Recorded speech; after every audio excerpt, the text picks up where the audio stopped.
almost say that they're like kind of like there's like levels of disparity to that.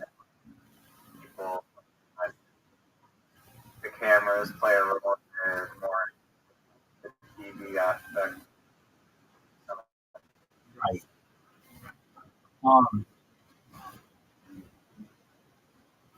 I think one where they had to be married for a year, that would be interesting to me.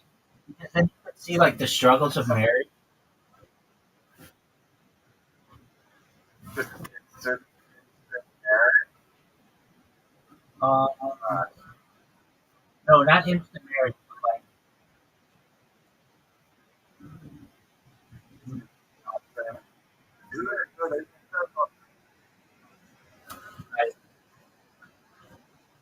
so like what is that?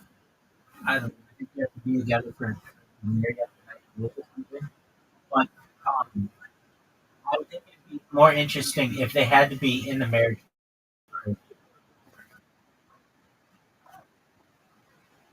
or just like The 90 days less, and then they have 90 days to get married or college. I would say that that's fine, but it'd be cooler if they had to, if you got to see what their marriage was like for a year after.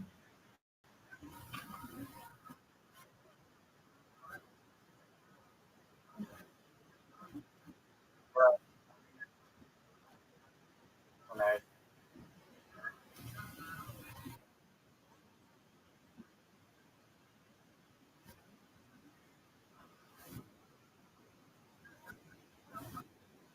And um, other stuff. So, all right. everyone, Yeah, they're going. I'm at elections. Um, okay. What about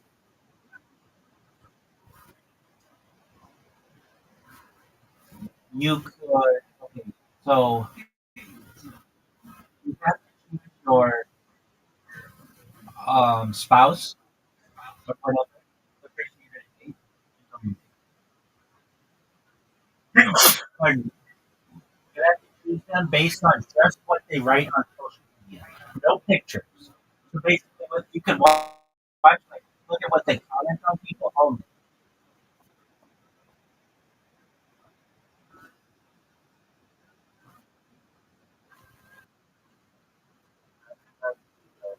Yeah. So basically, like, you can they're like a nice isn't person. that And and then for the first time, you could make it exciting. You could like make you wouldn't know who commented what, and it could be totally blind. You could make it so that you could actually see each other, or they can see them. I mean, that's just the classic love connection where you just have two people doing a date, and then you ask them how it went, and then the person want to go on a date with them.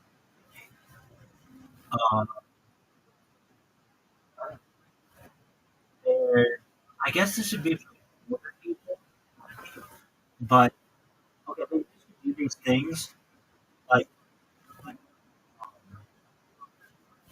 they have okay before dating apps and stuff. They had teledating, or what do they call it? Where you would date based on someone the video date.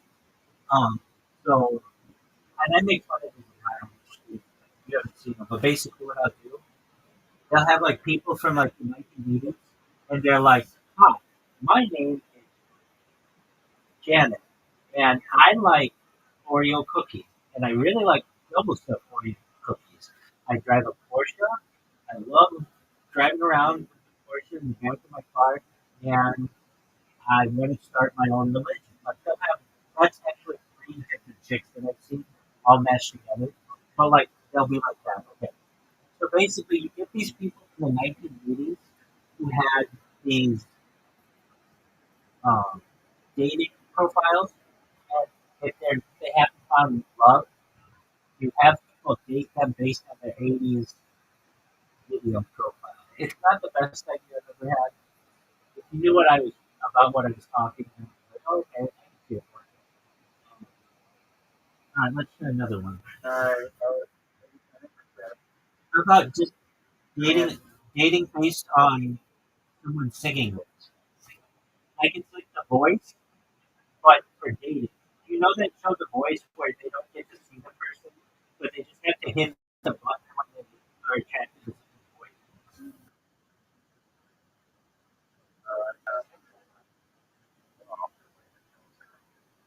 No, I think it's really good.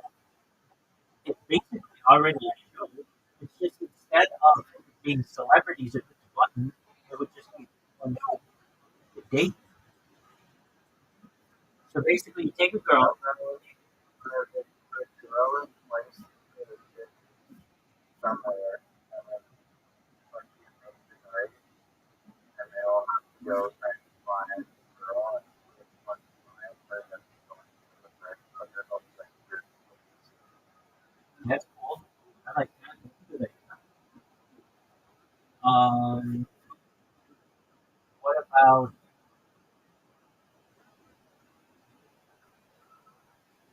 they used to have this show? It's not a dating show. There was a couple of I think it was just called Cheaters or something like that, and it was fucking wild.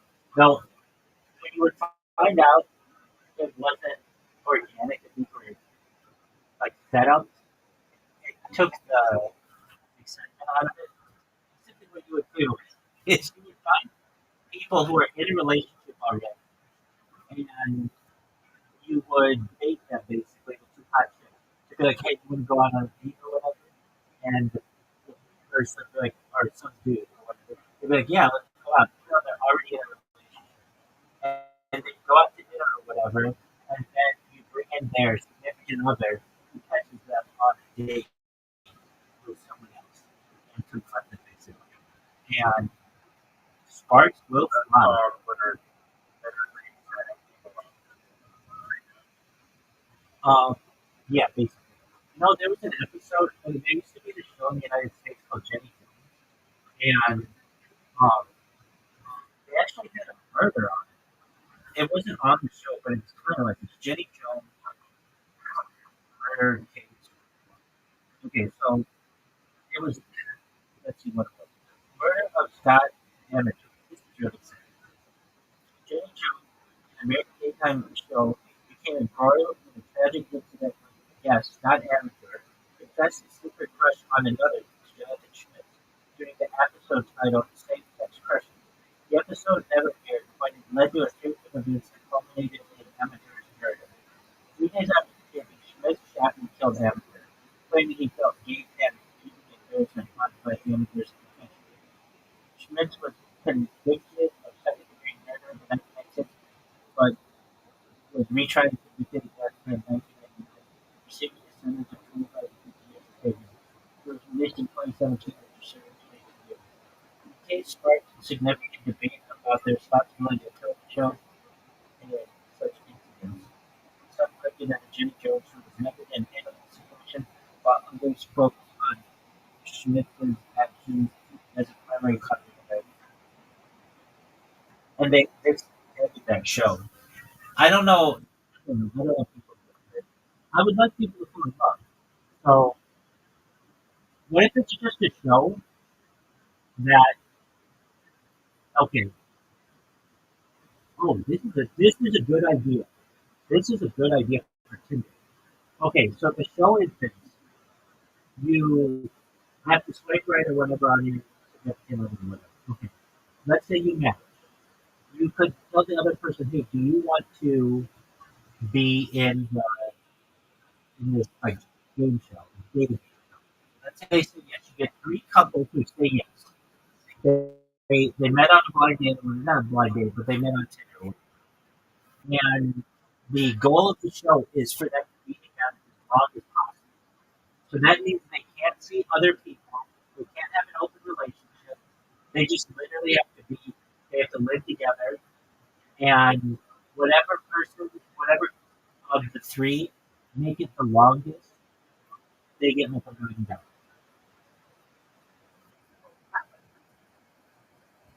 But I here's feel like surprised when you would like motivate them to be together. yeah, but they might hate each other. Paying money to stay together. They might hate each other. Well, Now that's a good concept. It charges people every day $500,000 if you want to person. Whatever, like there's three people going at it, and then if you win, like you stay along it, you get to keep that. but the people would just be like, "Hey, let's break up," but then we'll we'll just hook up next week. Or whatever. So, but every day you have to take a lie detector test. All right, but people can do that.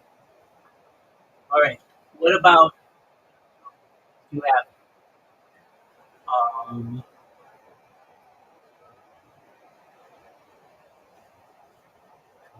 um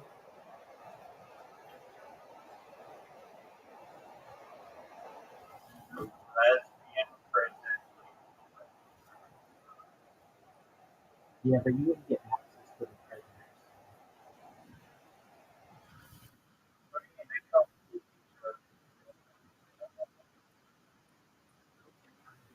jail, not a county jail? What about oh, dude, this is people would fucking go crazy over this. They go crazy. At least the United States go crazy. You get teachers who are single who have the opportunity to date their former students who are over 18 years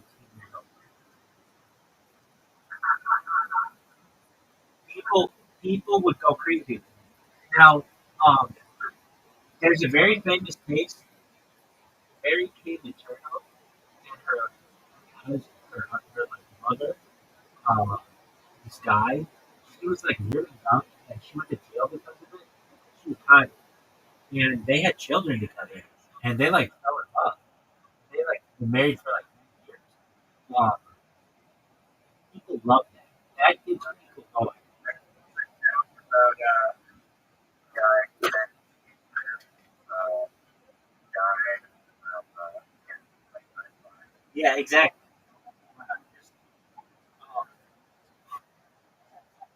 This was on Kill Tony like 2 weeks ago. They had a professor. It was kind of hot. She wasn't.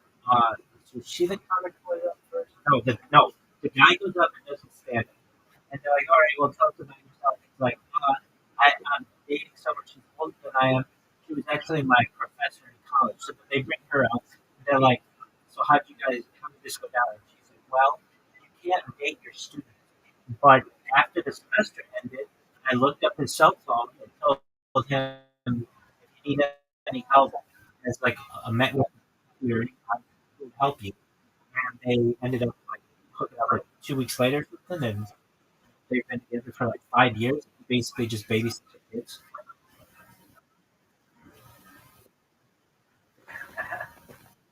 amazing. Right. Was people roasting him or giving him like a book? They were like, "That's pretty hot." Great.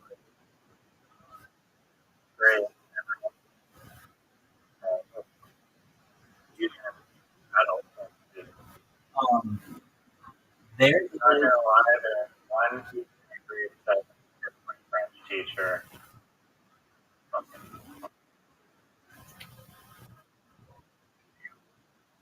There's a show to get on. I would sign up. exactly like that. I think would be that would be a very popular show.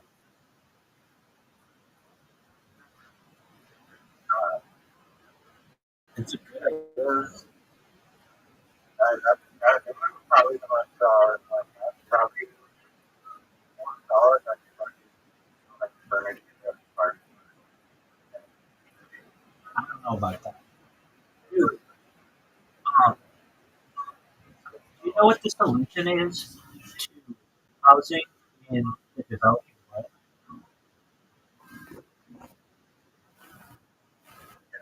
What is it? Or housing. No, it's close though. Um, it's it's This is the government, like, well, we have to do like, make water improvement part of the three that we solve. so there's a thing called the Burgle. It is no, it's a house. It's, um,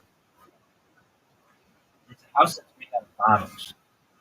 So in the '60s, Heineken tried to solve the world's housing crisis through the use of bottles and Plastic bottom. glass bottles. But like, Uh, like it worked really well. They made their bottle not round; they made it into a square, like a rectangle, and it works really well. It works really well. for that. No, well, they just made the Heineken bottle into a rectangle. I'm sending you an article about it right now. Heineken beer bottle house. Take a look.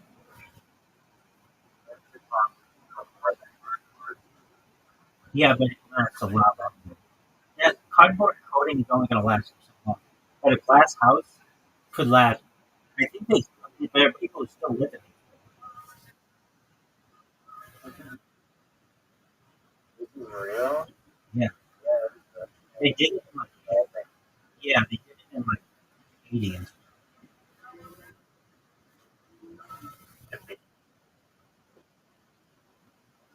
It's kind of a cool idea.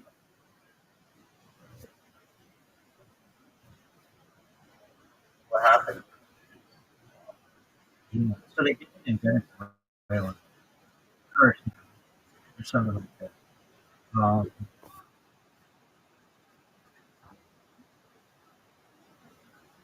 I think that they got. Let's look at what ChatGPT says. I think the reason why it didn't work is because the people. Show revolving around. Yo, dog, why didn't the Volvo house the Heineken long term? Um, no, not well.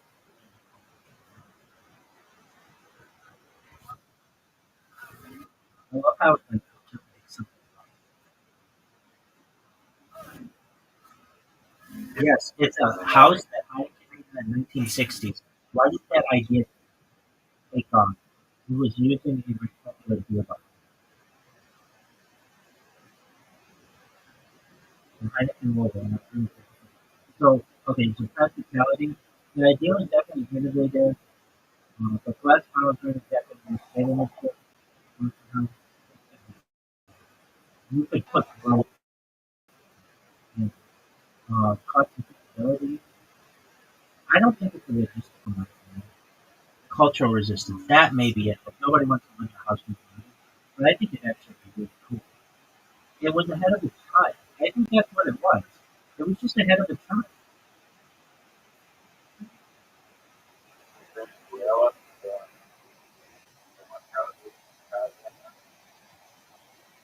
Well, the idea is just that you basically would drink your way into a house.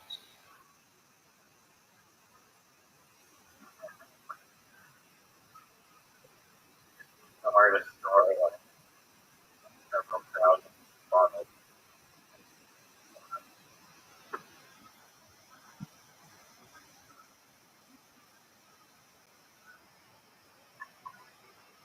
Um, That's why cardboard are.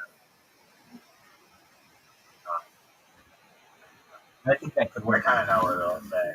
Just one moment. I have to see. Okay, so on the dating show, the teacher want. What would you call the teacher show? Hot for teacher. It's gotta be what it is.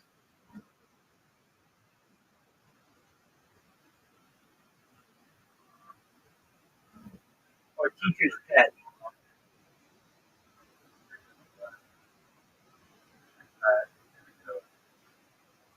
Okay. What about you could do this? You could do that with a bunch of different professions. Like I'm sure doctors would be big. I'm sure nurses would be big. I don't want to. Yeah, they do. It's one of the big things that, especially women, want to fuck their doctor.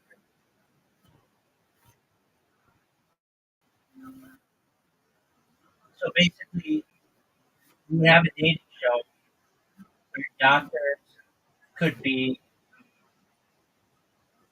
would choose amongst their patients, but they can't be their patients anymore because it's a conflict.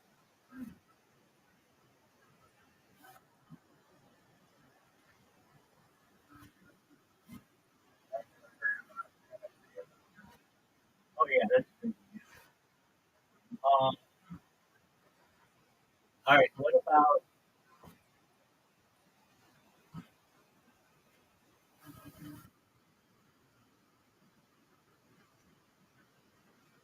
they had this one that was really funny. It was called I don't know if you remember it. Probably don't. It was big in the United States. Joe Millionaire. Did you ever hear about this show? So they took a guy who was like a good-looking blue-collar worker and let him rent a big house, really nice cars, and display himself like a millionaire. But in reality, he was just a regular person. And then, well, and so they had all these chicks who were all over this guy. And the other thing is, this was before dating shows were really big. Like they've had waves of them. This is when like reality shows were still pretty new in the early 2000s. So no one was thinking that this could be like a cruise, like basically a thing. So basically they had these girls who were just really into him, and they were basically he was a good-looking dude, but they were in it also for his money. And then at the end, the girl who showed like he showed, I don't remember exactly what happened. But basically, she was lied to the whole time, and it made for good television. It was on fun. Um, there was this show. Joe Yeah, it's Joe Million.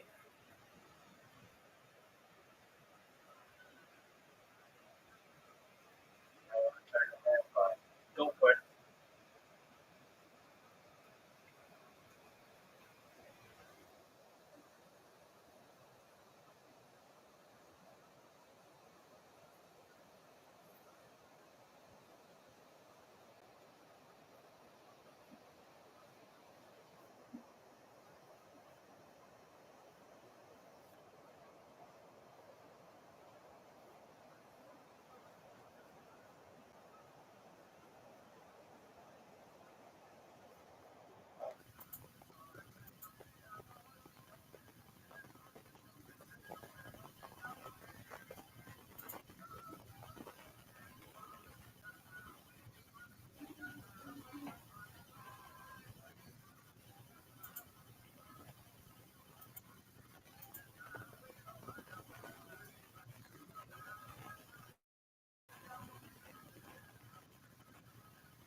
There he is. My apologies. You're good. All right. What about one? Hello. Yo, Hello, can you hear me? man. Yo, I'm here. Yo, hello. I can hear Hello? myself. It's your device. It's Are you your talking to me? yes. Oh, what? What's wrong? Can you hear me? Yeah? Okay, I thought you were saying hello, and like I wasn't answering you. Oh, no, I didn't say that. All right. How about one where the person has to choose just based on someone's emails? Oh, wait, I have one. Hit me with it. And I don't think the social media post is better than the email one. I agree. This one's called Red Rover, and it's about polygamous relationships. And so you got a group of polygamous people, polys together, and they have to eliminate like one person from the relationship.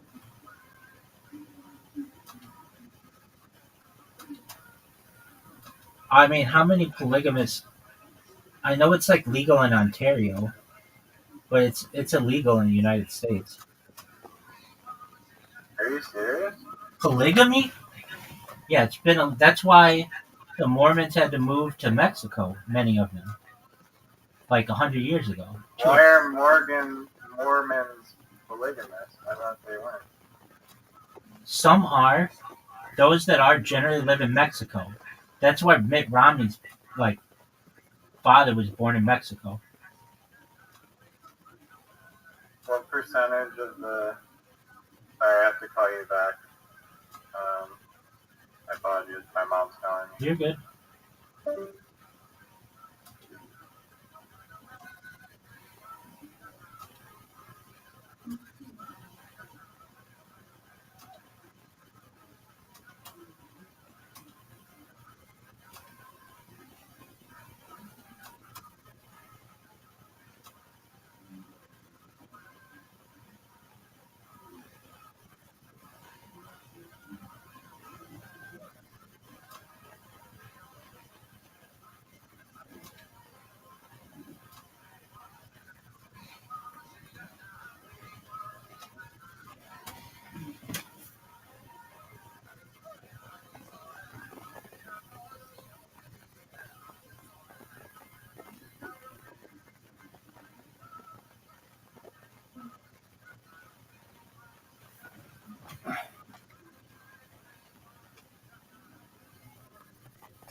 There he is. Doug, wow, that you're a muralist, and I'm really watching even on murals right now. What are your thoughts? What's the documentary? Um, Basically, how you learn from how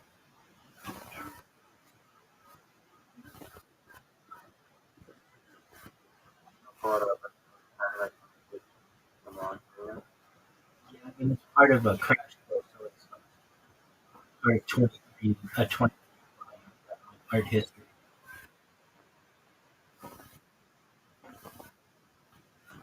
All right. One.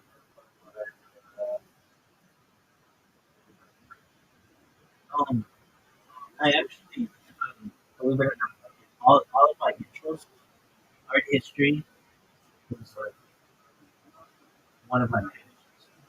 And I love art, and but I really love history.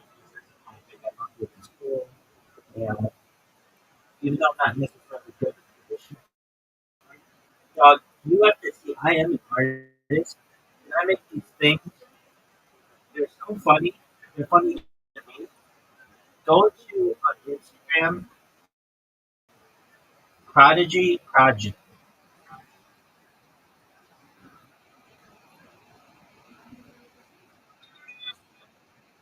They're so sick.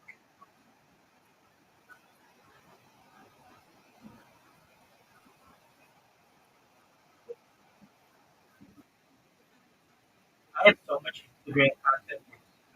It's pretty ridiculous.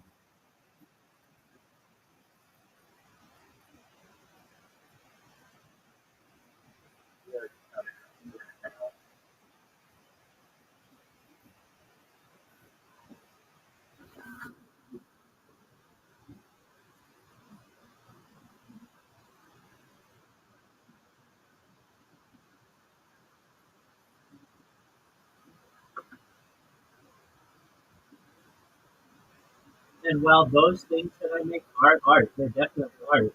And everything I do is art. It's not like traditionally viewed as art, but I mean, music is like I make many music videos basically. Whenever you're, I mean, I have so many different composers.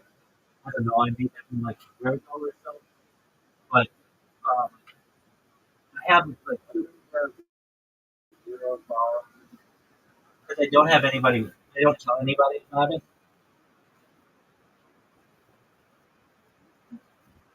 It's just this thing that I do for this podcast. No, I don't want to. I don't want anybody to know about that.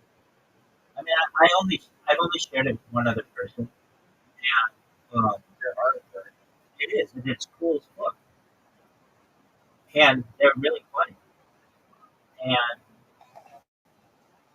I mean, I think they're funny, but I think they're creative as well. They do a lot of air guitar, and I make many music videos, and I find them to be. It's what I do. I have this process, like it's like my day is like like watching podcasts and stuff. But I do. I have to do captures, dude. I have to tell you what TikTok. So take the streaming platform. Okay, so how I spammed it for 8 months straight. So the other day, a friend of mine, who's like a major creator, like comes in here. He's straight savage, and he says, "Rabbi, it's been like 6 months since you've been on, since you've spammed anybody on it. Why don't you come back? Like, we'd love to have you back." I was like, "All right, well, maybe I should." So I go, I create another account, and I do it, and I start streaming, and I shoot for like 12 hours or something like that, and then I noticed that my account was banned, and so I'm like, fuck, why did it get banned? And it says what it always says, ban. So I kind of I am frustrated with the thing that they call it ban evasion because I originally didn't let me. It's kind of difficult to understand, or maybe it's just difficult for me to understand. But basically, I created 10 accounts way back, like in the spring of 2024. I created 10 accounts. These were each on a different device, and I was live streaming from like different angles, and they were fine. They didn't get banned. But then um, Kit comes in, and then I started to spam people with like accounts numbers 11 through 100. And then they went, they banned my accounts 1 through 10. I didn't think that was right because they call it ban evasion, but I didn't think it was right. It's not like I created those accounts after getting banned; they were before I got banned. So anyway, that caused me to start spamming them. It's not direct. I mean, I just wanted more attention, so I started spamming them. So I spammed it for 8 months straight, and to the point where Eddie Craven, the owner of it, he and I are friends on Discord, and many of their most popular streamers, including Ethan Ross and Aaron Moran, they don't know who I am. They've been in my stream. They've talked about me, and I then starting January 1st, that I'm not going to spam it because really because I just wasn't getting anything out of it because what I didn't know at the time, but what I know now is Kick itself is heavily bonded, like incredibly high bond. So when I like Ross, for instance, has it says 59,000 people in every stream that he has, and then if you look how many real people it is, he has 59 real people. 59,000, 59 real people. So their biggest streamer, have like millions of followers, but yeah. But if you go on, go right now on botted.wtf, BOTTED. I wanted that before I have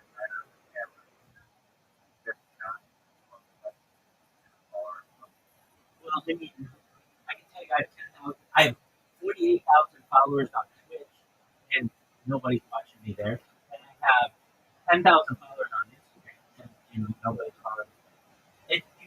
You just buy it. No, they're just bought, and his are bought as well.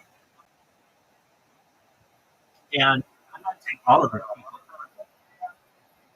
What they do is, this is any influencer, they buy, let's say they'll buy a million.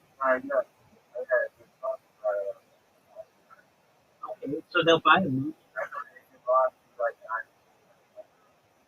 No, I mean he gets 59 people watching him on Kick, which is more than most Kick people have watching them, but it's still not.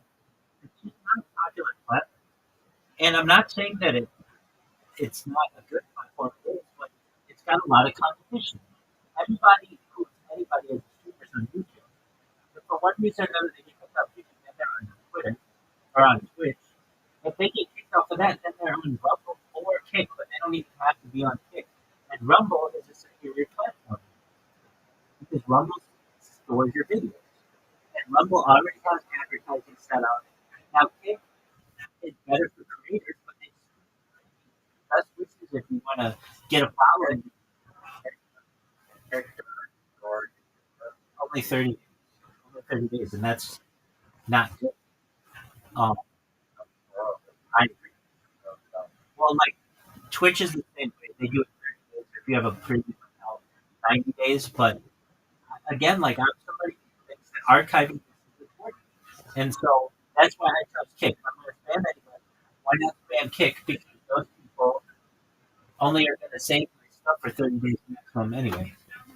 So anyway, I recently got banned from there, and I went to appeal my ban, and they're like, you need to, if you're going to appeal the ban, you need to log in with your original account. It's like, dog, I don't fucking remember what my original account was. I finally found one that was pretty close to being one of them. And I appeal it. I'm like, hey, I haven't spammed anybody in 6 months. I would like to stream on here. They're like, we're sorry, thank you for the information. We're sorry, but you've been indefinitely banned. I said, okay, well, what does indefinite mean? They're like, it's indefinite. I get it. I know what the word means, but how long is it? They're like, it's indefinite. This is a back and forth of emails between their team and myself. like as long as time from how long after before his brain bounces some funny. Exactly. Or Well, so then does this mean lifetime hit? And they're like, Infinity and beyond, they, and infinity and so beyond. I say to them, does indefinite mean lifetime ban? If it does, just tell me. They're like, indefinite means indefinite. I say to them, I come back, does indefinite mean lifetime? They're like, it means indefinite. I say, I come back, does indefinite mean lifetime? They said, for all intents and purposes, indefinite means lifetime. You will never be left alone.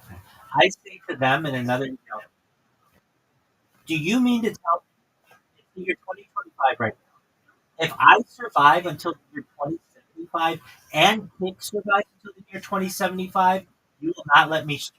They said, "That's correct." I was like, wow. So then I sent him a mean email that was like, I have, like, you have obviously chosen major decision. That means there cannot be peace between us. Peace is not an option. So now I'm just going to spam you because I have no incentive not to. Basically, you're never going to let me back on, so why not be a bully to your platform? So I sent that. They didn't respond. And then I said to them, look, if anything, would you please just tell like the head developer there, his name is Santa Maria, and he used to work at Amazon and now he works there. He's a very smart individual. And he got a candle from somebody randomly in the mail in fall of 2024, so like 9 months ago or so. And he said it was for me, but I didn't send it to him. I would not send anybody a candle of a middle finger. I did not do that. That's not something that I would do. I think it's creepy to look up somebody's home address and send it to them. So I don't know who sent it to him, but somebody sent it on my. So I said, if anything, would you just please communicate that I did not send that middle finger? And they're like, yeah, we will. So I was like, okay, well, they're nice. They were really nice. I mean, and I know if I can figure it out, they'll put me on their front page permanently. And I know if I just give it enough time, you know, I'll become friends with them. They'll be new employees. I will basically outlast them. So anyway, I thought that was funny from there. You don't know what Grey Goo is, do you? There's not a hard out. I Um, I mean, I talk about it. So what it is a global traffic scenario involving molecular nanotechnology, which out of control self-replicating machines all biomass and perhaps everything else on Earth while building many more of themselves. It's an area that has been called eco-friendly, literally consumption of the environment. The original idea assumed machines were designed to have the capability, while popularizations have assumed that machines might somehow gain this capability by accident. So I was thinking like not a gray goo that takes over the world, but just imagine like nano robot that could be like a goo that could be a plumber. That's what you would need to be like as flexible as a human. It doesn't have to be. You could have a robot, but ideally, if you could have something like a great goo, it could get into all kinds of like little areas that humans could get into.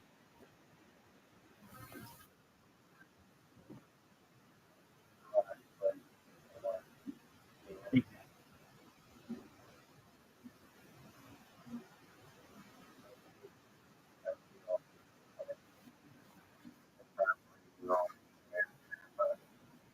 that probably happen within 20 years. have to say that. I have to say that.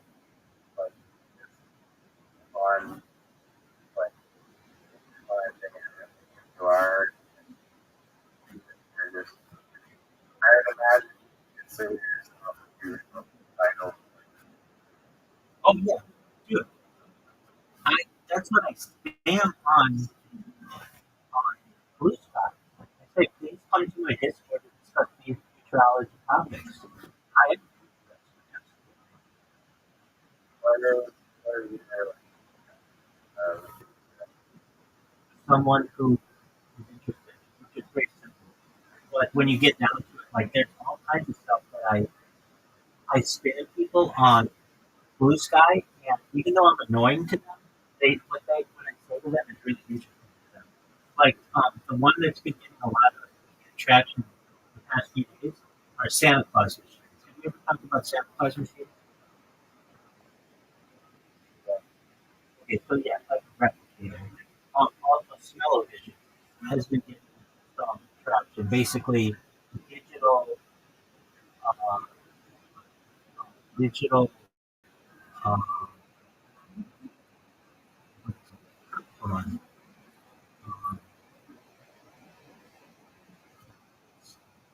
digital, like a word,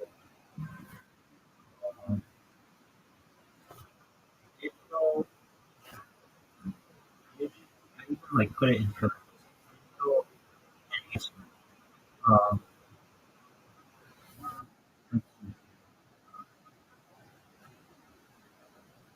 um,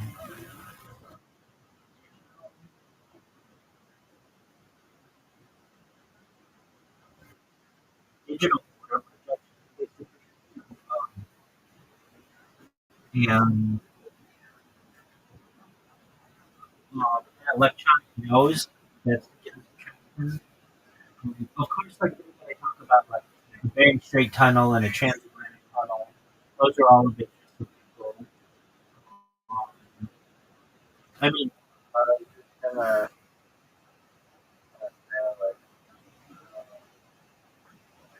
it's just I guess I thought whenever I seen about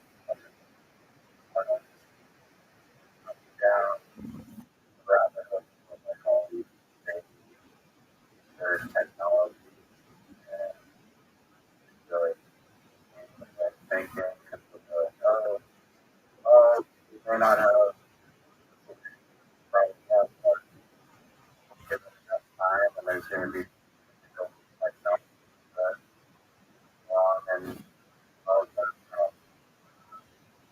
It's really I wasn't, I wasn't like this always. I had this dream before I started doing this that had felt new to me, and um, I mean, I remember in the dream that there were things that we didn't have then that I learned about in this dream that were like it's ChatGPT right now, but I didn't know what that. I mean, of course, I didn't know what that was like 5 years ago, and it was like there's going to be an invention that comes about that's going to change things. It's going to be all these answers that basically everything can be right now. And yeah, I wasn't always that into the future. I was, but I'm not. I wasn't like super into science fiction. Just getting my friends, I had like normal interests, but I had this dream that was like, well, within the dream, it was, there was this question that I always had with my parents and my grandparents, and it was like something that my mom posed that if you knew when you were going to die, back then it was like a telephone, somebody would call you, and you could know when you were going to die, would you want to know? And I really thought about that a lot. Like, if I knew on what day I was going to die, would I want to know, or would I just want it to come? And I guess I wanted to know because it would allow me to plan. And there were other people I knew who were like not as wanting to know when they were going to die. And so I was thinking that it was like if you remember remember how you had that conversation with your friend and it was like, yeah.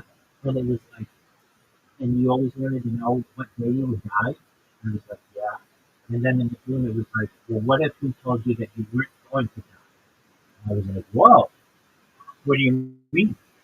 And it was like there's this thing that was mind recording that's going to be around in the future, and it's going to change how you view everything in the world. Like before, you would just be like, "Oh yeah, I want peace in the world." You're going to actively work for peace because it's going to affect you and your family and your lineage. When you talk about things like space tourism, you're going to really want to perfect it because you're going to be able to experience it. Or uh, uh, uh, terraforming other planets. When before it would just be like, well, I hope it's okay for my kids experiences and stuff, it would be you're gonna kind of affect on you. And it was like um, I mean I think about this dream. It and um, I mean, I had a dream last night. I've been, I didn't happen every night, but I had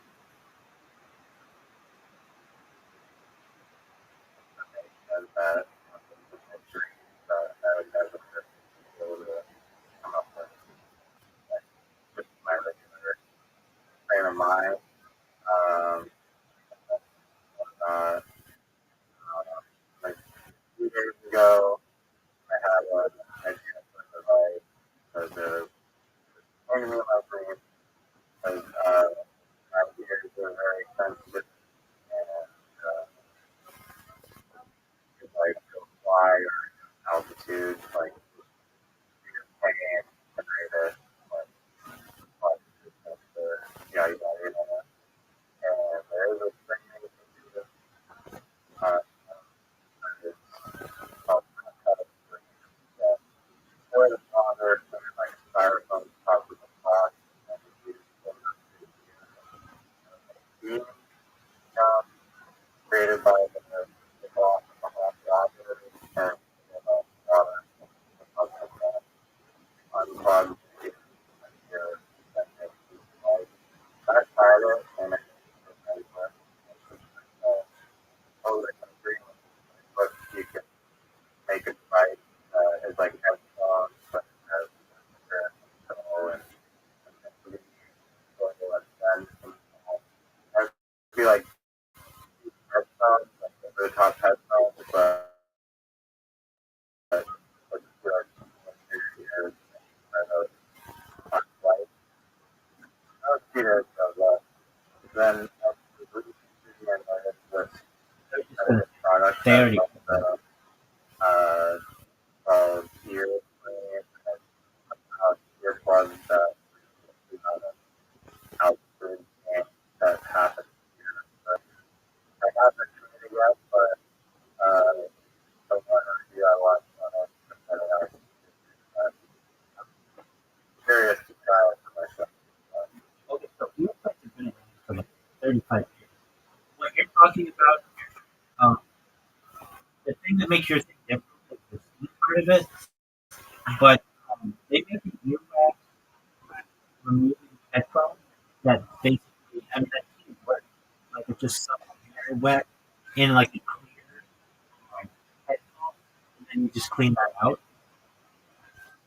I don't think that's what's causing the not earwax problem. When you're at altitude, you're not like, oh, I need to have my ears like it's just right there different. Like that causes that makes it feel like it's more pressure there. The ear, well, maybe people get eventually have dreams. I never did before, and then I had this one dream that had like 1,000 different inventions, and it was very much like um, I think about the dreams every day, but like things that I do in my life, like it was, as I've said previously, it was like my rabbinical talked to me, like they already see my live streams, talked to me, and told me what I was going to do. That's the best way to describe it. It would be like, um, it would be like someone who could watch my life from the future, came back and told me what to do and what not to do, and like what decisions to make. And basically, um, and it could just be all Yeah, it's something that's very that like whatever the next news or Buckminster Fuller. right? Buckminster Fuller. Yeah, I think about that quite often. That was in the dream too. That, like there were that I really like Buckyball, that like shape, and I had heard that he had done that, and yeah, that's essentially what I'm doing. It's just he didn't have the ability to do it with a video recorder. It was too difficult to do. There's another lady who I admire. She was an early employee at Apple. She used her money from Apple to record all the news for like 30 years, and because that would have been really expensive to do. And basically, most of our news archive is that's publicly available is because of this one book and her family. Um, I mean, like the thing that I talked about, like the sperm banker that you mentioned, that's what happens in the future. That people see that women see and they recognize. I mean, this is not like something that I came up with. This is a dream, but it was like this: more than money, more than power, more than anything, women want to be famous. It's like a subconscious thing. All people want to be famous, but fame allows you to. Well, at the end of the day, people want comfort.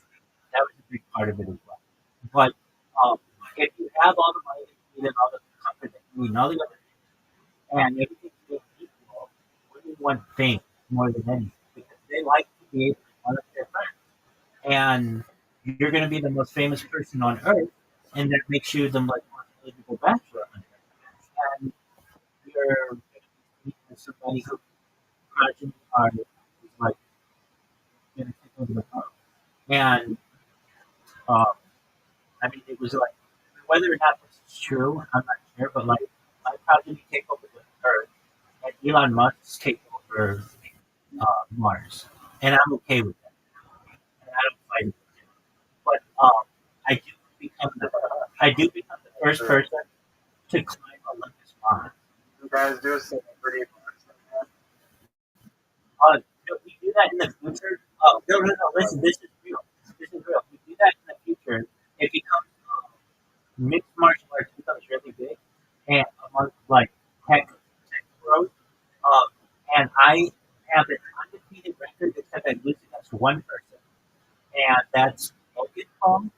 But it turns out that that gets reversed because Logan Paul is going to be on like steroids or something, so that I end up having a perfect record. But that's how it goes down. Yeah, believe it or not, that's actually it.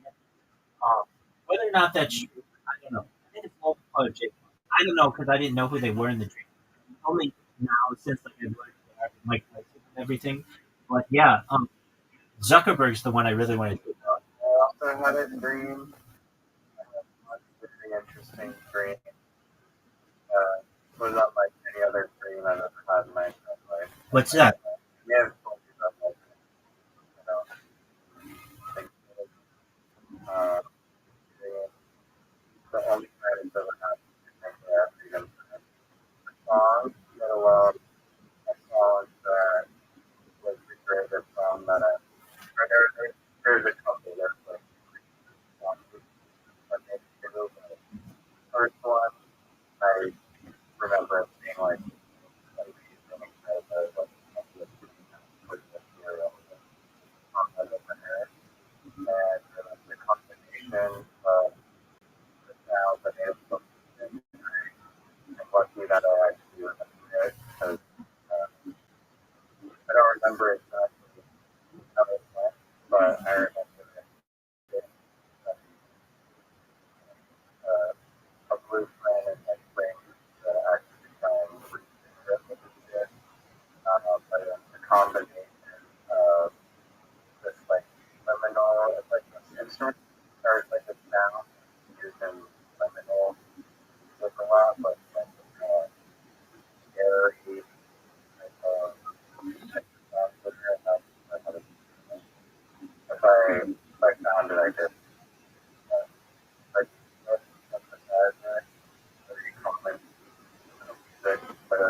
I was really like, wow, I could have like back on and like like like after and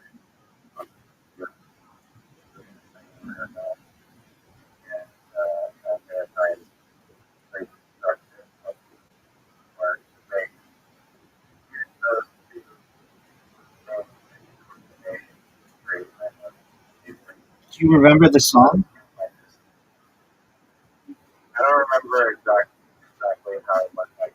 I just remember kind of like the feeling it gave me, and then also it was like this unique combination of the world, like making it happen.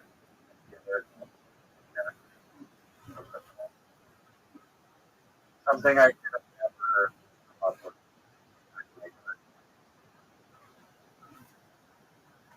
Well, that's very cool.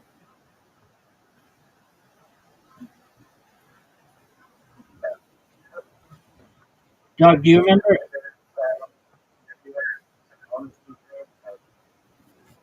Um,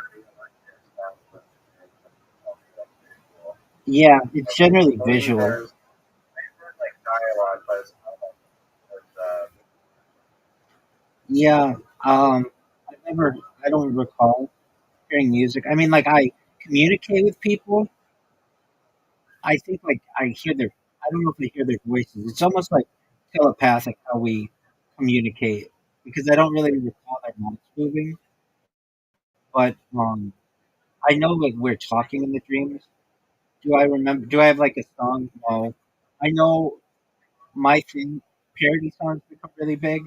Also, there's this thing that like I have that I re-record a bunch of songs that um so that they are grammatically correct.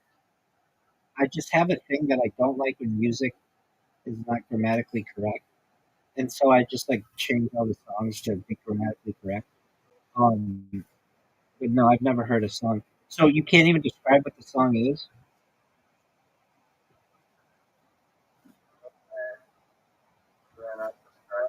I don't remember the like episode. I have the belief that okay, these two instruments go together and like to No, it would be like you would hum the song if you remember the song. It's like, like okay. Do you know how I've become like obsessed with this the fighter and the kid subreddit?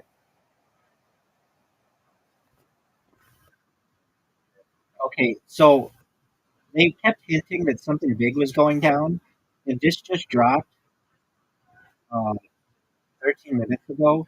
That Brendan Schaub, the UFC guy, he is being sued for theft and conversion, civil theft, unjust enrichment, wire fraud, IRS fraud, filing false tax returns, and civil conspiracy to commit tax fraud.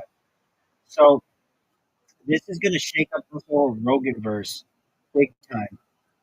You saw that Liver King was like coming to kill Joe Rogan or whatever that was. Um, but this is going to be really big. So you probably hear about. I don't know if you hear about it like in the mainstream, but at least if you follow that whole Joe Rogan verse, you'll find out about. It. Dude, I got so into just over the course of the last 3 days or so into all of Joe Rogan's, all the people in that Joe Rogan verse, and I think that a lot of people are regretting moving from LA to Austin, and I can see why. I remember when Joe Rogan said he was going to do it, I didn't want him to do it because I wanted him. I wanted because once like the comedy store reopened and things, if he was going to be there, I wanted to go check him out. Like I've been there, but I haven't been there to see like Joe Rogan, and then he moved and he opened up the Comedy Mothership, and now that's become really big with like Kill Tony and everything. But what has ended up happening is a bunch of people moved to Austin, like um, uh, what's his name? Um, oh, what is his name? Well, um, Shane Gillis moved there, and like Tony Hinchcliffe moved there, Red Band moved there, um, Tom Segura moved there, Rick Kreischer I think got a house there. Um, who else moved there though? Tim Dillon. Tim Dillon moved there. Montgomery. Well, yeah, William Montgomery, of course. Tim Dillon moved there and then moved back, and he was like, "It's such a shithole. I can't stand it. Nobody likes it there. It's basically one club and then just a bunch of bars. There's nothing else to do there." And like a bunch of people are having second thoughts on moving there. Um, and so I read that Joe Rogan might be opening up a second comedy mothership in Brooklyn, which I think would be cool. Then I think he's going to do a third one in LA, which would be tight to see. And like I don't know, I think that'd be cool. Anyway, this thing just dropped, and all these people were hinting at it. This fighter and the kid was going to break up. It was like it's just such a it's so bad. It's entertaining. I don't know how else to describe it, but you'll watch. You'll find out more about it probably over the course of the next few days. Do you ever watch the? You probably don't, but if you've ever watched the um, YouTube channel Podcast Cringe, have you ever heard of it? If you haven't, it's funny. It's just basically this guy who has a really good channel, and all he does is make fun of Joe Rogan's Rogan verse or whatever. And it's just really interesting. He has really great content. Do you know who CoffeeZilla is? Yeah, he's like, well, yeah, I don't know about that. I watched him earlier today, and he had a thing on what happened between the fighter and the kid. And it's just interesting how this whole podcast world works and how it's basically like a lot of it is just based built on like a house of cards. Like basically all these products that they shill are like not all verified. They're not like FDA approved. They're like startup businesses, and a lot of them fail. And like there's this thing it's called Cast Media. And what they did like Theo Vaughn's podcast, The Fighter and the Kid, and some other podcasts. And what they would do is, and like what a lot of these companies do, they're like the middle people. So they basically sign the talent, and they get sponsorships, and then like give that sponsorship to the talent. But that way Theo Vaughn and Tim Dillon and Shane Gillis, they don't have to go out and get sponsors. They just sign with this company. But how this one company stole like $4 million from the Fighter and the Kid and Theo Vaughn and some other people, and I just kind of see this whole joke. What's that? I like that. I like that. It's funny, but I thought he was like, yeah, but Yeah, the guy at the Dairy Queen. he's like, He was okay. The guy at the Dairy Queen. I have a plan to become his like marketing agent or his like agent basically, and I'm gonna find him like all these advertising little good like scripts and then pretty high IQ of a company to have him on there. Like, like he's just like overhyping like product, whatever it is. I think it'll be a good guy and contact all these like weird corporations and like giant fucking advertising deals. Like that was really What do you think you can offer him that he doesn't already have? I'm not saying that you can't. I'm just that's the first question that he's going to have for you. I mean, I'm finding him like worth to get on television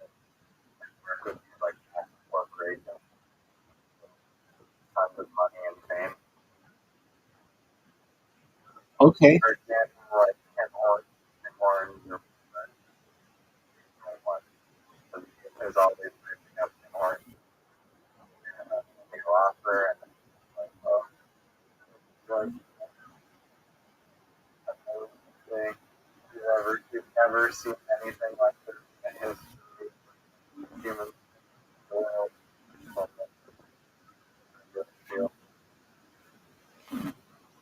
Okay. So you want to be his manager? Manager, yeah, just fine. That's the Hollywood actor. I mean, potentially it could be in that movie role. I think advertising would be big. Does he do things other than just like prank things? He doesn't do pranks. He just reviews Platypus. There's a Platypus. Or yeah, you're right. It's not prank. Um, what I meant to say is, does he do anything that's not corporate? Podcast. That's a podcast. Okay, is it good? Yeah, it's talking. I'm sure a lot of because my phone when it's quiet.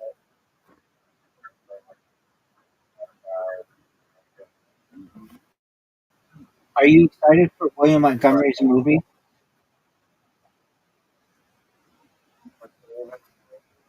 Yeah. Uh,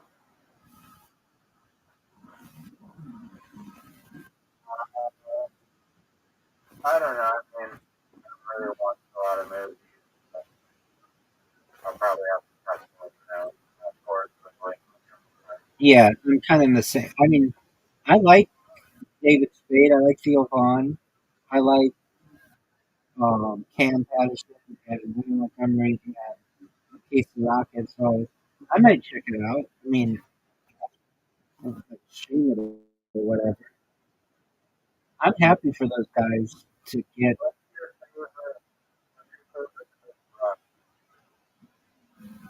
Man, does he have like a movie that I've seen? I don't know if I've seen any of his movies. yeah, I haven't seen something American. That's not Chris Rock. That's Eddie Murphy. Oh, are you asking what my favorite Eddie Murphy movie is? Chris Rock is a good movie with a lot of really not, yeah, I don't know. Well, he has two stand-up specials that are arguably like two of the best stand-up specials of all time. They're Delirious and Raw. I was going to watch them recently, and I'll still probably watch them in the upcoming future. And they're absolutely hilarious. I've seen them before. So, and those are well, they came out as movies, so like, but I get it. Those if you want to just consider those specials, that's fine. Um, they were number one in the box office when they were so big. So if you don't want to consider those, well, Really? But it's not I know, but it came out in the movie theater. So if you're talking, weird. they used to do that because how else are you going to see somebody special? Exist. Exactly. How else would you see it? I mean, unless it was like on HBO. But this was even some of it was like before HBO. Um, okay, so Well, yeah, why would it be on the what channel is it going to be on? There weren't that many channels. There wasn't Comedy Central. This was like in the mid '80s, early to mid '80s. If anything, it would have been on HBO, but they knew they could get so much that it would be too big for HBO. Um, okay, so probably Coming to America, but there are. Oh no! Is it coming to? No, there's one. He does this impression. What movie is that? Eddie Murphy is in a barber. Um, it's It's like, yeah, it's coming to America. Yeah, it's probably coming to America is my favorite. Well, he did Doctor Doolittle. Oh, he was John. Yeah, he was the donkey in Shrek, but I still like Coming to America more. Um, He's amazing. No, that's good. what about Puss in Boots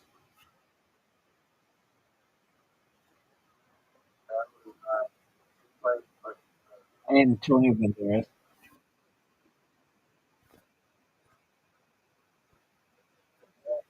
Yeah, fucking him. he was in Desperado, or he was in Zorro.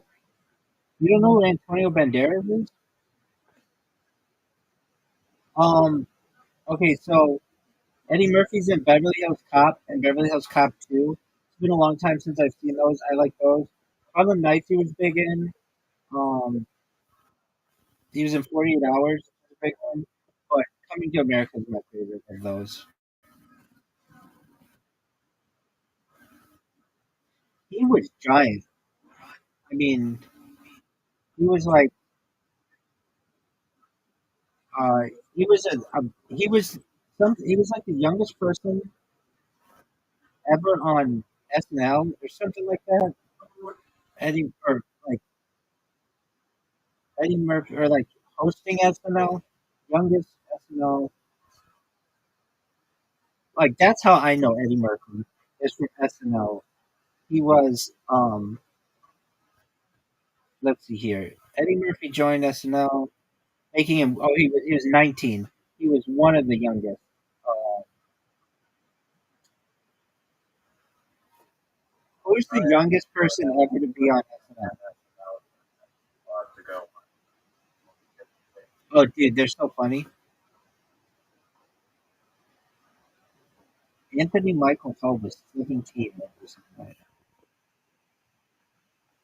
Wait, yeah. Oh, that was when he joined the cast. Wow.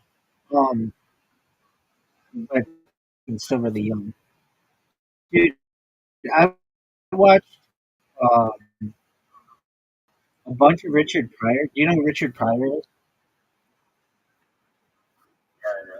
Yeah, I watched. He did Live on the Sunset Strip, and that came out in theaters, and it just killed people in theaters. And I watched a bunch of his stand up like a week ago or so, 2 weeks ago, and he was so good. But what's interesting is, yeah. go ahead. Another question. The population was roughly maybe understand. What do you think the population was in the 1980s In the United States, in the world? oh, it was like 7 billion people versus 8 billion today.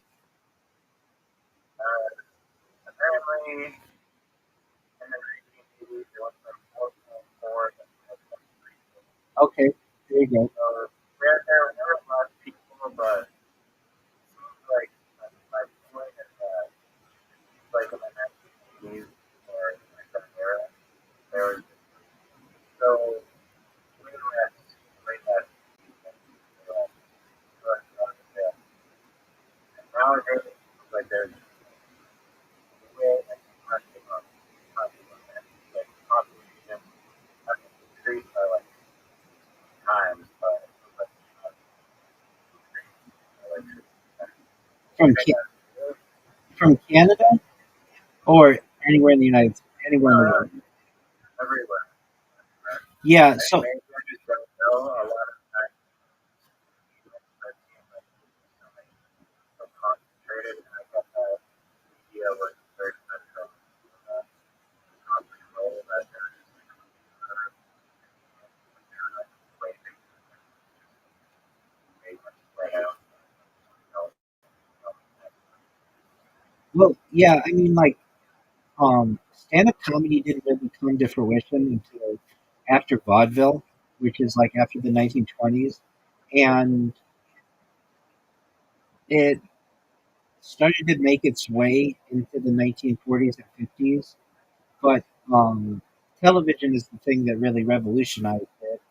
And then the Tonight Show really made it.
Yeah, okay, so you know who Rob.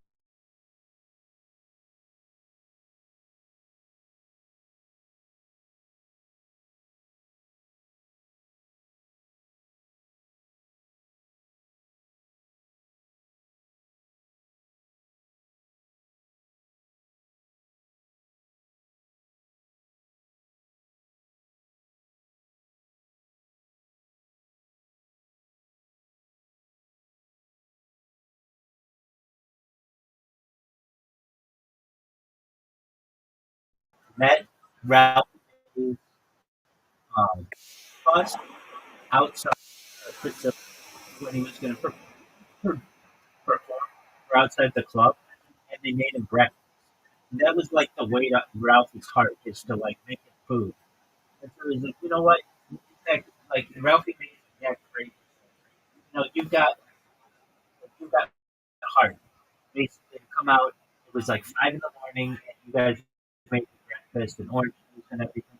So he let him open, and then he eventually started taking him on the road with him.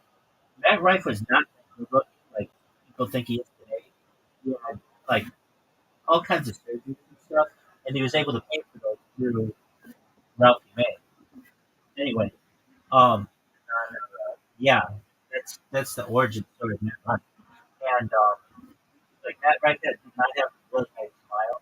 He had like all new teeth put in, and he was able to pay for all his plastic surgery, basically from the money that Ralphie May gave him to open it for him. So Ralph, Ralphie Ralphie May is legitimately like I've heard a lot of stories about him and just how generous he was is like an understatement. Like Joey Diaz has this story that Ralphie May used to just like he would come to town and he'd be like, "Hey Joey, like come meet me at this place for lunch, I'm taking lunch or whatever." And Joey would be like, "Oh, I can't, my car broke down or something like that." And Ralphie May would be like, "Don't worry about it. Tell me where you're located right now." They give him the address. Go down there. He paid for like Joey's car to get fixed or get new tires and everything, and then they got the sushi. And then before he was done, like he'd leave him with like $1,000 worth of meat. And then like he'd always take care of people really well. And I would listen to interviews of Ralph May. Ralph May is really, really cool. Ralph May's origin story is fucking amazing. I mean, I know it really well. He was um, he was at a Shakey's Pizza in somewhere in Arkansas, and they had an opportunity. He was in high school, I believe, and they had the opportunity to do stand up, and he went and he did stand up, and he did really well, and he got a blowjob next to a dumpster outside of Shakey's Pizza off Highway 271 or something like that, and basically said like it changed his life. Because he was like, I could go to school. He was going to high school and college at the same time. So he was a smart individual, but just like probably like made fun of a lot for his size and stuff. So then he started doing stand up in Houston, Texas, and then from there, this is a really beautiful story. He was in he was starting a tour, and he was in Hawaii, and he was doing a show in Hawaii. He gets a call from Jay Moore, who's another comedian, and Jay Moore's like, "Look, they're gonna have this show on NBC called Last Time Standing, but you got to be in LA by that weekend, basically, to be able to do it." And Alfie was like, "I can't.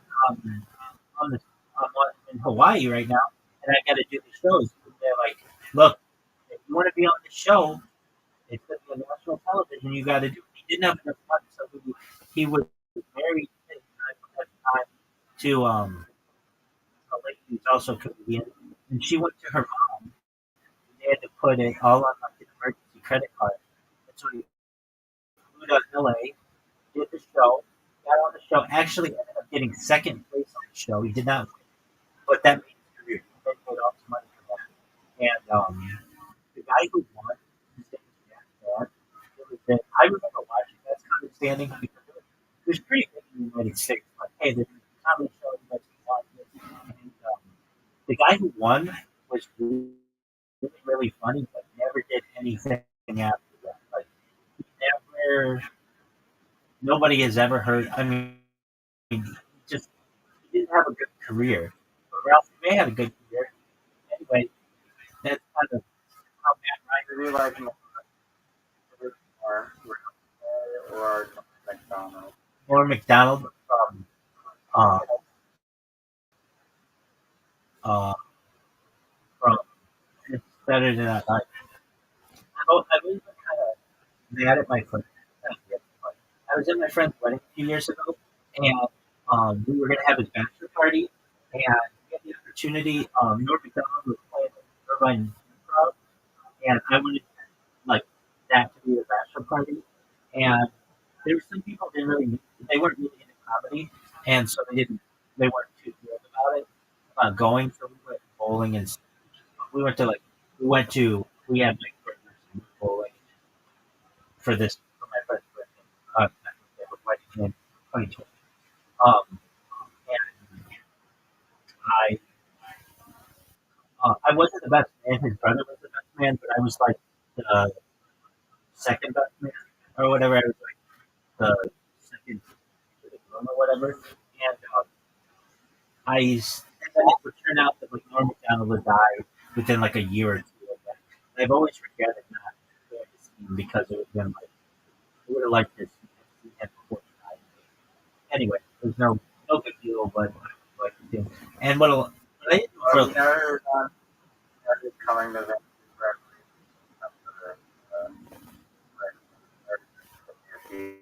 Never funny.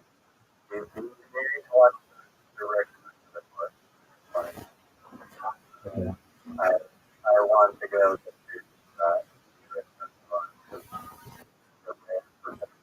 not a lot of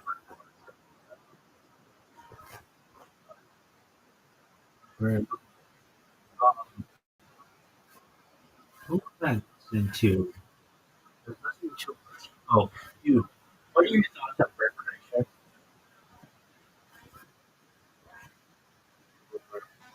like typical alligator at a NFL game. That's true. I bet your typical tailgater at an NFL game is funnier than Bert Kreischer. If you are really privy to the Rogan School, I know I call it that, but basically, like that group of guys, people don't realize it, but they're basically all the kids of very successful people. Bert Kreischer's dad was a lawyer, manages a law firm for the Church of Scientology out of Clearwater, Florida. He lived out of Tampa. Um, the guy who's the kid, in the fighter and the kid, Brian Callen, his dad's an international banker. Um, Tom Segura, his dad was a uh, a an investment banker. Whitney Cummings,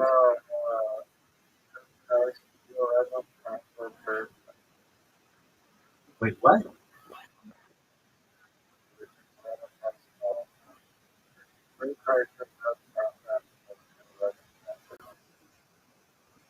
I'd be happy to hear that. I don't think Bert and Joe Rogan is very rich for his friend. Like his thing with the father and kid is a big deal. It's going to affect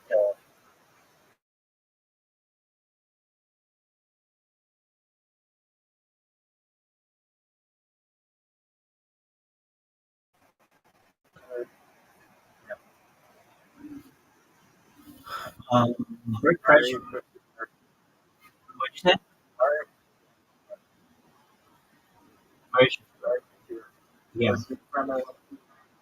yeah. I mean, not super well said, but yeah. Um, and Bert Kreischer's getting into the comedy series. I'm not really. Dude, Bert Kreischer is amazing. He tells the same story. Like the funniest joke about Bert Kreischer comes from Nikki Glazer. And Nikki Glazer said on the Tom Brady roast, which is Bert, fan of yours, I love your joke. Like not like I love your joke, it's like I love your joke. He tells this one story. He had a movie made about some cheese. And like he's obsessed with this one story that happened to him in college. And he had movies made about it. And he's not a typical stand-up comedian. He's just like a storyteller, which is a different kind of stand-up. And I'm not saying it can't be funny, but it isn't generally like I like people with really clear.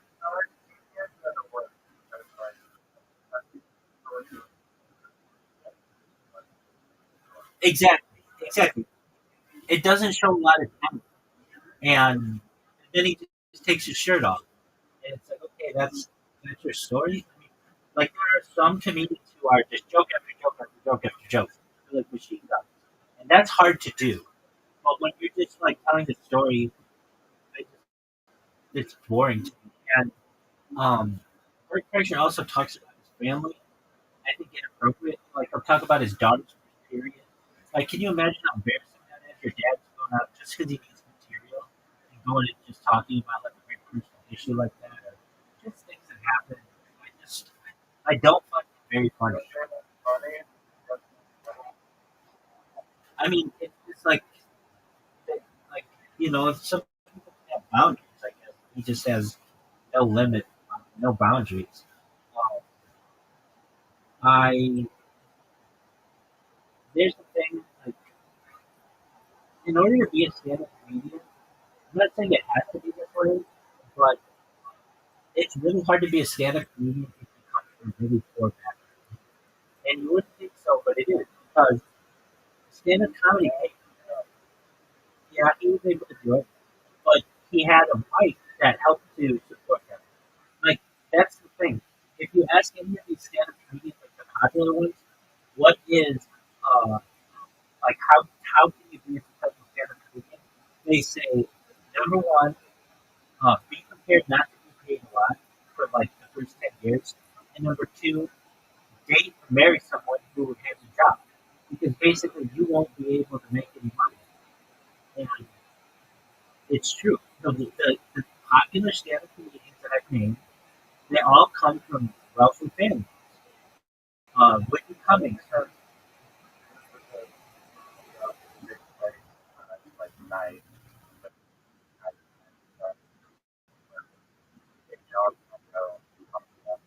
I'm not saying that people don't do that. They're not successful. I'm just saying that it's more difficult. Look, I mean, these people are paid like at the comedy store.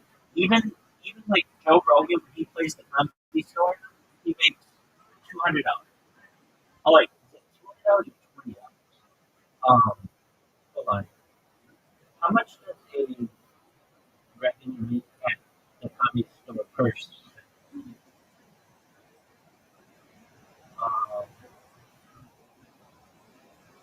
not percent? It's so little. $25, not $20. $25. So like you see Joe Rogan play the comedy store, he makes $25. There's even a thing that says like when you get really big, you don't even collect that money. The reason why you do it is because they have agents, managers, and stuff who go there and get a show out of it, something like that. That's why people do it. But the it's that's incredible. It's like you don't make a lot of money doing it, at least at the comedy store, and that's like the biggest place. The reason why Joe Rogan he wanted to change things, and so he doesn't run the company mothership to make money. He runs it to just break even, and he gives a lot of the money back to the people who play it. But even still, there's just not huge amounts of money. Where there is a huge amount of money are TV deals and movies and touring. When, when you're doing arenas and stuff, that's where there's a ton of money. That's where you can get that Matt Rife $60 million kind of deal. But if you're like William Montgomery, I've heard that the people who do Kill Tony who are regulars do not like it because it doesn't allow them to tour. They have to be back in Austin every Monday, and they make $0. Oh, I shouldn't say that. They do make something. They do get a contract, but a lot of them don't. Like, if you're just going there, if you're not one of the paid regulars, but I don't know what their contract is. Let me see when how much does William Montgomery make for Kill Tony? Wait, that's where they make their money. That's where they make their money. Um,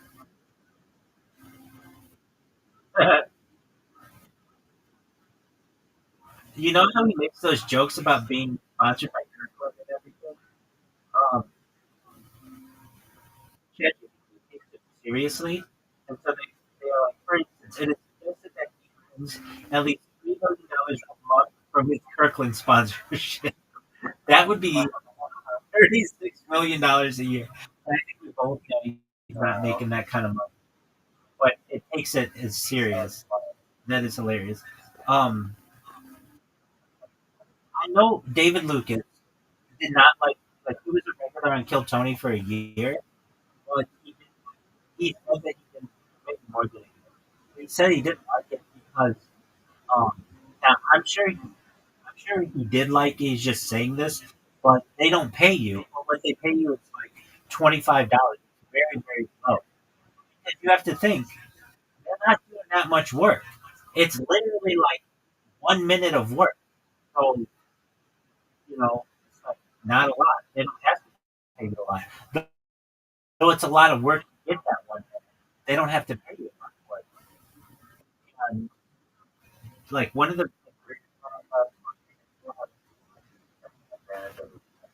um, I think that yeah, to some extent. Welcome. How are you? Just Rabbi, how are you? Kicking ass. How did you find out about me? Oh, I've been here for a minute. Oh, okay, tight. How are things in your neck of the woods? Is there All right. We're just talking about Joe Rogan and that. Do you listen to the Joe Rogan Experience? every once in a while? Who are your favorite comedians? I like Dino. There was this other dude on this.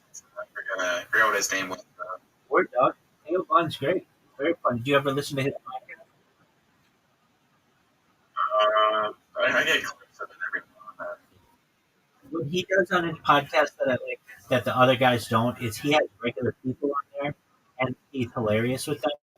He'll have like a trash person on trash not trash person, but like what do they call it, sanitation worker on there, or like a lunch lady. He'll have like regular people on there and talk with them. And they'll also get like the vice president of the United States as well. So we were just talking about that. What's good in your neck of the woods? What's good on Discord? Uh, yes, same old, you know. Well, what have you been doing this? Uh, lazy, easy, lazy month so far. Okay. Well, what's on your That's all I agenda? can really say. What's on your agenda for the rest of the summer? But yeah, I've just been. Yeah, Okay, that's good. What are your favorite you exercises? said it was. Yeah, I thought the creature counts. Okay, you got big on. Uh, not necessarily, bro. It's All right, you trying to pick up chicks? That's fun. How's that been going for you? decent. It is, but it's It's going out of style? slaying as much as I can, bro. Absolutely. You got a little girl on in your back pocket? Something like that. All right. You like her? I don't think I should like reciprocated. All right. So she doesn't like you. No, she's like on and off. I don't know how to explain it. All right. So you got to get her on. Do you know how to do that? Yeah, it's like it depends on the day. Okay. Well, the best way to make her jealous or envious is for you to improve yourself and you go after other chicks. And Are you on the dating app? I'm a fan of that. Yeah, no, I get that. It's great, but not everybody in person is going to be bingo. Everybody on the dating app is.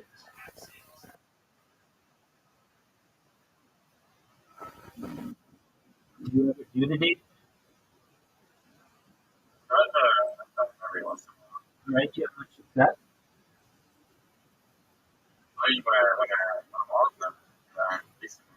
All right, so this girl who isn't giving you enough attention, why don't you go find some time who does give you attention on those apps? Fair point. Yeah, I'm just calling them like I see them. Basically, you have an amazing opportunity. You are young, in shape, I know you think you're skinny, but that's great. That's a positive. And you're just going to get a bunch of chicks to swipe right on you. You find out which one you like, you start dating her, or like going on dates with her. And this girl who you like who isn't giving you the time of day, she'll either see that you are moving on and be like, hey, what about me? Or she'll go move on her own.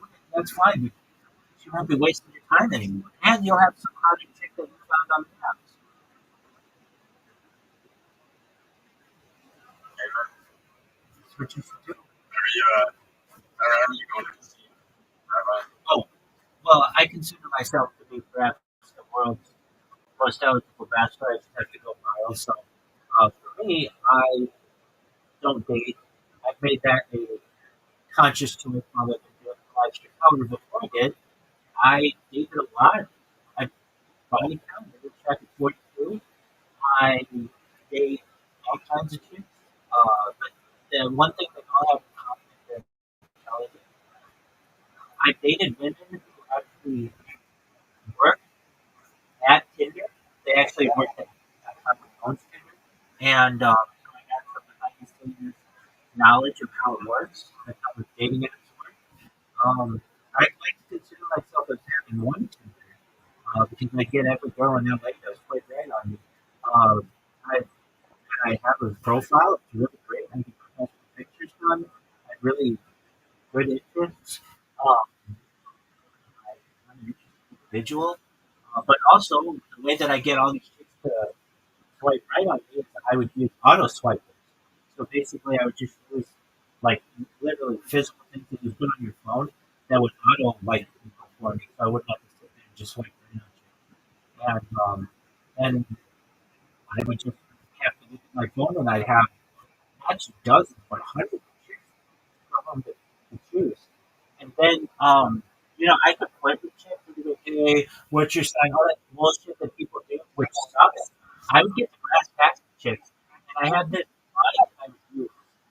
And it worked like 90 to 95% of the time, which is, um, let me get the wording correct. It was, um, give me your digits if you want to get jack hit.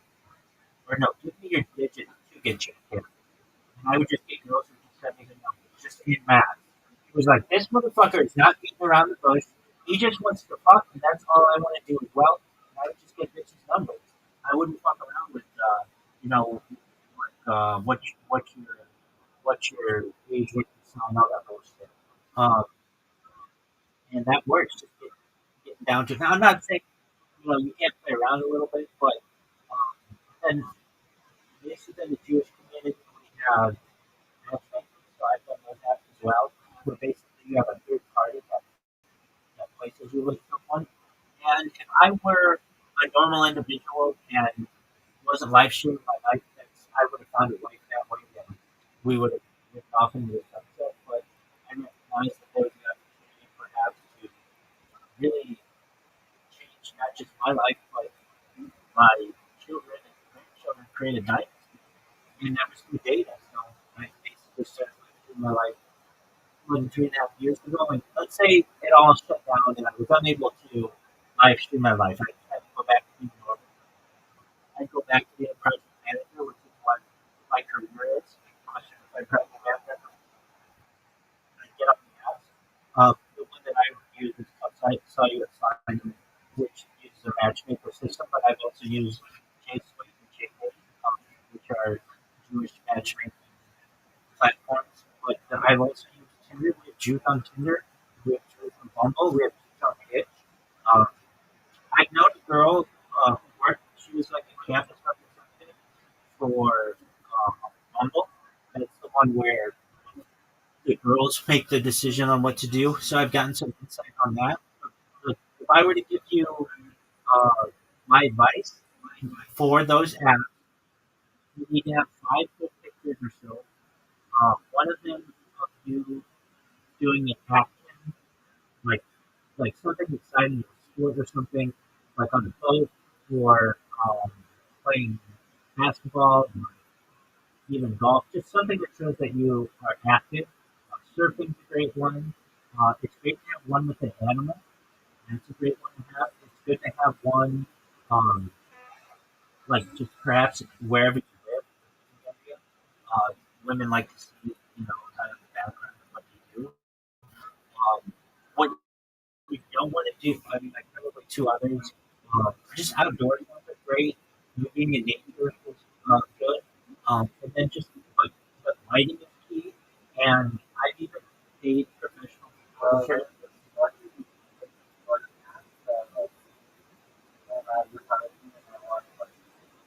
dollars to literally AI and your photos for you, and then it like Photoshop you onto like these like 4K like professional photos and like really setting your options. There's no like casual in the fall, but for goddamn dollars for an AI Yeah. I think professional photographers who take pictures of me, or at least you arrange them to do it because I recognize the value of having good pictures, and that's really, really cool. Another thing that's not an outdated pictures, so recent photos are important, and like clear pictures are really important, lighting is really important because you want to get your best visual as possible. I wouldn't necessarily think that AI is the way to go. People can discern that it's AI, but also if you're like, let's say surfing from AI, and the chick is like, hey, you don't have that body. Also, do you surf? And you're like, oh yeah, I don't surf. I just tried it once. So you were able to stand up on the board. Yeah, I mean, I don't know if you want to. I mean, of course, you would be as honest as possible, or within reason. And then having a good description, accurate description. Like I I know one that I have. This is one that I did like way years ago on Plenty of Fish. Like um, my username was want to help me save the world or want to help me change the world or something like that. And I got girls just in who I was because of profiling. I mean, anybody can go in there and be good. 69. Okay, that's cool. But it doesn't really tell you that much about like doesn't really tell the girl that much. And then like I don't know what's your career? What do you do for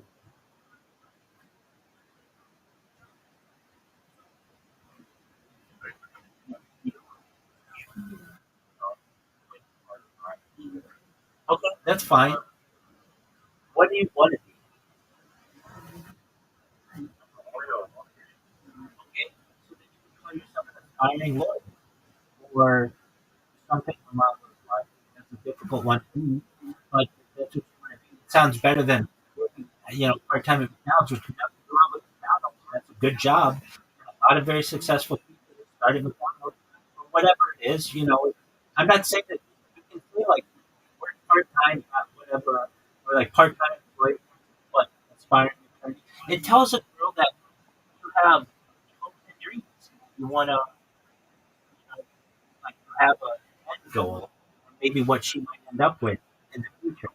I'm not saying though that what you're doing, you can be successful by just saying I work part time at Blockbuster that doesn't even exist anymore or whatever. You can get paid that way too. But like the pictures are really important. Your description is important. How you are you 6 feet tall?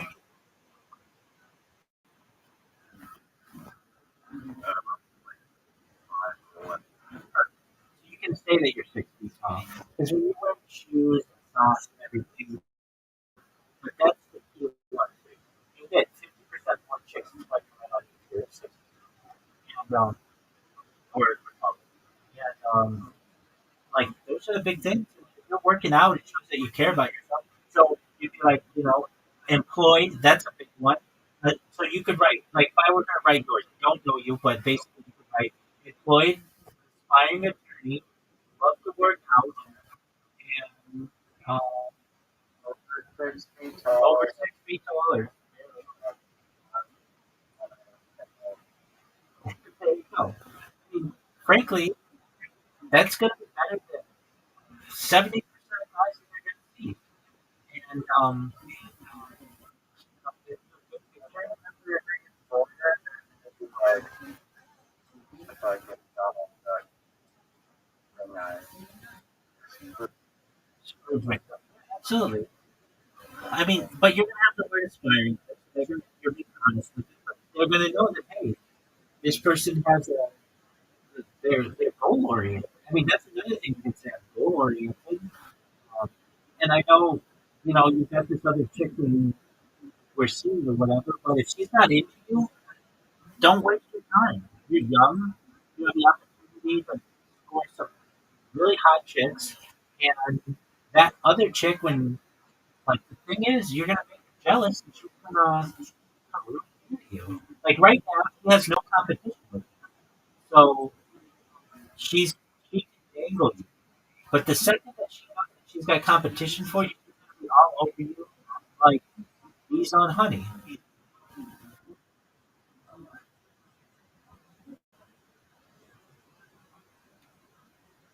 Con, you know what pickup is?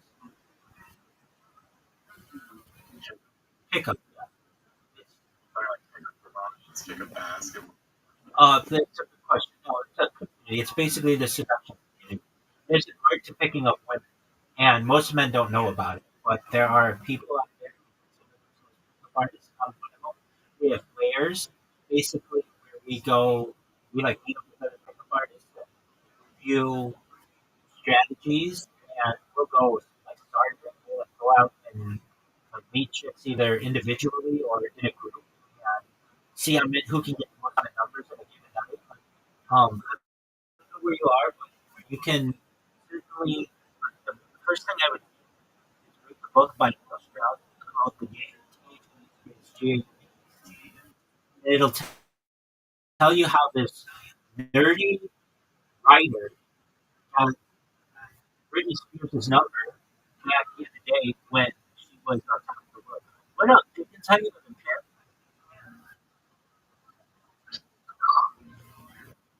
Higgins, what's new? Nothing. What's good? What are you up to, my man? Watching it. You watching YouTube? Yeah. Excellent. Higgins, how old are you? Okay, very well. What are you watching on YouTube? Emergency response. You what? Emergency response. Oh, okay. Is that fun? Yeah. Very cool. Higgins, how did you find out about it? I was in here a long time ago. No, I mean I've got like almost 1,800 people, so I don't remember them all. Eli. Okay. How did you find out about Ego. it? Okay, that's a popular one. Okay, very well. Do you like gaming? Yeah. What are your favorite games? What? Okay, very. What's on your agenda for tonight, Pickens? What you? All right, well, that's what I'm doing. I'll do that before everybody. I will do that perfectly. Do you like podcasts, Pickens? What are your favorite podcasts? Like, True crime. trial. Like, trial podcast. Okay. Do you want to be in law enforcement or do you want to be in Like a like strength. okay, is that a good one? Search of a. It's a baseball player. And it's So,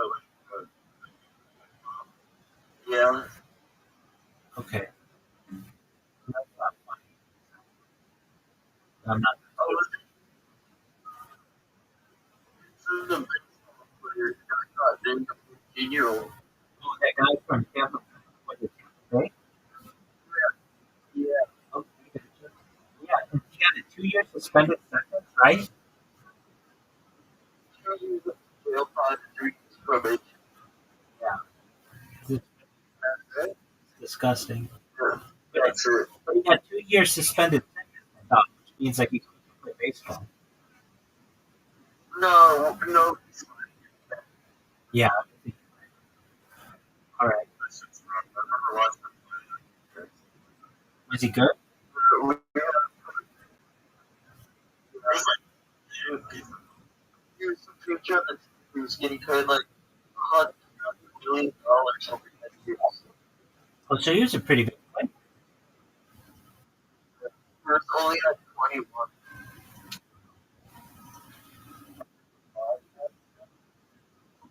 No, it's like he was an awesome podcast. He was like, There you go. was podcast. I feel like the what's his name? Like George thing, George DeSantis. Like that. He was like New York, like one of the boroughs, Right. and now he's getting arrested for like tax fraud or whatever. Right. And now he has I um it's George Santos. Jewish Santa. Did he serve his time?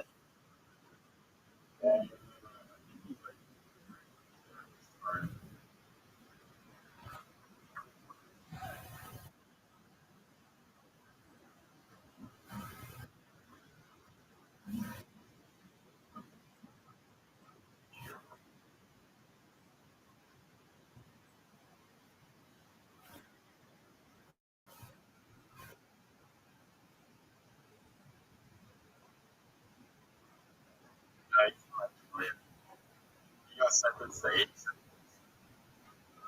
There you go. So just Well, I don't have a very high opinion on most politicians. And he doesn't choose.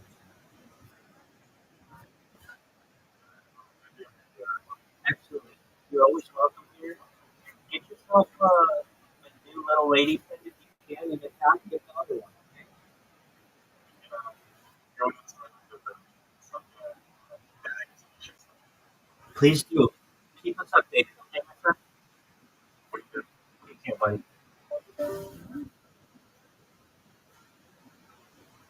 All right, back to you. Where were we? Oh, we were talking about Joe Rogan coming in.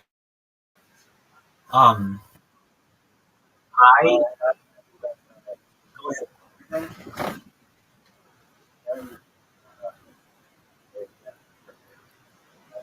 Dude, I've seen them all. I love Nathan.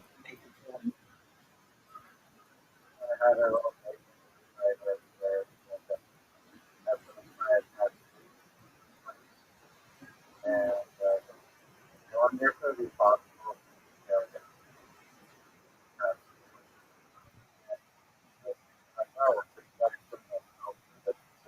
I can go and like a free tattoo. It's just like a tiny and like a small part of it. Or even of our idea right now. Sounds great. And they all are environmental like boom. Someday free tattoo place. Okay. Tattoos are virtually nothing. And now all the people on earth tattoos together have been in the whole social media. This amazing free tattoo here under yours. I don't get it. So let me make sure I understand. You have no prior association with the tattoo shop. You go there and get a small RR on your arm. You post that to social media. People on social media see it and then go to the tattoo shop wanting a free tattoo. I just and then I'm like, oh, actually, a bigger a full my entire neck done by myself. I just I got you. So, it's promotional. so basically, a really small tattoo is free, but if you want anything bigger, then it's going to cost money, right? Yeah, Okay, just on like a smiley thing. okay. I are you going to have an agreement with the tattoo shop? Oh, this is a real help a I got you. Okay. Then when the people come in and they're like, "Where's my free tattoo?" Won't the tattoo shop be like, they'll know about it, so they'll be like, "Yeah, it's a free tattoo if it's smaller than 1 inch. If you want it bigger than 1 inch, okay, that is what they for you, but and then a motor. Oh, actually,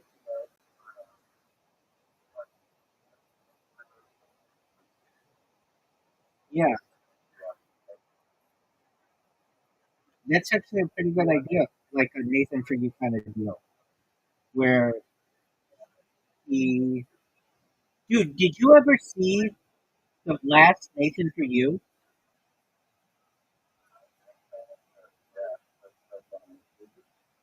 all that way, and then also just off the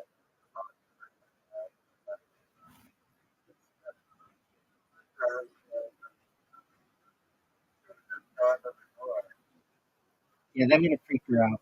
Um, longer wave of what were your thoughts on Nathan with that prostitute?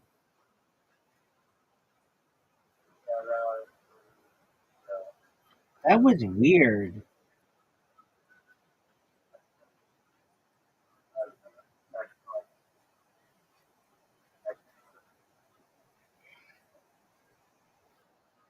I think it was, but it was like it was weird. He's so awkward, and um, okay, so you finally found it, or you finally watched it. Yeah, but we haven't talked about it. Um, yeah, I mean, they spent so much time trying to find her in like old yearbooks and everything, and he even had that like reunion where nobody knew who she was or whatever. And it turned out like she didn't even like it. Like they weren't even dating or whatever. I don't know. It wasn't like they were really that close. He made it. that's funny. He made it up to be more than it. Like but then you could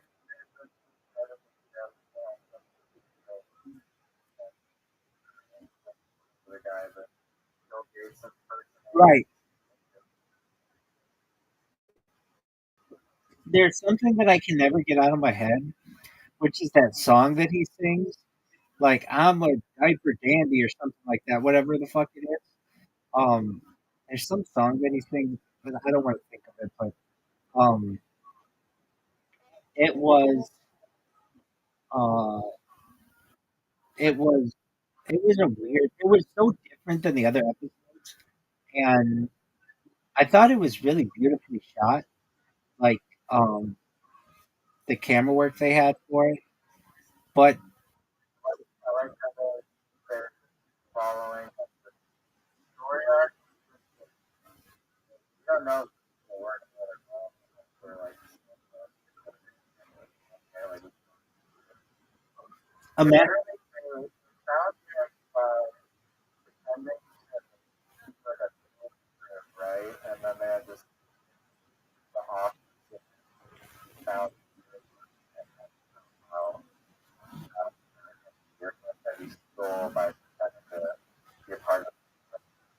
Yeah, it was something. At this, That's right. Yeah. Um, I thought she was really. that was fun. I thought she was really nice to even just like not have fun of it. She was just like obviously like she had a successful life. She had a successful children. She had a successful husband. And that guy, the Bill Gates guy, didn't really ever amount to anything that great. And he didn't look at like Bill Gates at all. Like I don't know, it just didn't. Like if somebody was like, "Here's our Bill Gates impersonator," it's like you're supposed to look like the person.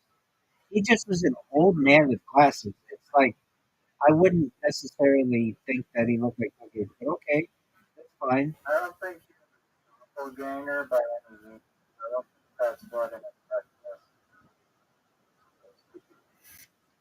Like if you're doing a Donald Trump voice, right? Uh, whatever.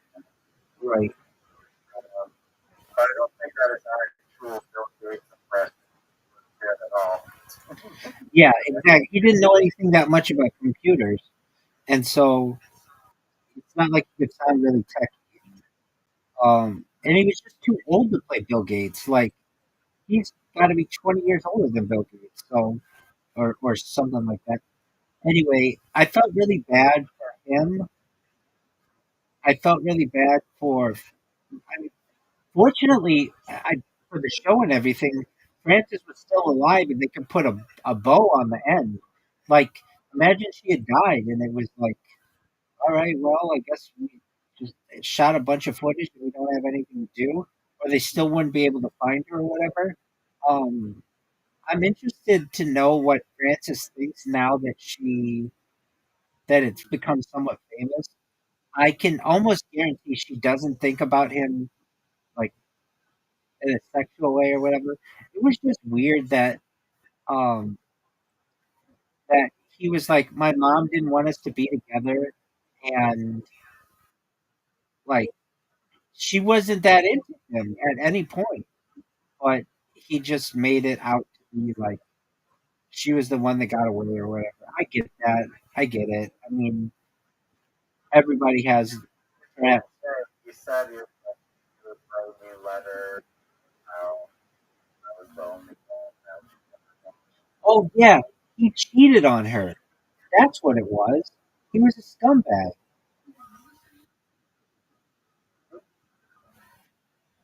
Was her heart. I think so. Yeah, with some other girl. I don't know. Hold on, let me look that up. Nathan, for you, the final episode, Finding Francis. Did the guy cheat on Francis back in the 1960s?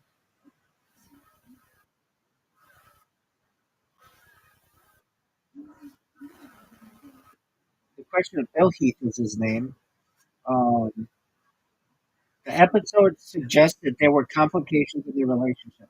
Specifically, Francis's letters, which Bill discovers later, accuse him of cheating with Gloria, indicating that there may have been infidelity involved. Yeah. So do you remember that in Francis's letters, she accuses him of cheating on her with Gloria. Right. But apparently, uh, and live.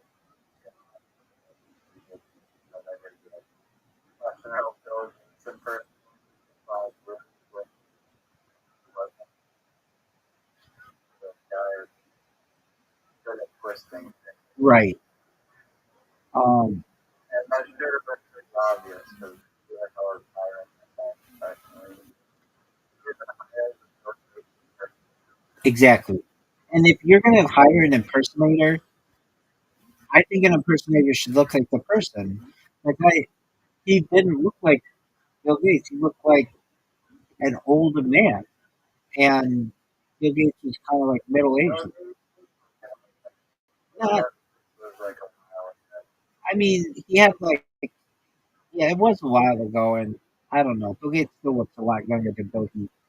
Um, okay, so was was young. exactly.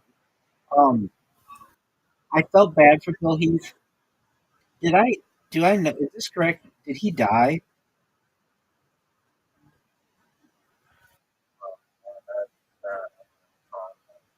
Uh, Shush. No. He. Um, maybe he didn't, but I don't know. I just wanted him to like live with his. He didn't have any children. I wanted him to be able to live in that big house with his niece, but she didn't. She didn't seem to really want him there. Um, and or if I recall, it was like um, let's see if he died. That's what it was. I said diaper dandy, but yeah, ding dong daddy to Dumas, Dumas, Arkansas. That's what it was. Oh, so he he moved back to Arkansas and he's in an assisted living home. So perhaps I'm in the Nathan for You subreddit. I I thought that was a fascinating show. Um, yeah, like other jokes, yeah, by started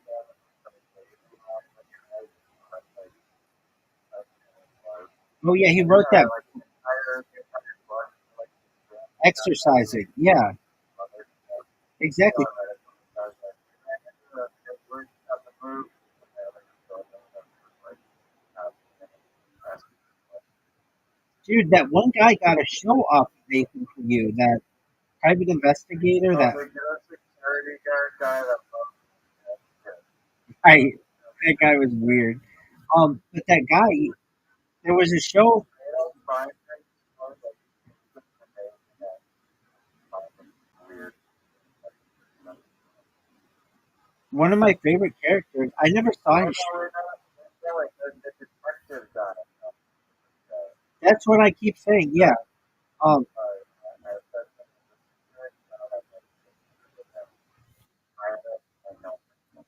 Oh, I didn't know that. But the the Nathan for You investigator, that Wolf guy, um, was Cry Wolf.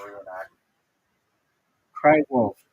I never saw it, but that guy had a like he was in Playgirl, and he was like really proud of it, and just he had a really good personality, and I I liked that guy. I mean, I never saw his show, but I thought he could probably be pretty fun. I probably should check his show out. Um,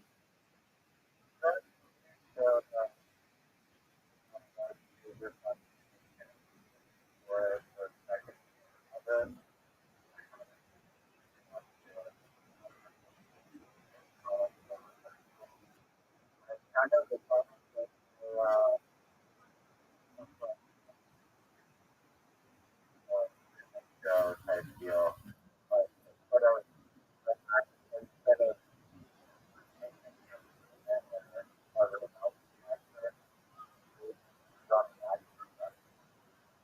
that's interesting. I haven't seen that, so I can't really comment on it. I do like it. I liked his other show. I don't know why they got rid of it. I know that the Nathan for You. Yeah, I don't know why they stopped it. I don't know why they stopped these shows. I mean, I know that like it's about ratings and everything, but it has like a cult following of people who really like it. Um, and I know they can probably run out of ideas and such, but I don't know. There were some like characters on it, not like his like super like great Starbucks. right?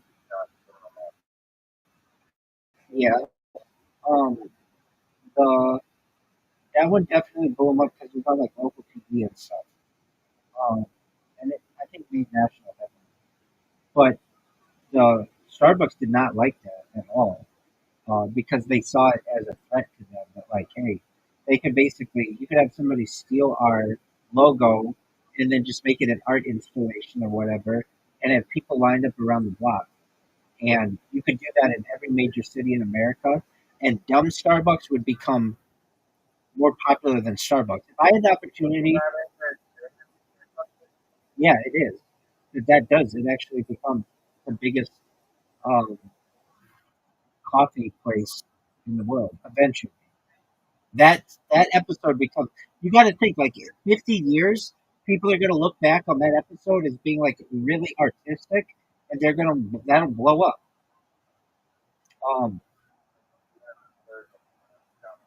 yeah.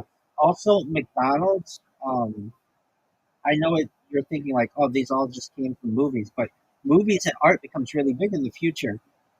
McDonald's eventually gets overtaken by McDowell's, which is in Coming to America. Do you know that brand?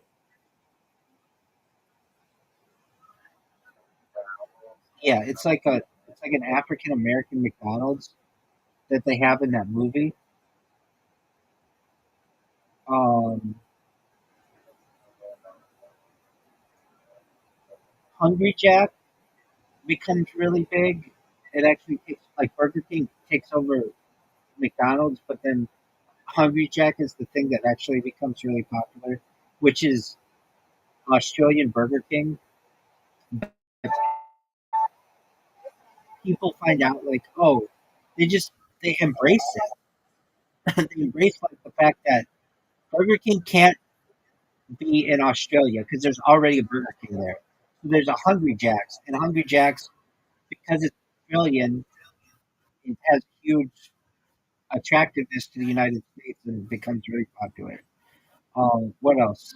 With, like Dunkin' Donuts becomes huge. Um, In and Out goes national. That's already happening. Um, what else? The one that wins out over anything though is Hardee's and Carl's Jr.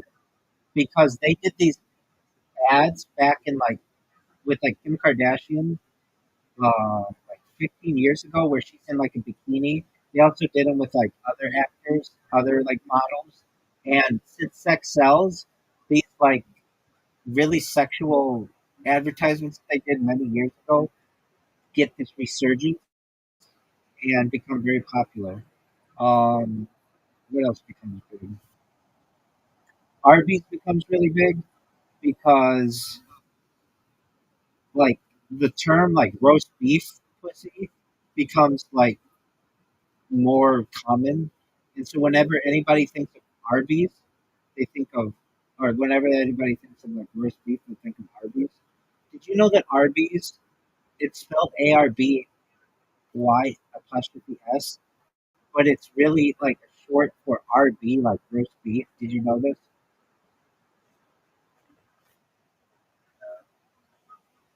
Do you get it? Like RB is roast beef.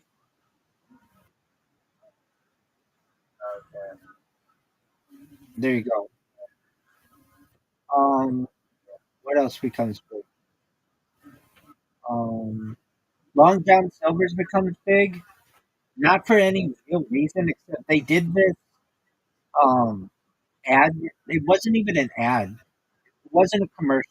You know how you would know this. They get like people to draw on windows, like just like art on windows with like a marker. And there was one in the United States became a meme. Um, there was one. Welcome, Mr. Grace. How are you?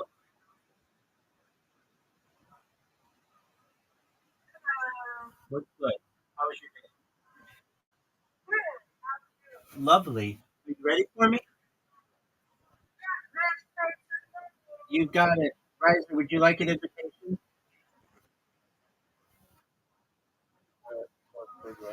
Schooling? Oh no, No, we play bowling. You want an invitation? no, I'm not gonna. All right, Miss Aquarius. Two of us. You send me an invite. I'm not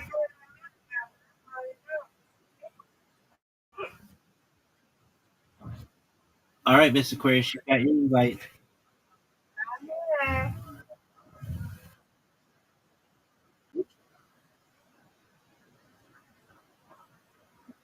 Riser, Where is he's been in Oh here, no. but he comes in at like 6 in the morning, and I don't have time to be up at night with him.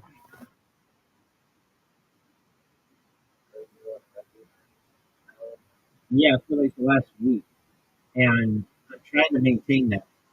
So I told him, like, he comes in, he'll come in at like 3 in the morning, and then again at 6 in the morning. He's trying to become an exotic dancer. I strike, and so he's been going to the gym a lot, and so he usually come on, not that. He usually comes in before he goes to bed, which is like early morning Pacific time. And, thank you. Magic, I don't know. Oh yeah, I think he's got a good chance at it. He's That's a pretty specific dog. I don't think I don't see a robot to replace him. yeah, he probably is. But I mean, you can only do that for so long. But that's not. Yeah, I mean, you've got to maintain like a really good body for a long time. Oh, this Thank you.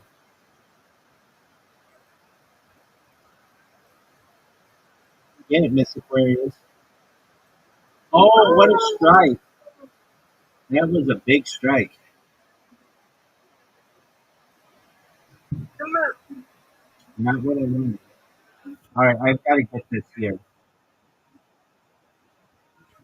That's a spare. That was good. All right, Mr. Aquarius, last frame coming in with a strike. Ooh, that was good. All but one. Look at you, 64. You got this. Oh yeah, nice spare. Mr. Aquarius Thank with 66. Get this strike. Put it out of reach. Oh, you did. You put this game out of reach, Miss Aquarius. Beautiful. You're welcome. That was great. Ooh, I could come back. Let's see here. Let's go. No, not with Let's that. Not with that kind of round.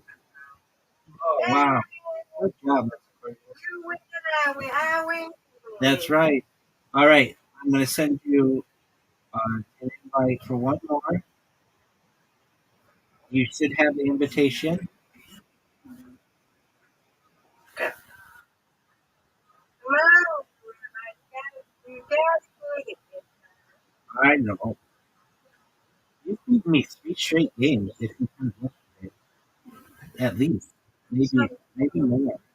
Oh, You've been on fire. You had that game.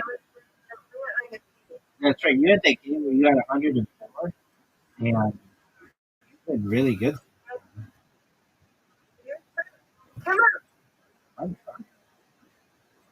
on. You got a spare. Get another one. Or strike with a better.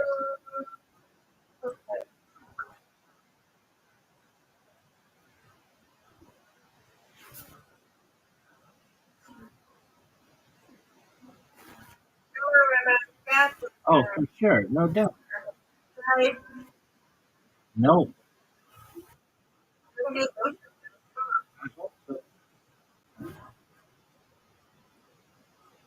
Here we go. Thanks, man.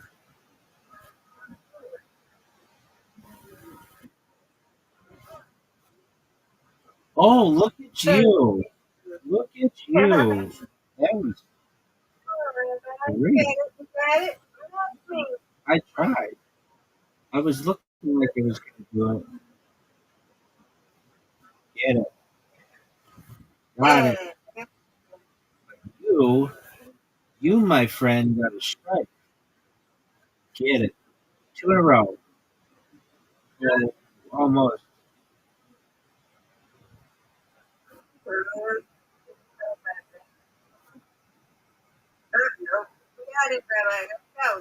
For sure. No doubt. Uh-oh, this is a tough split. Maybe one of the toughest splits that we can have. Just get these two. Oh, it only got one. All right.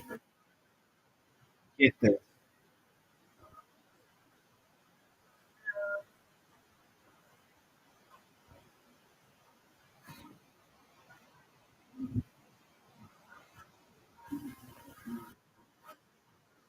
Uh-oh.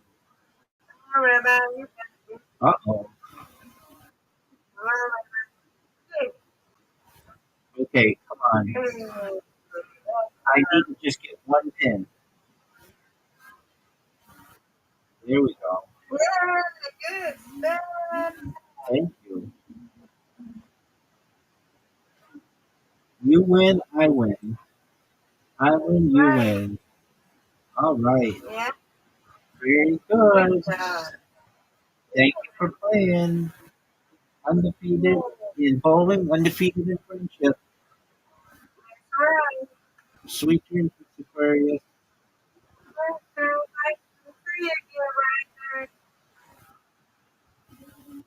Riser. Oh, okay. Very cool. Excellent. See you in the morning, Mr. Aquarius. Take care.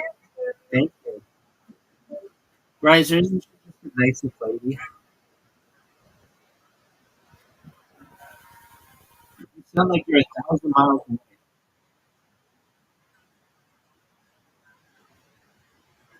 Oh, you're going to the bathroom, you said? Oh, okay. Take your time.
How much did you pay today for one? Is it a school? $5.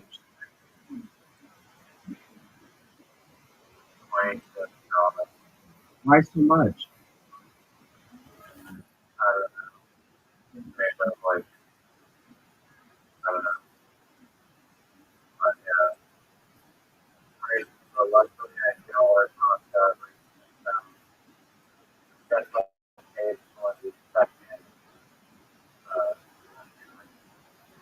$5.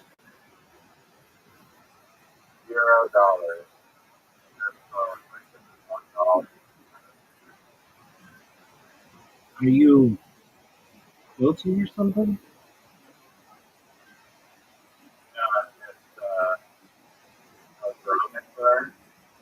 The like metal things?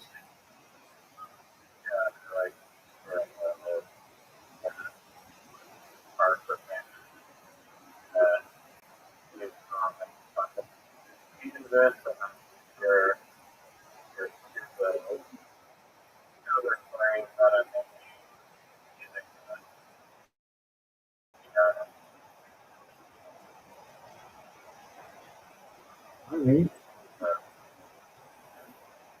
Are you okay? So you said that County Guard, something like no, what was it? 1350 school. that. That's there. 27.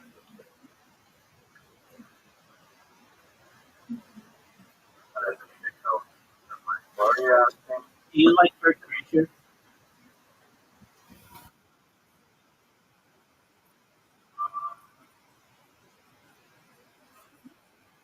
I feel I'm not much against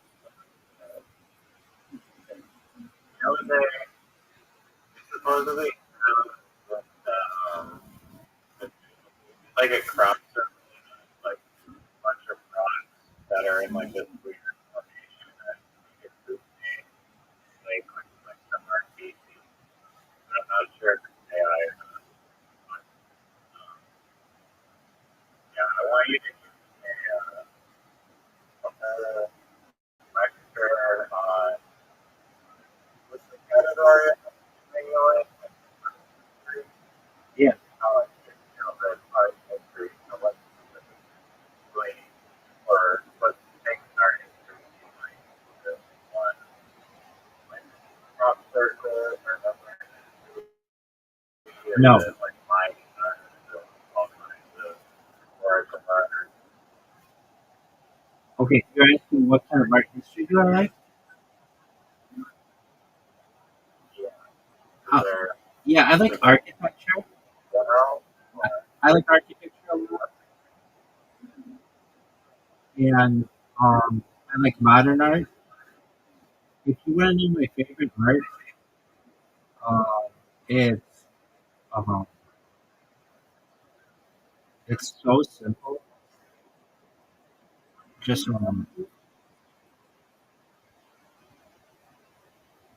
it's Pierre in Lorraine. Pierre Mondrian. Um, just type in. Um, it's so simple. It's just type in composition with red, blue, and yellow.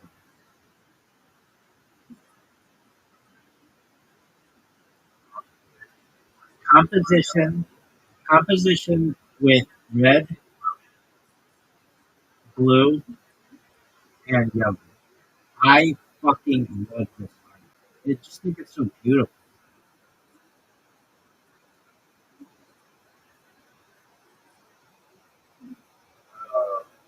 really just there?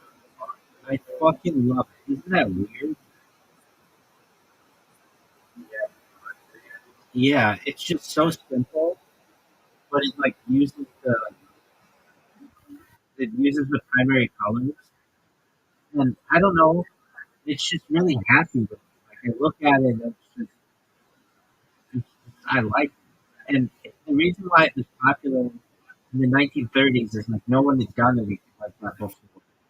Yeah, and when I see it, it's just like I just think it's absolutely gorgeous.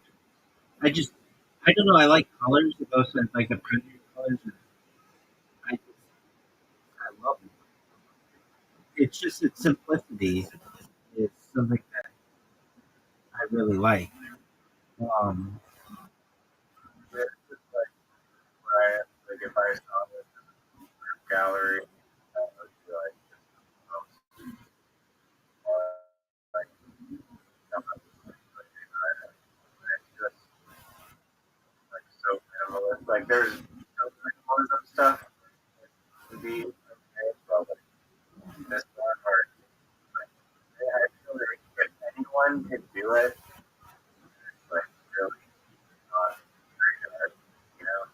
but here's why it is because no one had done it up until the 1930s. Nobody put these together like And here's another thing that is my opinion, just because it hasn't been done does not make it a thing that you're doing just automatically. And I'll give you an example. There are these I saw it on Instagram, this guy and this reel on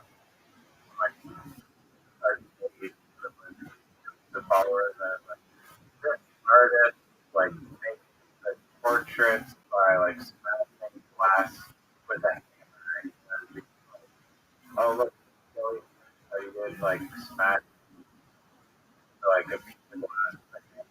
Like, one definitely was was good, but like I feel like everyone is just fucking with him as the like weird thing and which is creative. Yeah, are you actually good at what he's doing? Like that helps. Like, no, I really don't. Like, I would not. You know, like, not, uh, that doesn't mean like he's a terrible artist. It's just not my opinion. That makes sense. You like summarize it? What do you mean? Just because something happens like that before or something, I all that gotcha. stuff. I gotcha. Um, I I get that.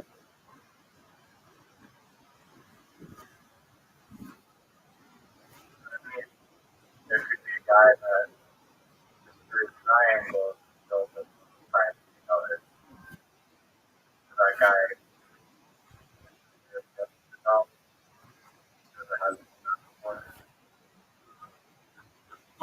I don't necessarily think that it. Um,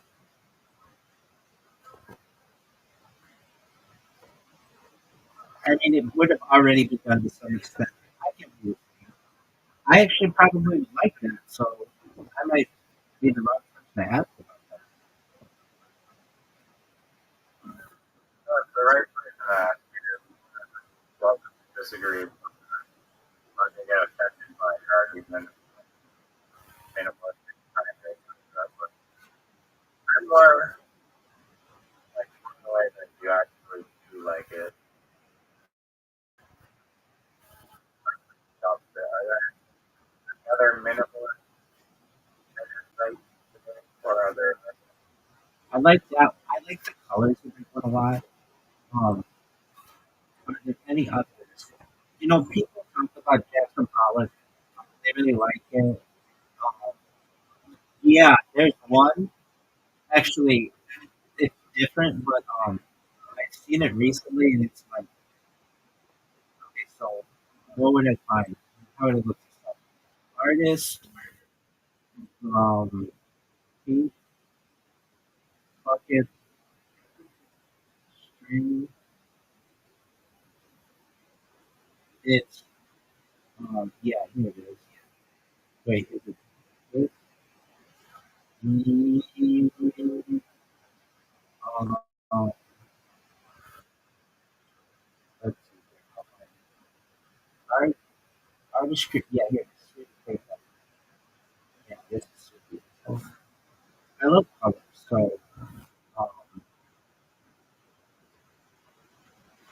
yeah, here it is.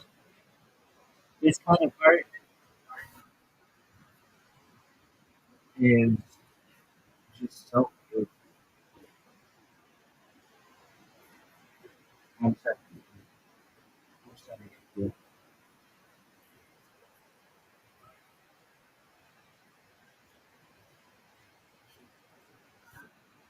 There's a video. This is from um, Business Insider.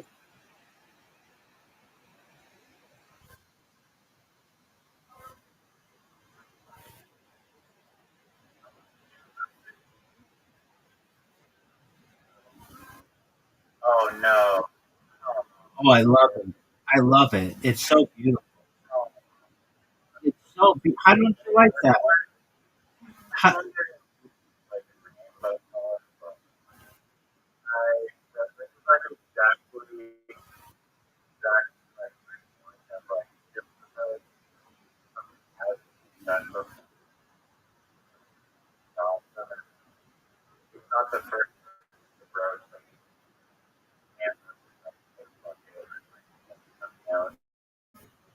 you don't think it's beautiful?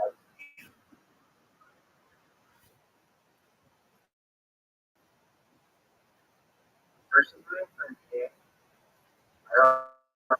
It's very extremely rare to find art with every subject and get that it's just like color get around. I'd say like 98% of it is that art. Like You know these Canadians? bucket one, I get but bucket one, it's just yeah. It's so beautiful. Or, Look at the colors, man. like he just stopped it after like the first swing and just let it swing around another one. Yes, I mean, it just depends on what you want. But the reason why I like it is because of the colors. I love the colors. What do you think of the shows are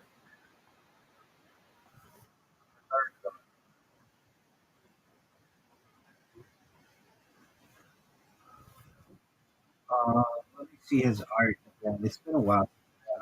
I'll send you a photo of this but Um, David Chelsea, Joe. yeah.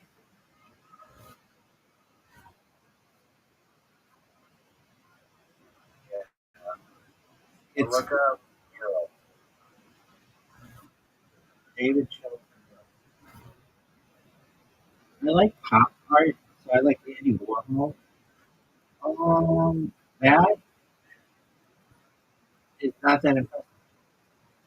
Oh, you know who I really like? Um, I'm in this kid's subreddit. I can't think of his name. Hold on. Um, it's like 90s art. Hold on. Um, 90s art is white. It was really popular. Um, you know, it's Keith Haring. Do you know Keith Haring, right? He died. Heard of Yeah, it's very popular. It's very popular. It's going to become really popular. literally stick man. It's not. It's close.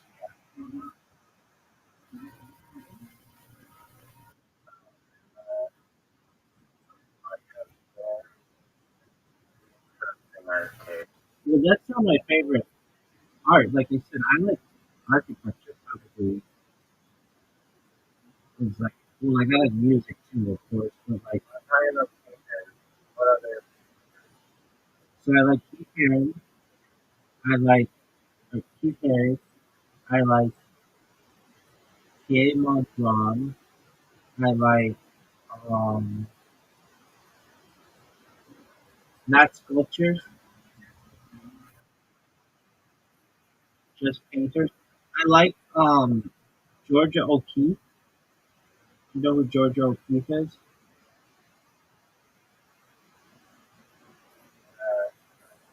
All her shit looks like pussy. like that or like They like flowers, but you can see like vaginas in all of them.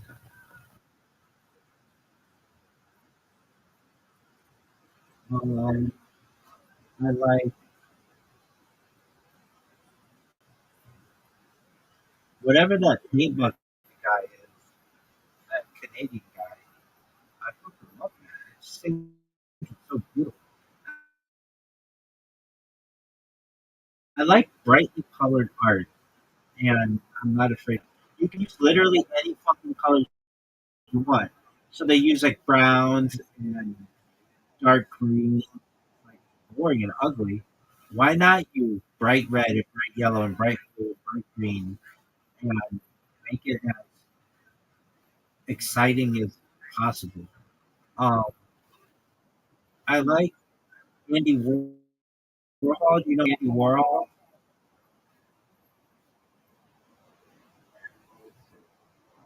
Yeah, that's cool. But I really like his Marilyn Monroe's, and I just love the color that I love pop art. So I love that, like taking things that are popular and making art out of it. And I like that style.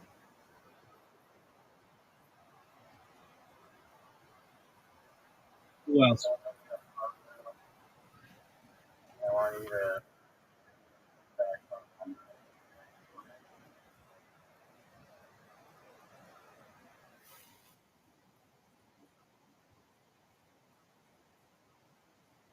Okay. That's good. Who's that?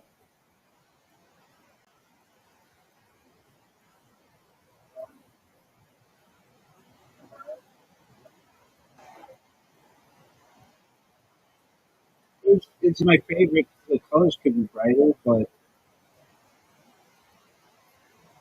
write is that yours? Did you do that?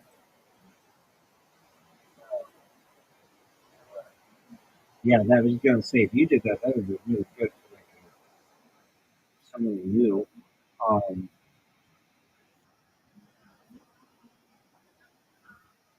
I like. I mean, I name the art that I like. There are. I'm sure there are other artists that I like. I just don't know their names.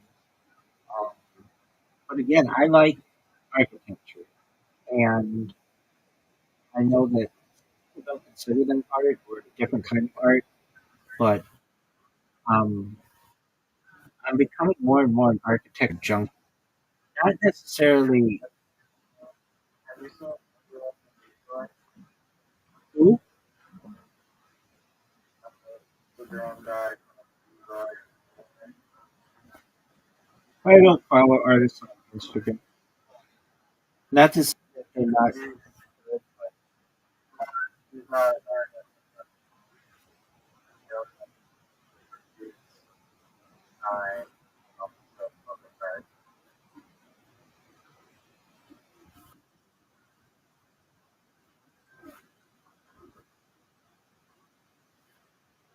Um, who is it?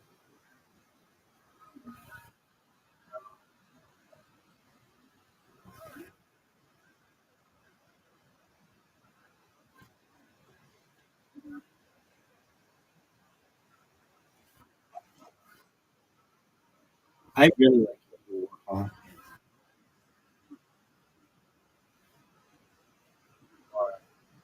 His stuff is so brightly colored, and it can like the popularity of it connects with me, and it's like symmetric, and uh, sometimes it's like multiple of them. I just think that they're beautiful, beautiful colors. The colors are just amazing. Um, like like impressionist painters.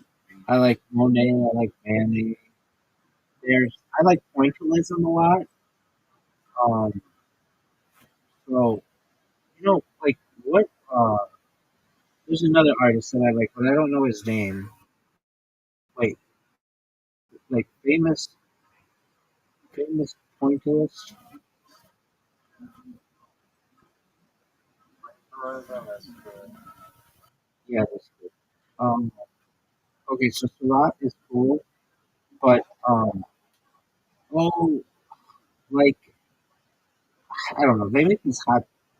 I've never had them, but they're like advertised all over LA. Uh, what are the coffee hot dog? Coffee hot dog. Um, it's has anyone actually had a coffee hot dog? I've no fail. Coach did not help me. They did not help. They just have this pop art style advertisement. Okay. Uh,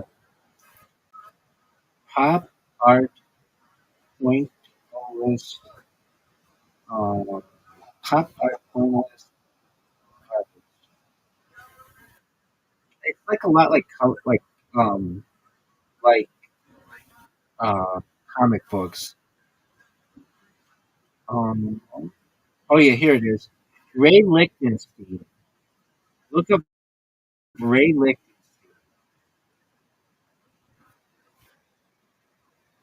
Right? Yeah, so it's Li Like a software, or Roy Lichtenstein. Is it Roy? clearly like comic book, Yeah, exactly. I like that. weird, weird cut. I like Roy Lichtenstein. Yeah, I like it a lot. Um, I like that kind of art. It's like pretty to me. It's just I don't know. I like the colors, and I like it's like comic books, but I love it. Is it vandalism though? It's not. Though I think he does to some point. Oh yeah, it is pointless. Yeah, I love it. I love pointillism because of what it can do. Like just like each point is independent of the others, but together they make up a really beautiful artwork. Probably uh, Oh, for sure. basically everything that you see is pointed on a Agreed. real pixel. Agreed.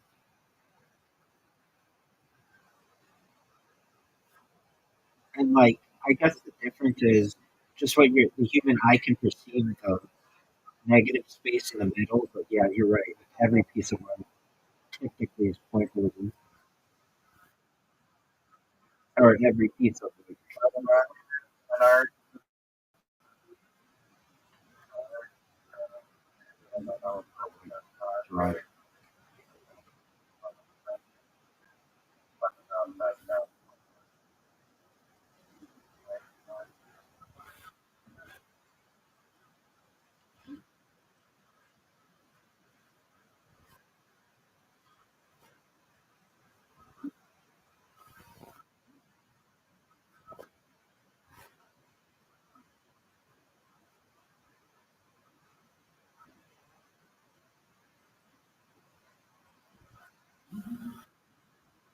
What kind of art do you like?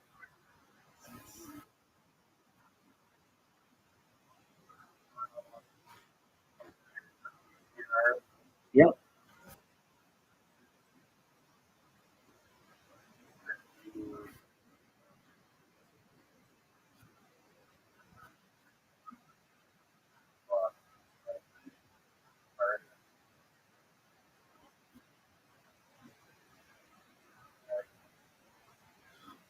Um, there's a kind of like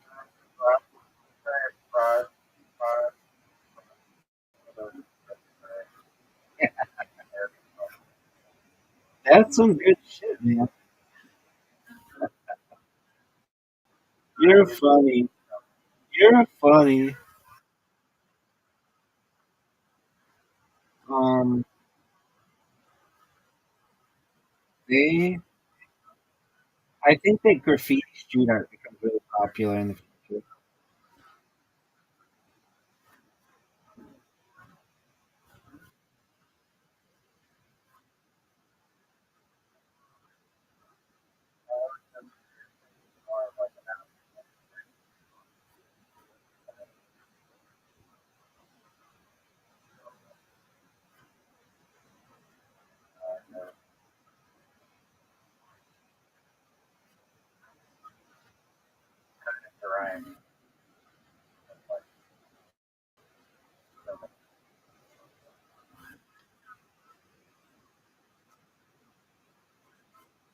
One thing that I don't understand is why nobody knows who this Banksy is when it's like everybody knows who everybody on Earth is.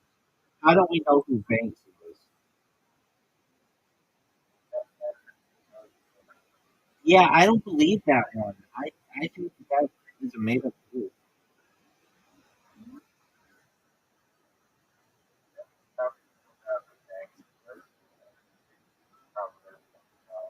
Yeah, but I mean, come on, man. Like, you know that they know who everybody on Earth is.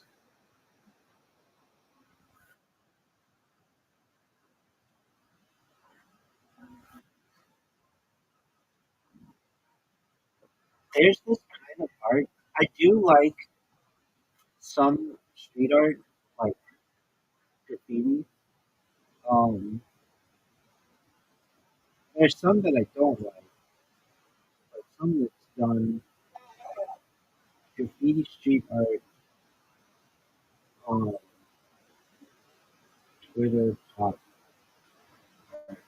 don't get it. I don't know why I put Twitter in there. Move to it. Just graffiti. I like pop. I like whatever it is. If it's colorful, chances are I'm gonna like it.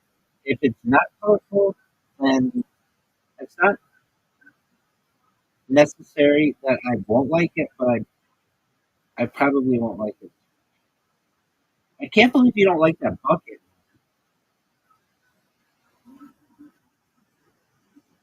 And it's just like the form. It's not like a very like intricate form. I don't think I'll be able to find there's this artist and a couple of like half a stick or something together, and it's very vibrant and very colorful, and there's a lot of there, a lot of but I know I like a million times better than just buying all these packets and other different fabrics. Fabrics are cut into different shapes. And like it creates like a much like just having a plain like color like qualified as another color. Not as thin and like like many different combinations of colors. Okay. I I fucking love pop. There's this. How do you define confidence? It's a good question. Generally, it has a popular subject and very brightly colored.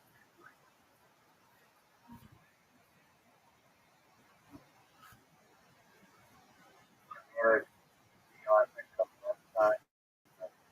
I love it.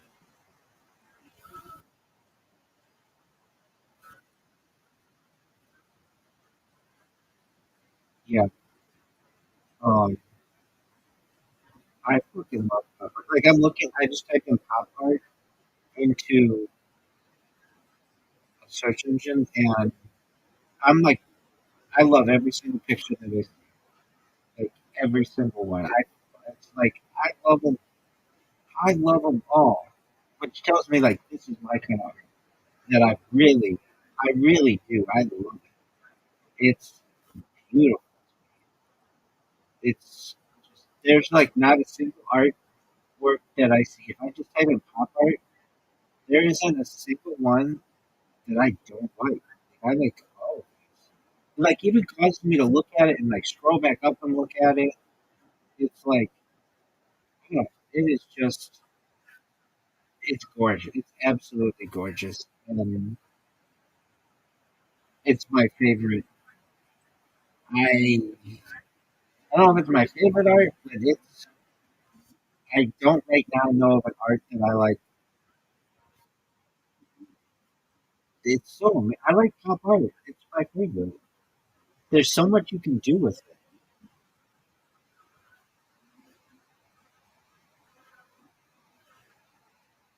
I mean, you don't like it, or do you? And,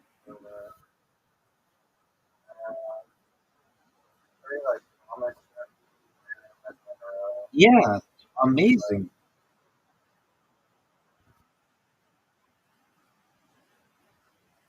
uh,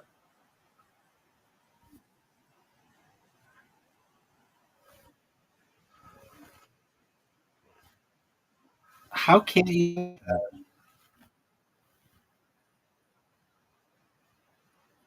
I think there's Every single one of them is amazing. You know it.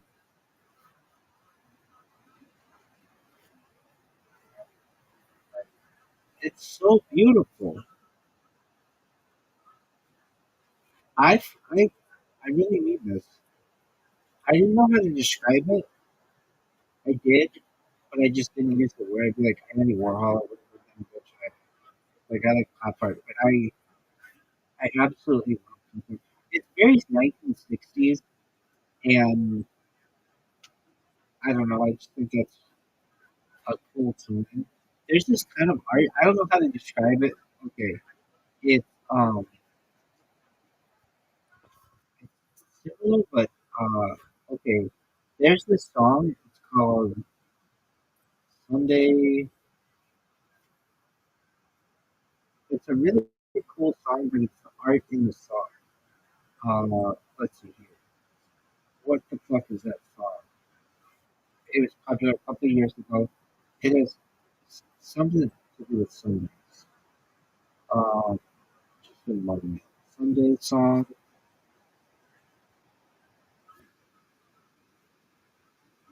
Sunday song. Pastel.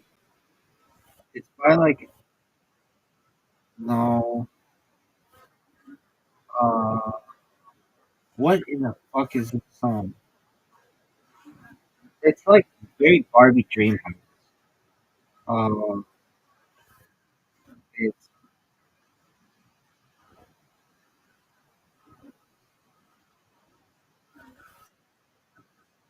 still covers music video.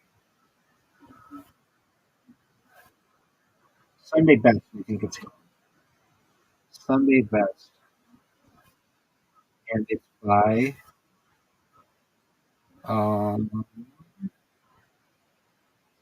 no, it's just a song.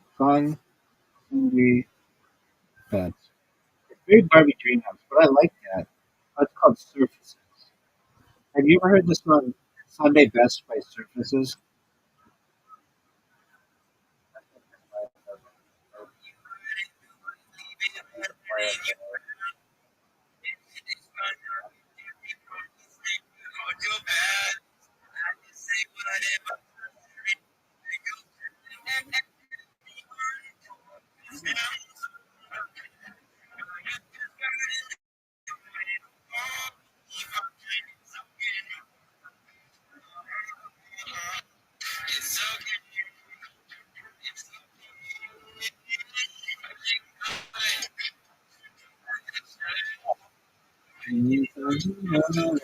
Never would be less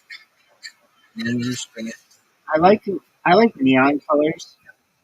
Like when I was a kid, neon was really popular. Like around the late '80s to early '90s, everything was fucking neon. And I remember like just children would uh you didn't want to be like red or green or blue. You wanted to be like hot pink and electric yellow and like those kind of colors, like shocking green. Like everything was like really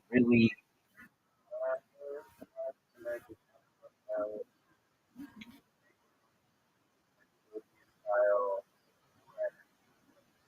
very vibrant, color,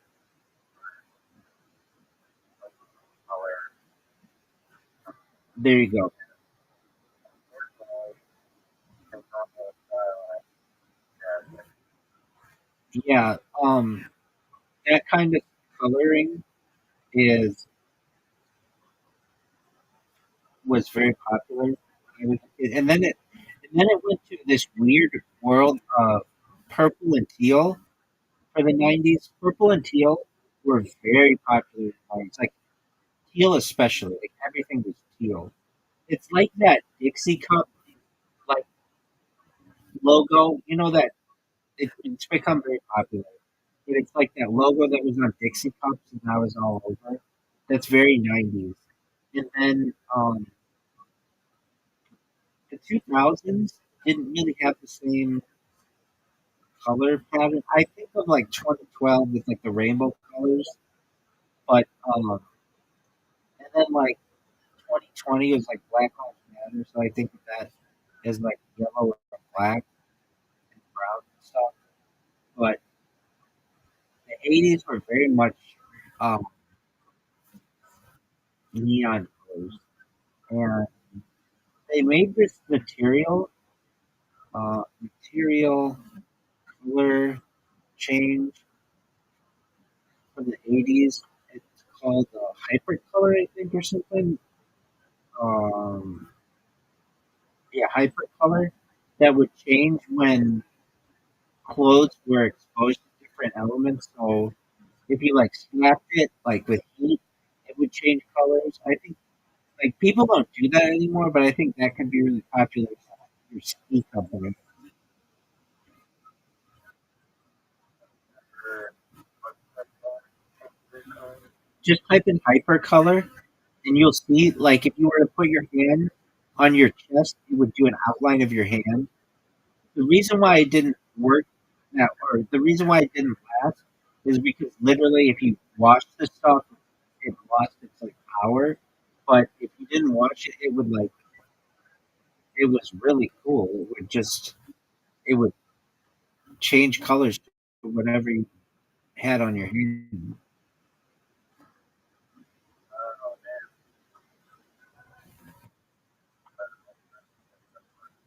man, Yeah, but you could make a coating that did, I'm sure. They just didn't try hard.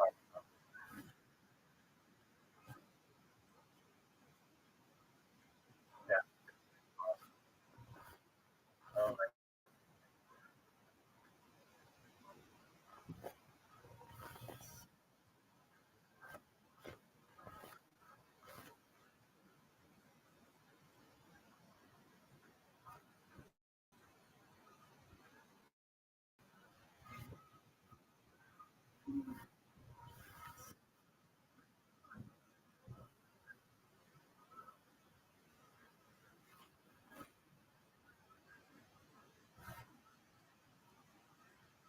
Dude, I fucking love pop art so much.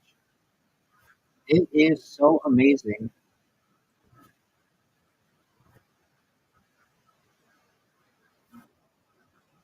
What kind of art do you like?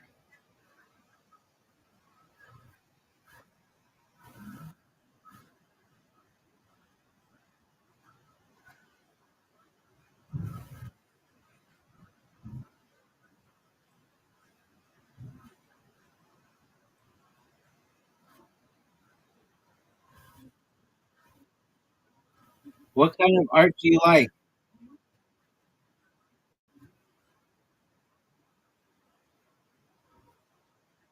Are you there?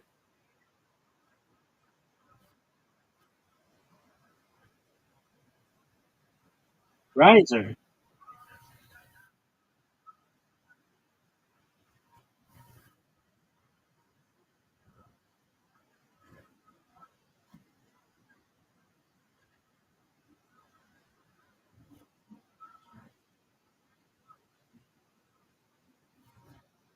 Riser.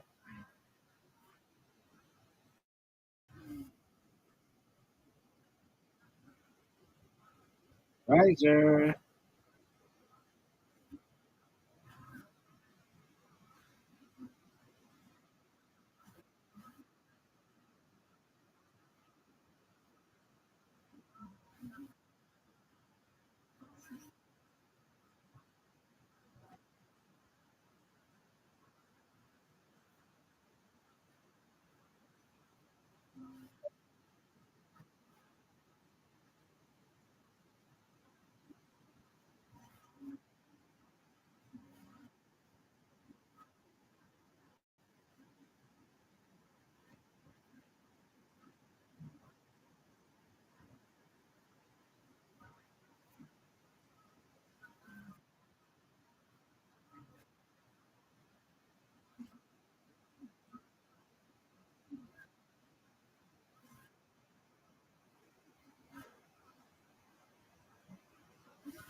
There he is.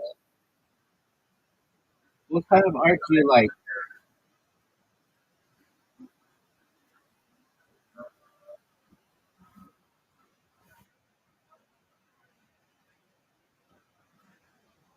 That's where if I had more energy, I would be able to have better discussion. But you left the reel that I sent you of Leroy. Oh no, I didn't. Let me take a look.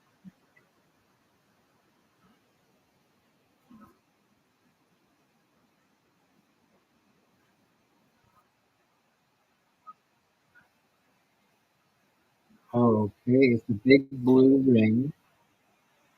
When you're in Calgary, you gotta check it out. The ring cost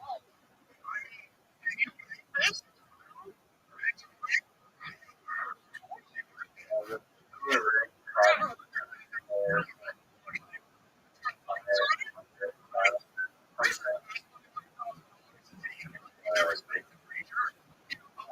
$3,000. Hold, hold on one second. Hold on.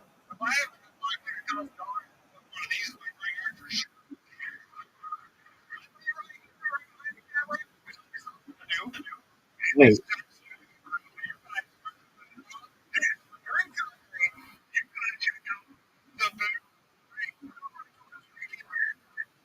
So the city of Calgary just made a big blue ring. Yeah, it's public art. Okay. Like, Now, What are the silver balls? public art that cost Okay, I like the big blue ring. I don't like the silver balls. The big blue ring is cool because I don't know, Calgary doesn't have anything going for it, so at least this is like a tourist thing. But the silver balls, that just looks like a pile of rocks. yeah, there was a guy that climbed the pole and then fell in and got out and then fire department um, right there got him out. He got charged by the city for for something. It turns out that there was a like in the like that could have been out there, but he did not die. Right. Okay, so, and then, and it's a picture.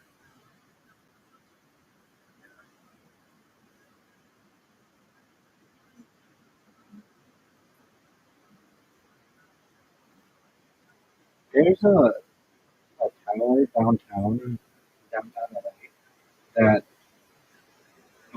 it was being built by a Chinese company, but then the Chinese company went out of business, and so it's only like half built, and the it was just graffiti the whole building. Yeah, yeah, no, I talking about. Yeah, but they came up with a really good nickname for it, and okay, so graffiti tower is not the nickname. It was called um, they. I've got to find. Let me see if I can find it. Um, graffiti. You know what? It's called uh, graffiti skyscraper. Yeah. Um,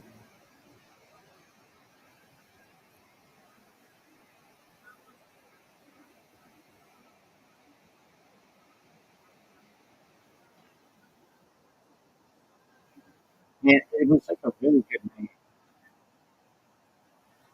It was it was like really good. The um,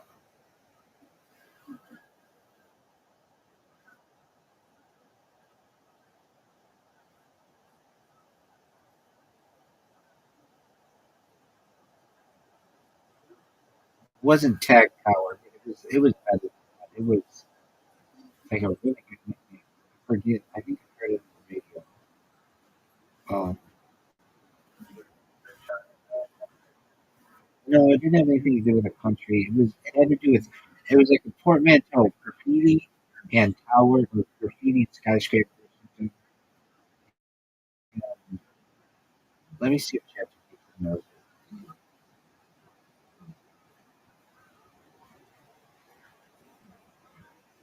Yo, dog, what is the nickname of that graffiti tower? It's next to Crypto Arena. There's a really good nickname for it. It's not graffiti tower. It's like Tag Tower or Fly Scraper or something like that. What is it? What is the nickname?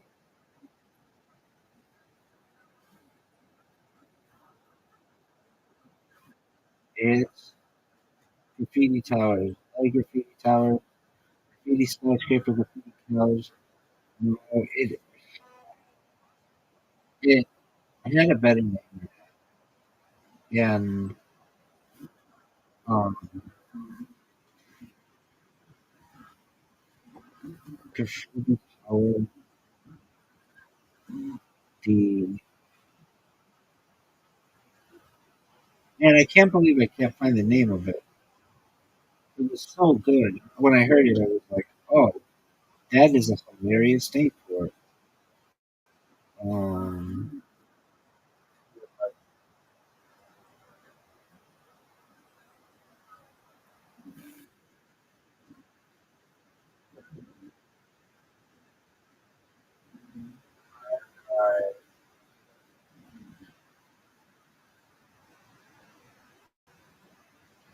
oh, maybe it was the spray skate. It was something like that. What? Maybe not that, but it was something like that. The spray skater or the spray the the spray. It was something like that,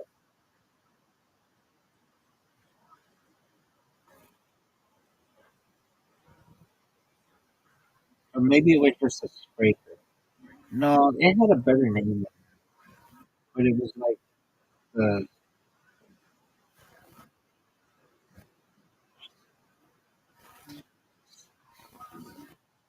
I don't know the sky. Oh, it's the skyscraper. I think it's something like that. Not that that's the best name. It might not be it, but that's actually not that bad. The skyscraper.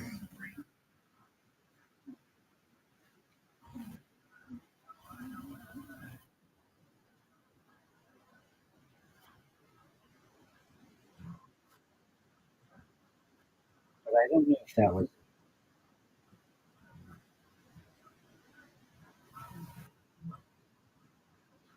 skyscraper. I don't know if I just came up with that.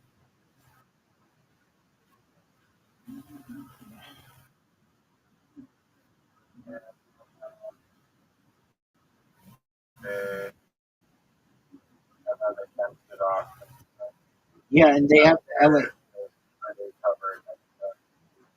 to have the LAPD there 24/7. Yeah, I feel like the Chinese company should have to pay for it. I mean, I get it. and I get why they don't have to, and they want to do it. other buildings that are covered. Not like that.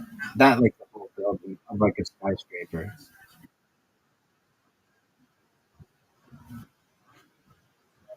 Uh, Still, like there's buildings that are covered in Los Angeles. Oh yeah, for sure, but not like high rise. That's the one like that.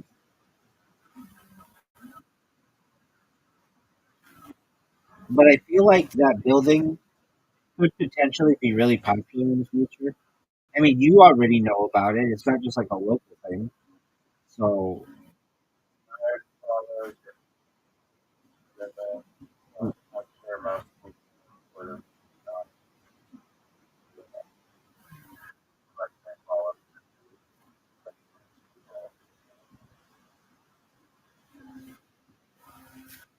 There's on the news and stuff, somebody else.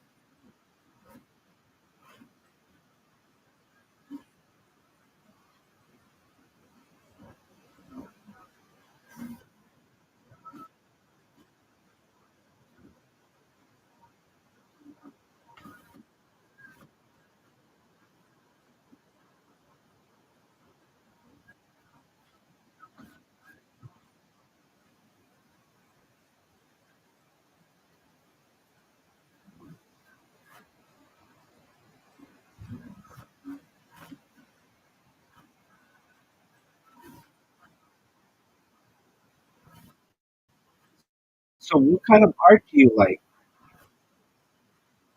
You asked me, and I named like six different artists and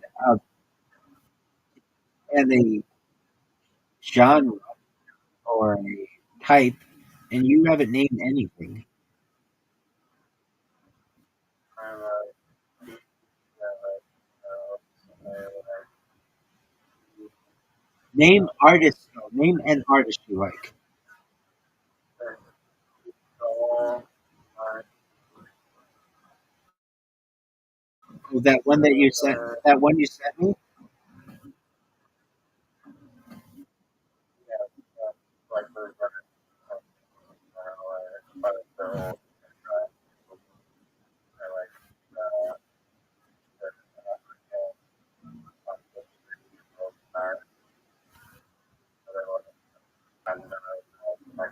or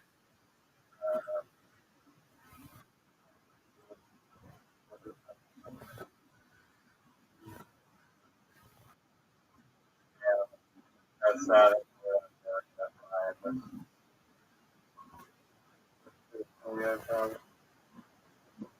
the like the most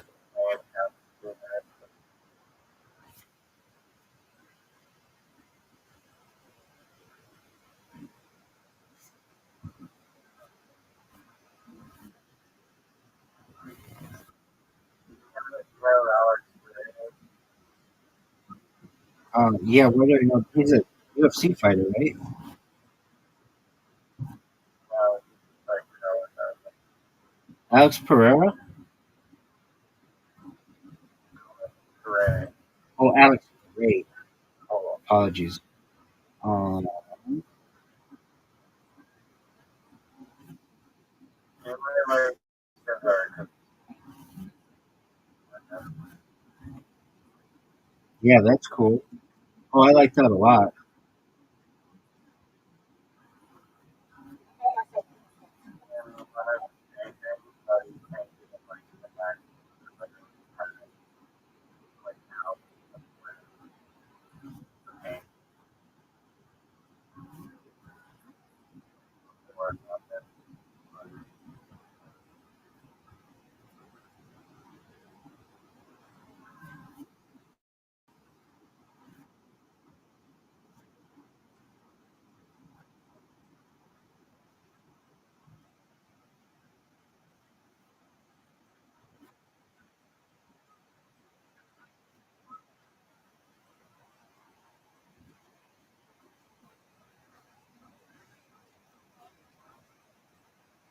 What were you saying? There was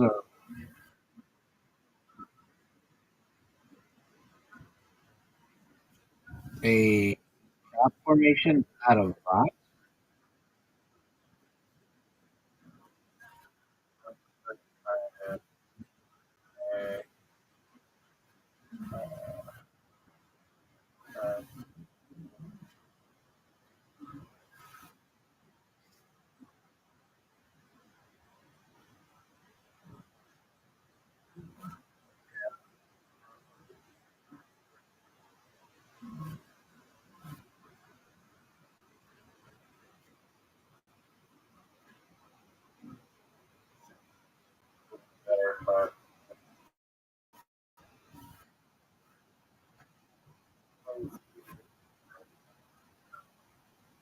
So,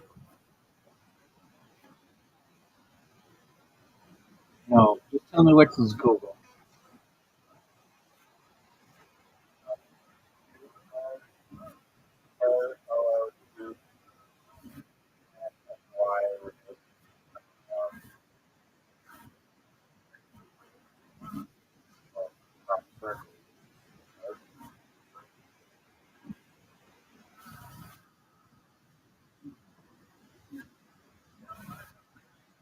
So it was Rothschild or was it crop circle?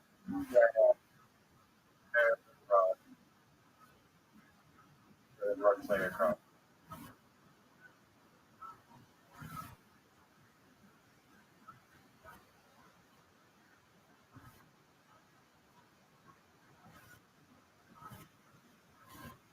And it's underground, underwater.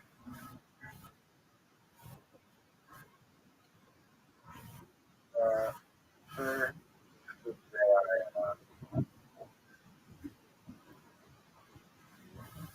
There is a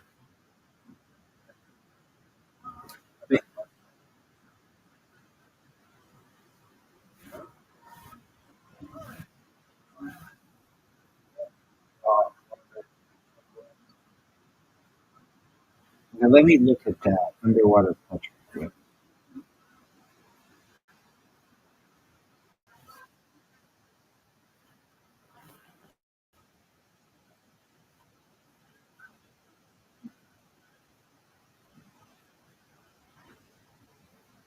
there's some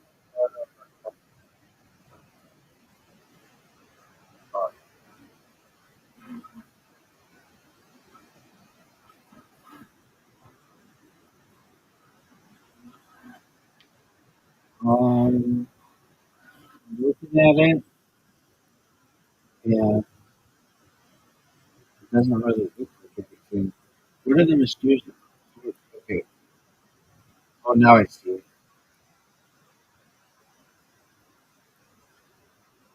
The strange reclamations are located near Chaco Miko Mall in a private lake which only is only part of the year. Oh, that's interesting. I've never seen something like that.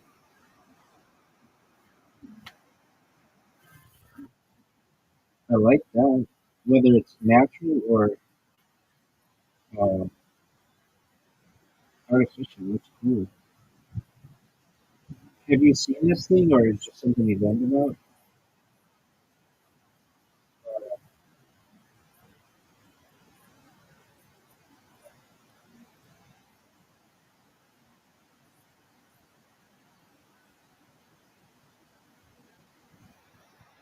If you had the opportunity, would you take Bill Heath to Kootenai Lake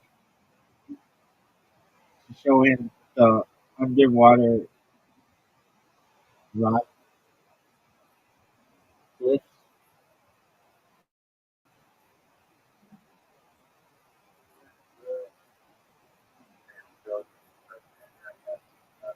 What did I say? He's Bill. Bill is short for William.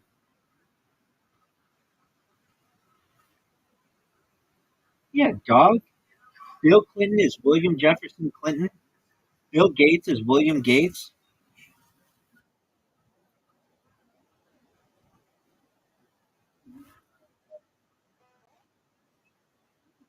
How didn't you know this?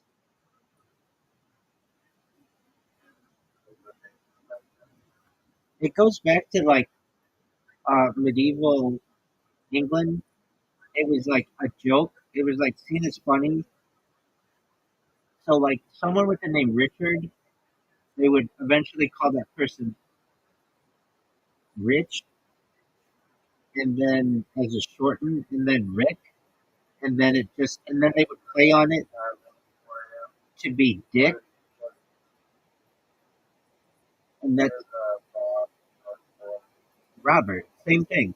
Robert was shortened to Rob, and then they make it so that he had like a nickname.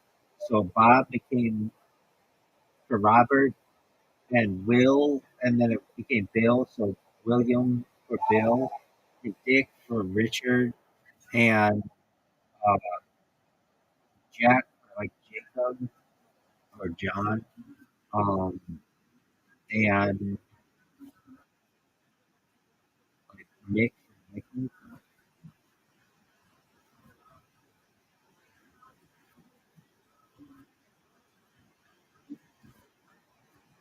Did you really think that Bob for Robert was like Tough.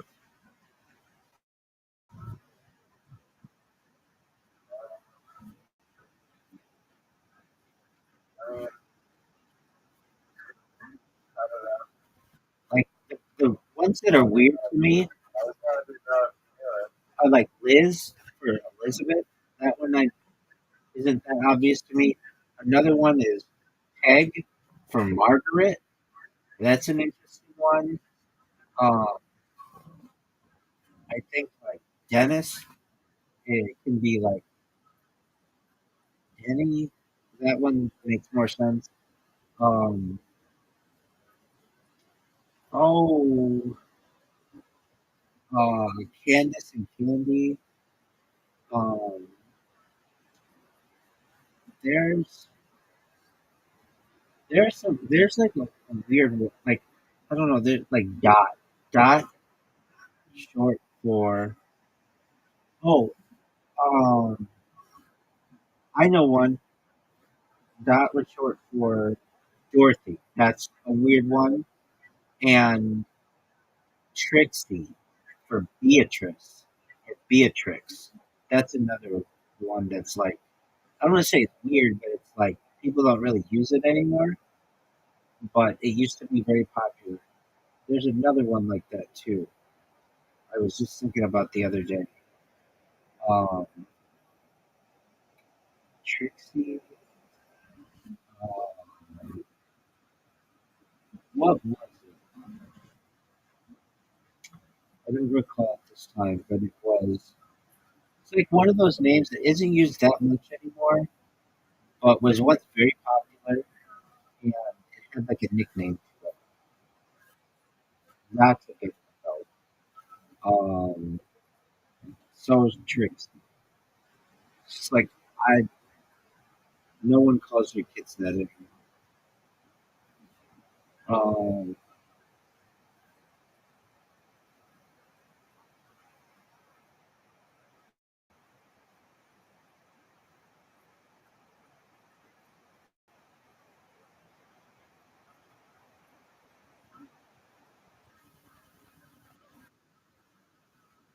I'm gonna look.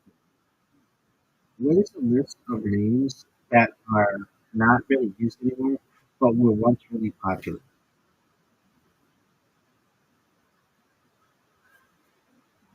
Unused popular names. Carol, Bob, Doug, Pat, um,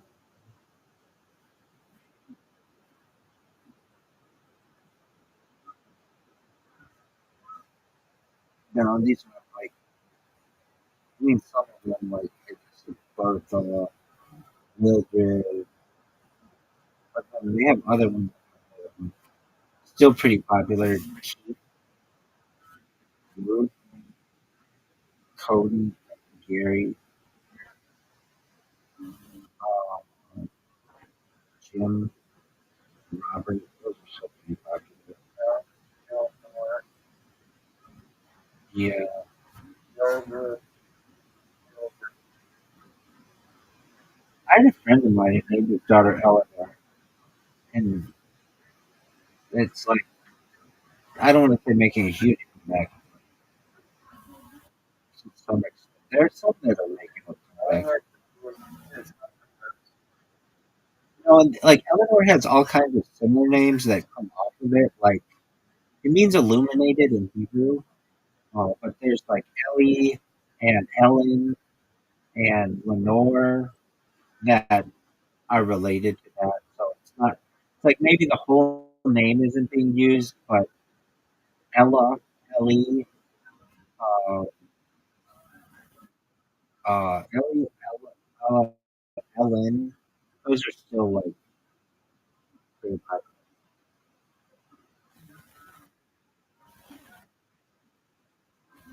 Super uncommon. Um,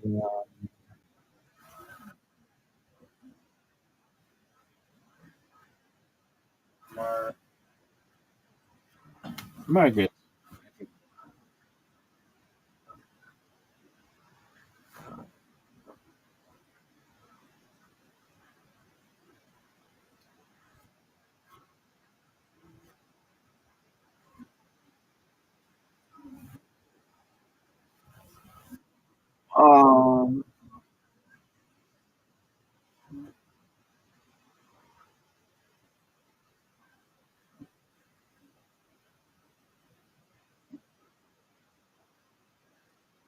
names of the last 100 years.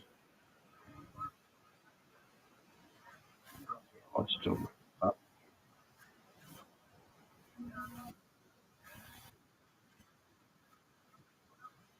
Oh, maybe it was Larry. Lawrence Larry. That was one. That was like, oh, another one. Theodore and Teddy. That was the one I was thinking. And then, um, and then Edmund or Edward and Ned. Those are all like, they're just nicknames, but they don't make sense because we don't find it funny to use like a rhyming nickname like that anymore. But apparently in England, like 500 years ago, that was fucking hilarious.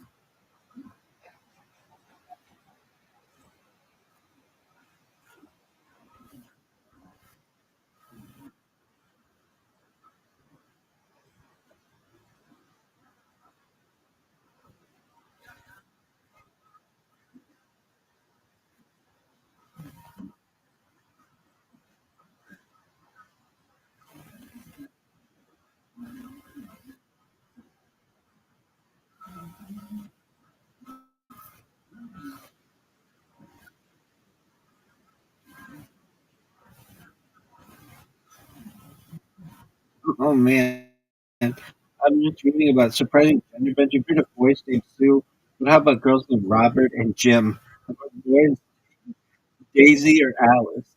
These parents took gender bending to a whole new level, proving any name can be unisex if you really want it to be. Can you imagine a girl named Carl? Like, there were 45 girls in the United States named Carl last year. Or like a girl named Dave, 46 girls named Donald, like 10 boys named Emma. Like they're just gonna get shit on. 205 girls named William,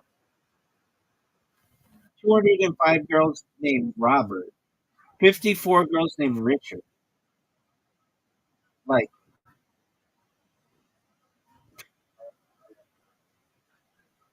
yeah,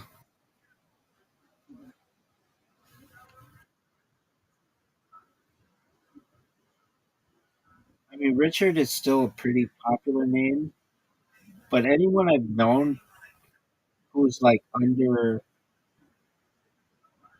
like 40, and if they are gonna shorten by anything, it would be by Rich. There aren't. I'm trying to think if I've ever known anybody. Dick.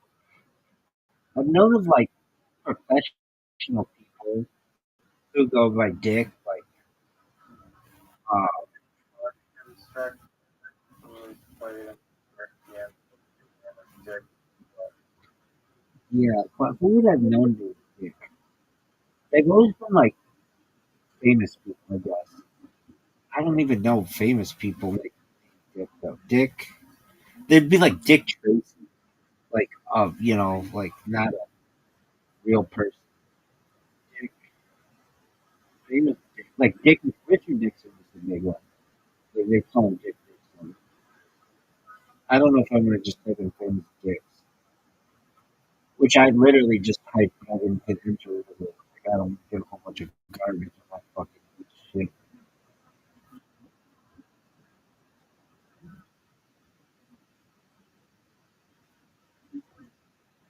Oh, cool. I got somebody new on Blue Sky found out about me 13 minutes ago. Apparently, Rabbi Rothschild is a character on here. Good to know. I've never encountered him until now. It's always good to meet new people. I am just torching this fucking platform so bad.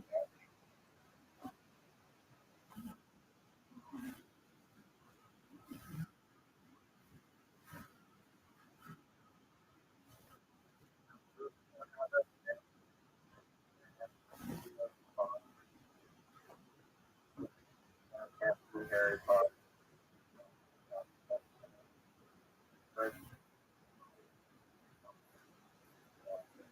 But A sponsor, a sponsor of the company.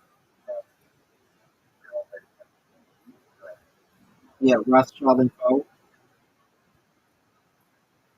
So it's investment banking. But like, if not that, if we're talking like a Fortune, like a Fortune 100, Fortune 500 U.S. company, um, who would I want to sponsor me? Good question. You talking like a Nike or Under Armour? Um, I mean, there are like companies that I want to do just because it's like kind of funny. Like, um, there's this, it's called like Summers, Summers Night or something. Summers Eve. Summers Eve. It's like a douching with like a douching uh, cleaner for like women's vaginal canals. Summer's Eve, I think would be funny. Um, but if you're like talking serious ones, uh, oh, in that dream, Amazon changing its name eventually to be Prime. They just go by Prime, not Amazon Prime, but they just take that Prime and just make it everything because it's shorter than Amazon. It becomes really big with syllables. Companies want it to be as short as possible. Eventually, I think I told you this. Um, I once heard it on the radio, but I never read anything or heard anything more about it. Is Verizon and Facebook merge? I remember here. I remember exactly where I was. I was in a parking lot, and uh, this like it was in a parking lot like 2 miles away, like near this grocery store, and it was like 5 in the morning. And I remember hearing on KFI, the local AM radio station, that Facebook is getting a new name. They're going to first go by Meta and then eventually by Verizon. And and then I've never heard anything more about it, so they did change the name to Meta. Um, what else? Uh, who, uh, for whom it's sponsored and by who? Um,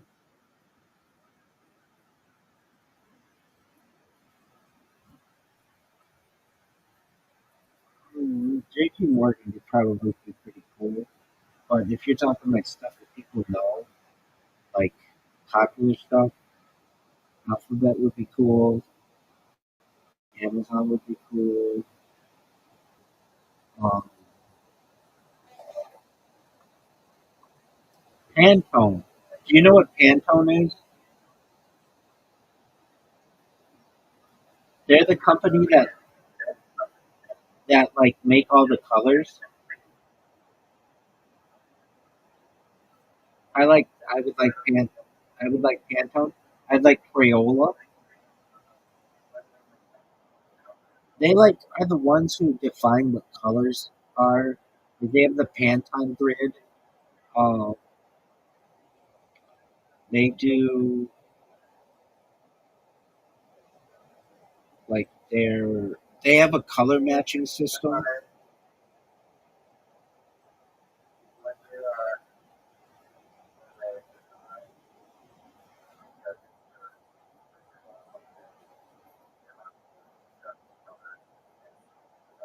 Exactly.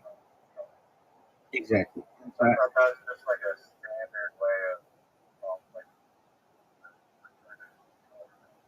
It's a company though. Um, that's like something like either that's hilarious. You're very funny. Yeah, you're exactly right. It is like that. Um, I'm sponsored by Milliliter. Oh, that is. I mean, it really is. It's like being sponsored by the metric system, Pantone. But yeah, that's kind of like a unique one I would choose. Uh,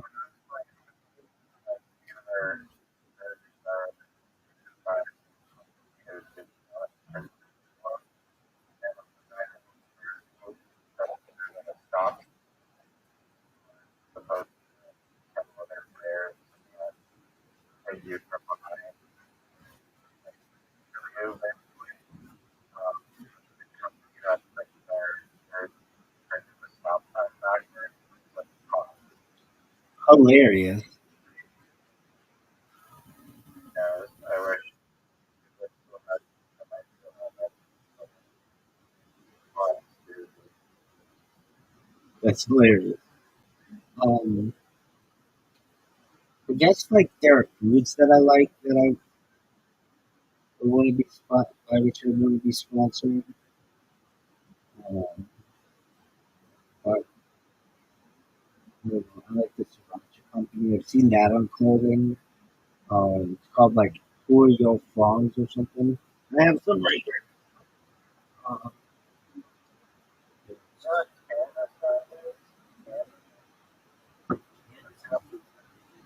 Capsaicin, Capri Sun. Yeah, I know what Capri Sun is. I've never heard of that. Like,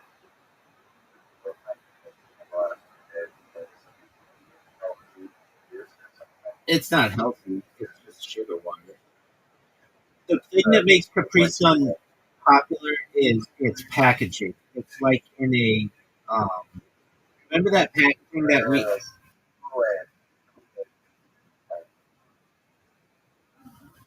What about Kool Aid?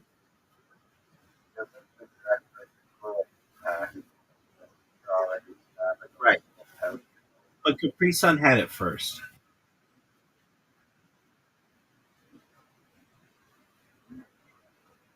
Yeah.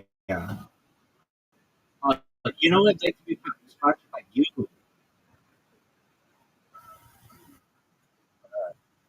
like chocolate water. Disgusting. You would think so, but it's amazing. I can drink it faster than like any drink. It tastes like it's like um, I know it sounds like when I say chocolate water, it sounds disgusting. It's just like chocolate milk, but a little bit watered down chocolate milk. But it So comes it's not really like water with chocolate. no. It's not, I should have said it's like watery chocolate milk as opposed to like chocolate milk. Um, but that becomes popular, and that starts getting offered in fountain drinks, like like a fountain drink. You can get Yoo-hoo, which you can't currently get. Um, I would like to be sponsored by Yoo-hoo. I'd like to be sponsored by um,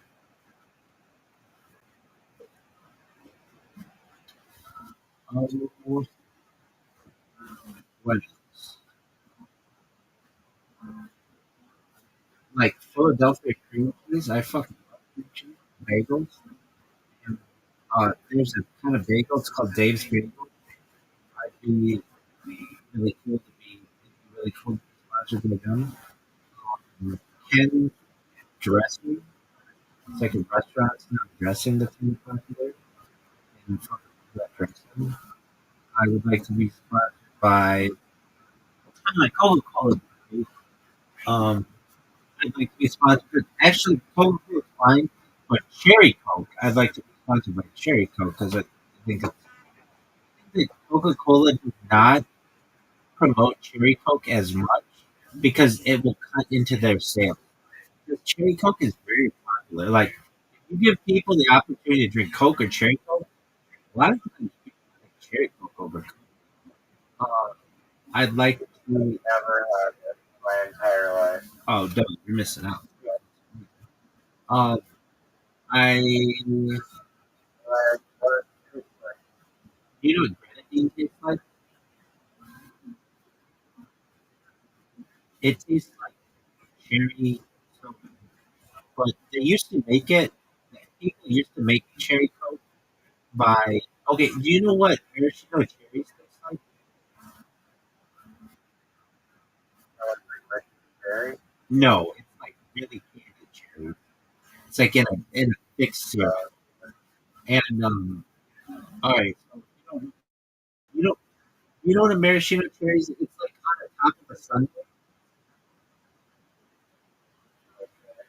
so it tastes like that in a it and uh, what what that uh, well, if you want to use, they make a machine called a Coca-Cola Freestyle, and I think you can get not infinite amounts because you can mix them together. But just in that machine, there are like over 100. I mean like actual like and like very Oh, I'm in the subreddit, so I get to see it. Like they offer a lot of different kinds of. vanilla, Hold on, they offer a lot more kinds overseas. So, do you want to count ones that are overseas?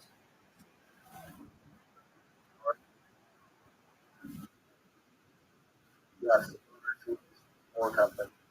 Oh, they're over 100 different kinds of coconut. Because they offer ones with like stevia, then they offer like ones with sugar versus high fructose corn syrup. Then they offer like mango ones. They offer one around the holiday season that's like spice. It's called like They spice. promote Coca-Cola.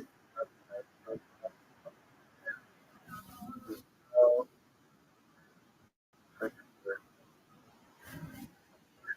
you see when you scroll, like not even regular.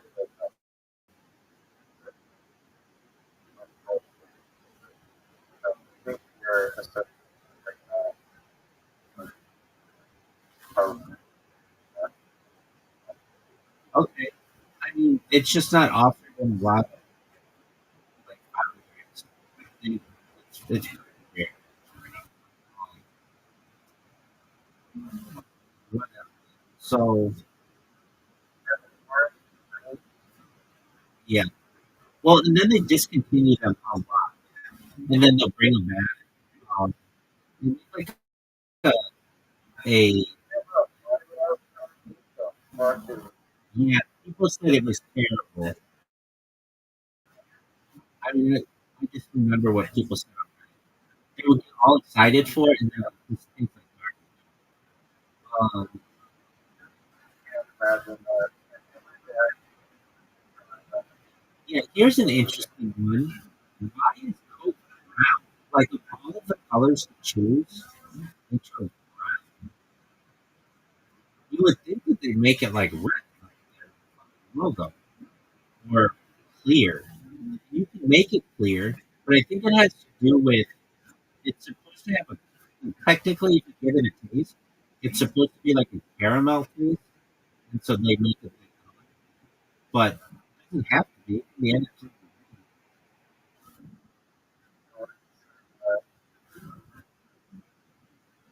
Like, man, it looks good in a glass bottle. Uh,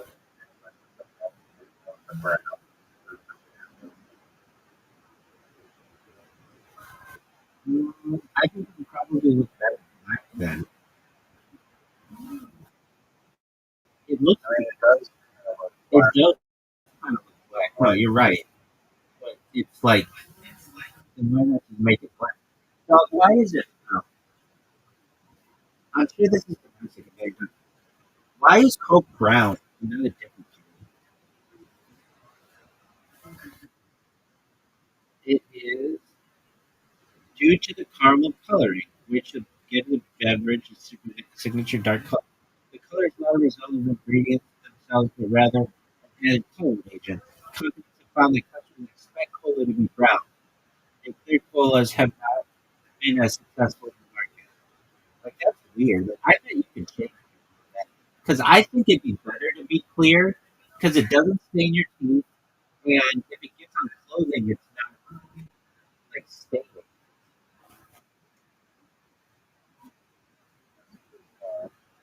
Yeah, I would like it to be clear in the future.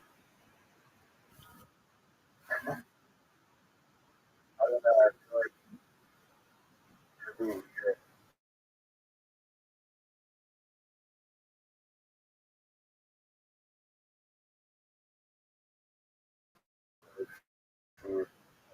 If you told them that, hey, it's not going to stain your teeth and it's not going to stain your clothing, I think that's an easy selling point.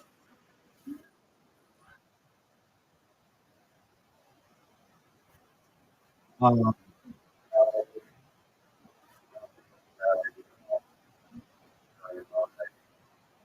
Absolutely. They just don't have anybody to push it. When Michael Jordan came out and started drinking clear coke, people would think that's baller as shit. They used to make something called Crystal Pepsi in the 90s, but it never really took on. It wasn't the same taste though. If I think people would be shocked if you had the taste of Coke in a clear container, they would just be like they'd have their mind. Like I think it'd be very popular. How many types of Coke in a Coke freestyle machine are there? It's like Coke freestyle types. Okay, there are over 100 different options. The machine provides access to 165 different Coca-Cola products. Because you can get into Diet Coke, and caffeine-free Diet Coke, caffeine-free Diet Cherry Coke, and caffeine-free Diet Vanilla Coke. And there's like, and then you get into Coke Zero. Every flavor has like big different You know why they offer Coke Zero? Because they want to offer a low calorie or zero calorie. Uh, they want to offer a zero calorie drink, but targeted at the male audience because they have found that men associate Diet Coke with women and they don't drink. But Coke Zero, if you ever watch like at least in the United States sports, Coke Zero is like advertised a lot, and it's supposed to be like more manly. Though, if I've ever had it, it tastes like aspartame, like really like artificial sweetness. there's like Yeah, um, I like cherry Coke. Is just like it's not as I know you say it's on the Coke website. I'm on the Coke website right now, and I don't see it. Okay, now I don't see it. I see Coke, Diet Coke, Sprite, Fanta, Smart Water, Minute, you're not on the coaster where you're okay. hyphen cola.com. Yeah, yeah, yeah. The Coca Cola Company, Coca Cola, COCA hyphen COLA.com. Yeah, yeah, no, that was more of an aspect. Wait. I have to explore the brand. Okay, so I would expect it to be under Coke, but it's not like it's on the front page of Coke. Yeah, Okay, I had to go to flavor. dog, dog. You are I apologize. I now we're apologize. deep into no, that's That's okay. not. That's okay. That's But here's another weird thing about it. If you look at the cherry Coke label, it looks just like Coca Cola. Like it's it looks like Coca Cola. The cherry is really small. It's like not that easy to see. it's pretty easy to see. Have a No, but I mean, even the color is uh, barely like almost the same. Like I'm used to I type in 1990s cherry Coke or maybe logo. It was purple, and then it was this really cool like I think you like it. It's very like hipster, not hipster, not that you're hipster. But it's very like I don't know. I don't know if you like it, but I kind of think I don't know. It's kind of like graffiti. Like yeah, it just was a lot different than what it currently is. It currently looks like Coke. And people get it messed up a lot because the labels are very similar. Like I know you're like, well, it says cherry Coke on it. Yeah, it does, but it's Also, the color purple, also, yeah, but my it's not like that obvious. Like it's not like a different color. It's like, or it is, but it's not like okay, looking at them, like the Coke Zero is like the Coca Cola's in black, and I don't know, the Diet Coke is like in silver. The orange cream is different. I don't, the cherry Coke is, I don't know, the orange cream. That, that's new. Um, they have California raspberry. I've never seen that, and I know it's called California raspberry. I've never seen it anywhere in California ever in my life. where the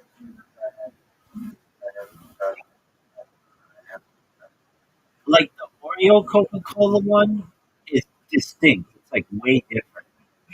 But the cherry Coke is. Uh,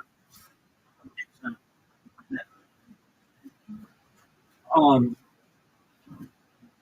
Okay, so sponsored by Cherry Coke, I'd take that would be um, Mountain Dew Code Red. I think that'd be baller. Um, have you ever had a I've had ginger beer. Have I ever had a ginger ale and a beer? Um, I don't know.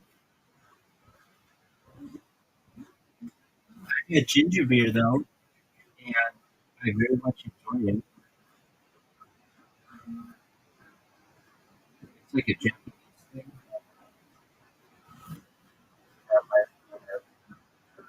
beer? It's okay. It's like I don't think I never order it. Like there are literally like 30 things that I would order before ginger ale. But if I'm having like some kind of specialty drink that has ginger ale, then I'll have it. It's literally like one of those old fashioned drinks that people don't really drink. Um, I'm trying to think of the last time I had a Uh, oh, you like ginger ale? Do you like Canada Dry?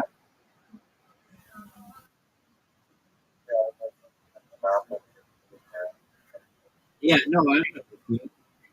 Um, I didn't know. Is that a big thing in Canada though? Do you drink that? yeah, is it I didn't know. like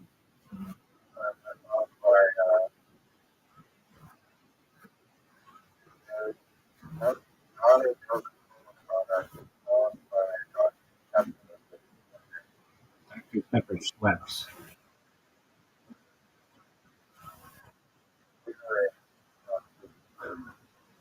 Keurig Dr. Pepper Schweppes. Um, I who else would I want to talk to?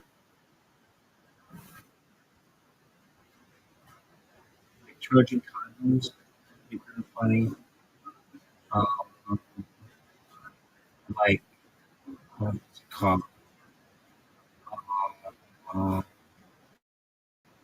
what's it? There's like a loop. I forget. It's like a popular loop. Not like anime, but it's something like Astroglide. Um, what else? These sparkles, I would be I would like more. I know. Rothschild. Not the drink, but the video game company. Uh,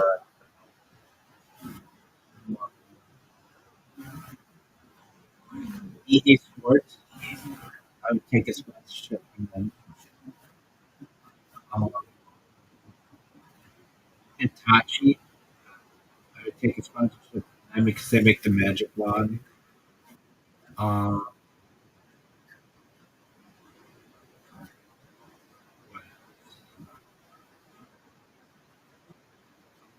um, Tesla would be cool, but not for the car, but for their robotics.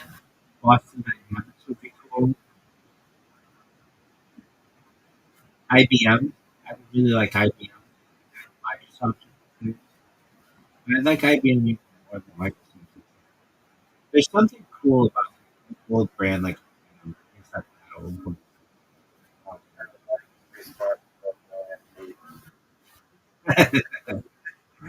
Oh, that's hilarious. Yeah, I want to be sponsored by dumb Starbucks and McDonald's and Hungry Jack. my life sponsored by club that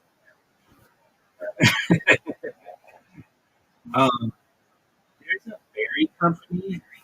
Like, assless caps for life. um, it's called Driscoll's Berries. It's really I like them.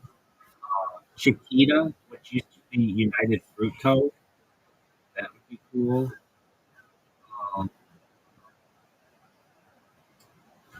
which like literally like used to used to like uh was more powerful than the governments of like Nicaragua and Guatemala and stuff.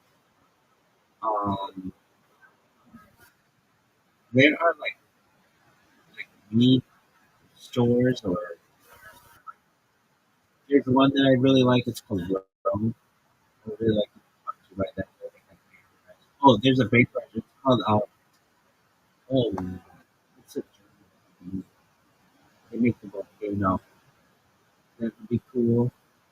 Um, if we're talking, I was kind of just focused on American companies, but if we're talking global companies, um, DJI. Do you know what DJI is? They're the drone company.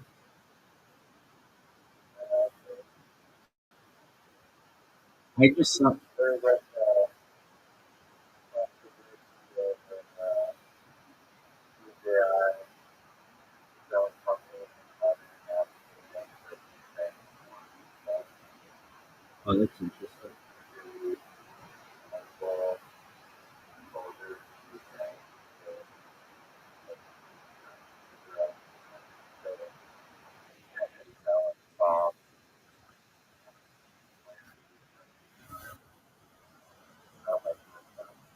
I saw the thing last night of the tour of the DJI building, its headquarters in Szechuan and in Shenzhen, I believe. And it's like this huge tower. It's two towers, and it's like the first in the world where the two towers aren't the same size. Like, usually towers are the same. Like if you're like a twin tower, like both towers are 100 stories or whatever. But one is 40 stories tall, and the other is 44 stories tall, and they have like this sky bridge between them. The first four floors of the DJI company are like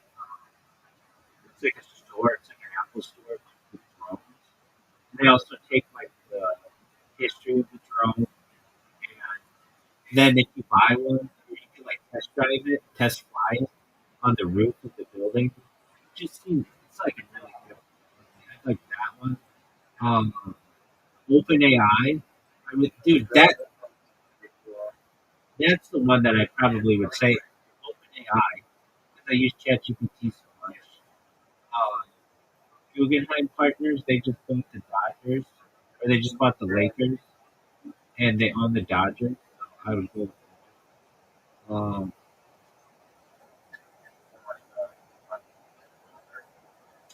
yeah, they would be tight, but I don't know. Those Canadian companies gotta be I would quick. like to be sponsored by That would be cool. I, Reddit would be cool, but that's Condé Nast, which is owned by some other. That would be cool. Yeah, I would be wanting to be sponsored by subreddits. The fighter and the kids subreddit. Uh, Nathan for you subreddit. Not even the Reddit. Like I would be sponsored by the subreddit. That would be amazing. who's sponsored by Right. Um. Uh. What else? I have a watermelon that my mom basically cut the watermelon he starts eating it like for the using Like a bowl? watermelon bowl Yeah.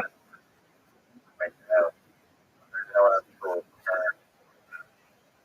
so I do admit that. think I don't know Bowl. water. I think it is called that. I've eaten watermelon that way. I thought that's already taken. Yeah, golden is watermelon. So I guess bowling is already taken. One is bowling and that's nothing.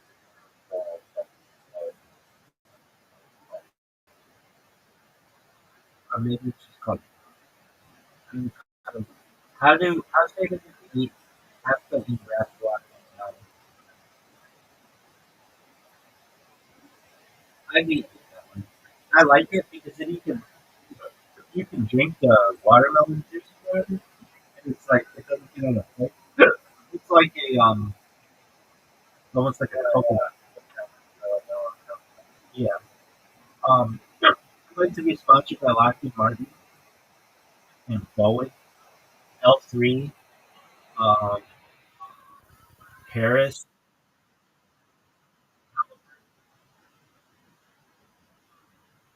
British Aerospace, LI. I'd like to be sponsored by Raphael.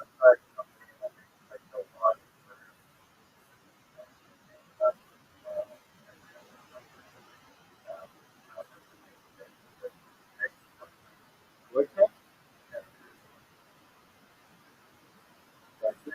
Skechers?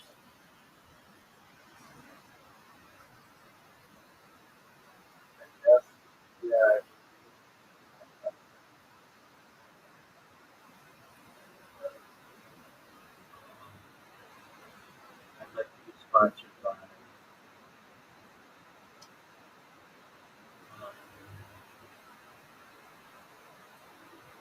Um, oh, what's that company? Oh, on it, on it, he always used to plug that in the flashlight. So I go with those. Um,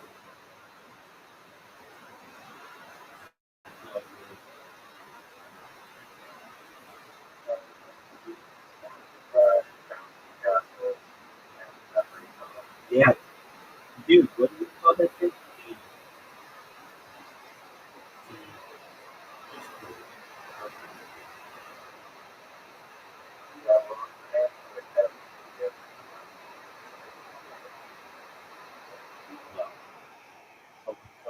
I think it airs cool.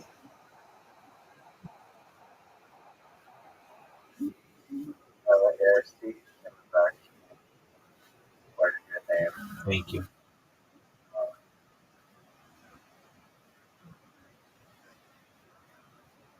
I'd like to be sponsored by Airbus.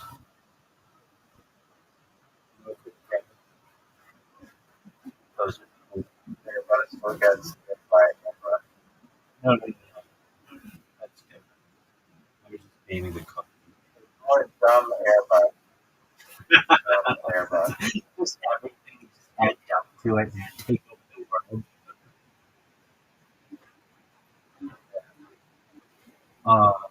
Hershey's, Hershey's Dairy Deli. Those would be cool. They make it Dubai, which is about Actually, the realistic sponsor potentially is Rothschild or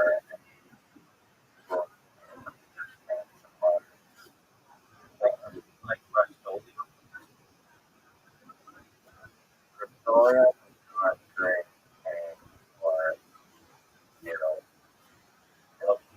it's good for destroying property. It has a belief of half chapter versus break other things. Half chapter, you know what? Like a lot here. It's not about the count, but when it's not, it's not violence with a male.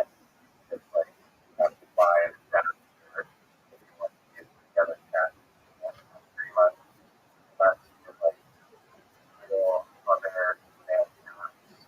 And like when you look at hot water, like people want to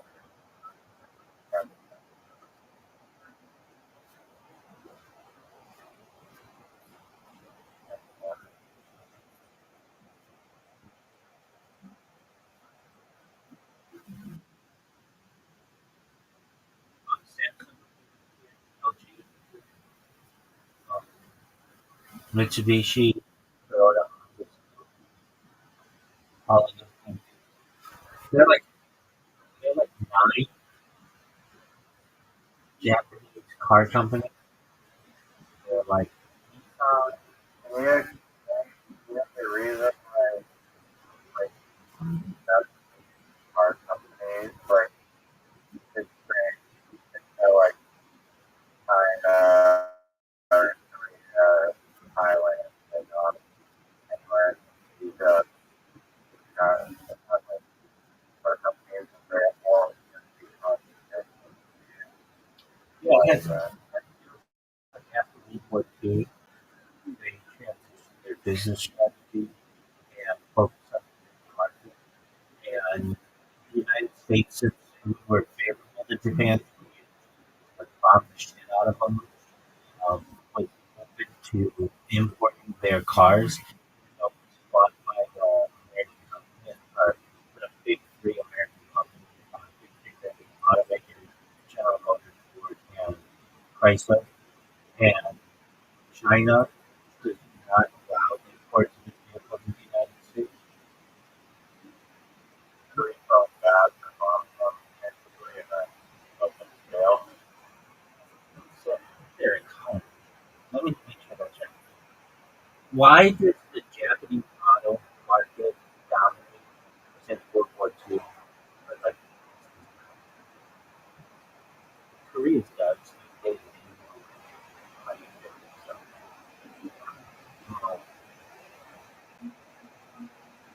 yeah, well, I know it's because of efficiency and that. I know because unfortunately, Japanese is not a true single or dominant. It's just one of one of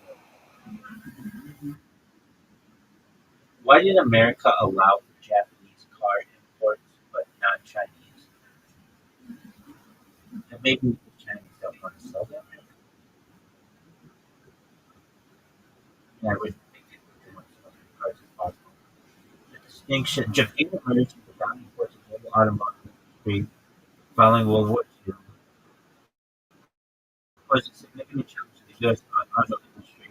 The U.S. implemented a voluntary export restraint agreement with Japan in 1981, limiting Japanese car exports to 1.68 million units in the industry, which was intended to protect their national automotive industry. In contrast, China's automotive industry has developed in recent years and not yet posed the same level of competitive threat to American automakers, while China has become a significant player in global manufacturing. Automotive exports within the U.S. have been dominated by trade policy, market access issues, and differences in consumer preferences. Unlike Japan, which had a well-established and highly competitive automotive sector by the 1980s, China's automotive industry has been slower to penetrate the U.S. market. Additional geopolitical considerations of influence trade policy. Relations with Japan during the post-war period were characterized by strategic alliances and economic cooperation, so yeah, we were trying to help in our time, particularly during the Cold War. In contrast, U.S.-China relations have been more complex, so it hasn't been as good with China. But also China's industry is much younger. But like we do it with Korea, Daewoo, Hyundai, Kia.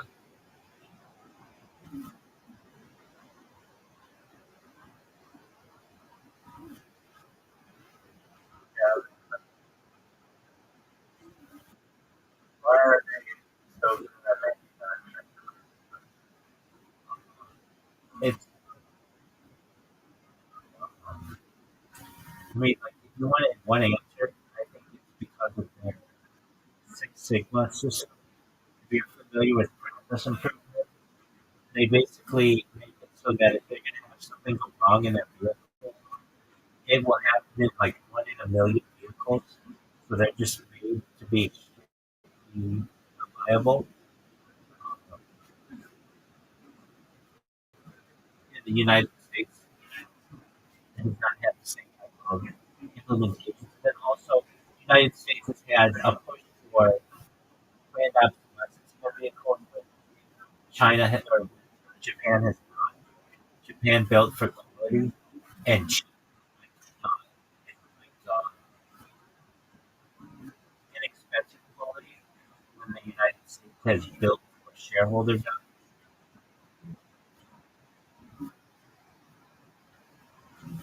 Let's look up the No, why are Japanese cars so reliable in the United States, but American cars are not?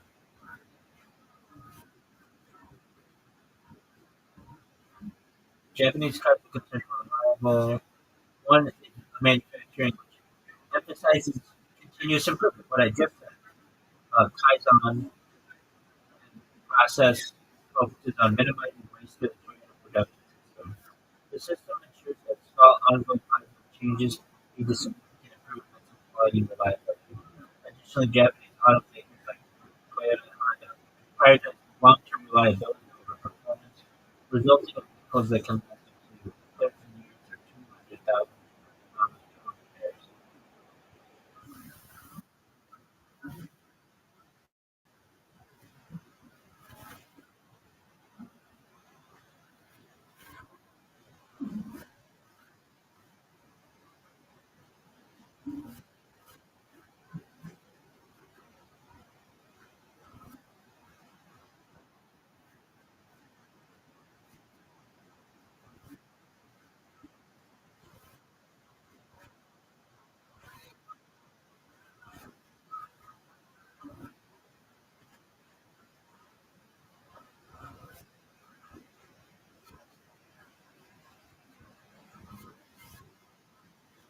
What kind of art do you like?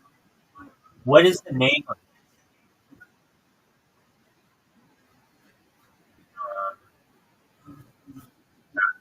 the it? Oh, sure.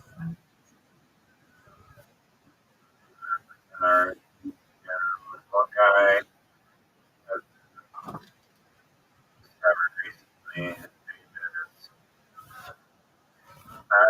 Adeno Velocity, and I can't tell.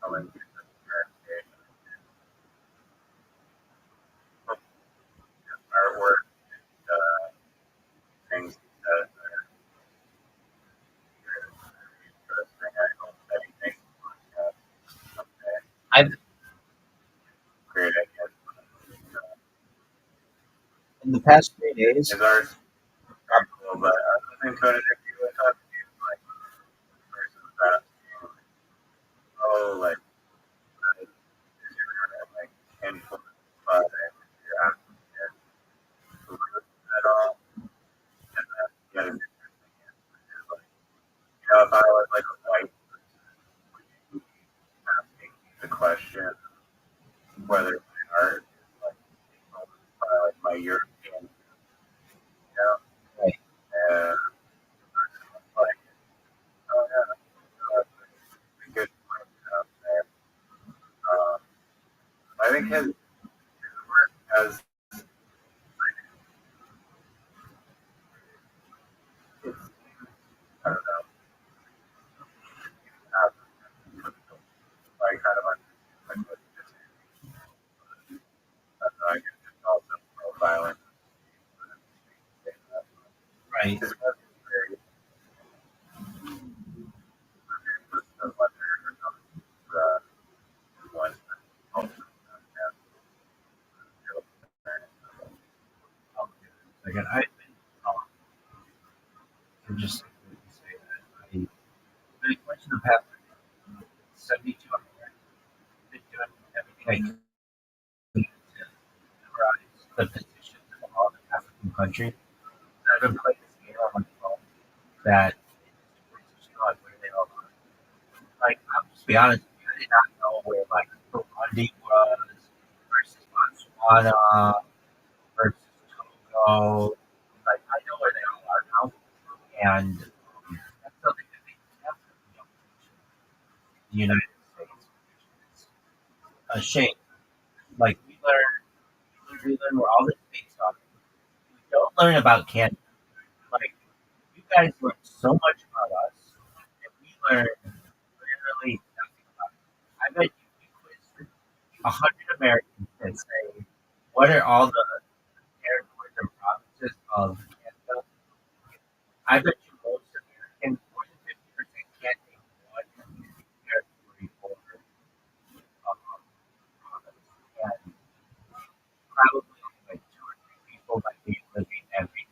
I mean, I know there are names, I can't name them all, but especially without getting racist, and those would generally be people in like bordering cities like Seattle or like Detroit or Buffalo.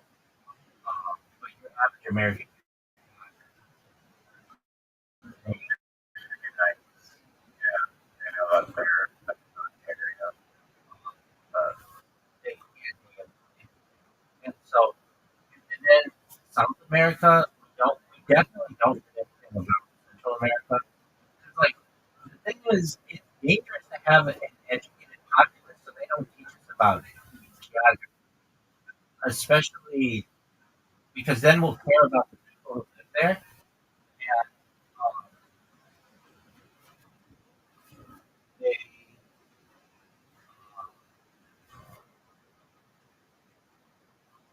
they,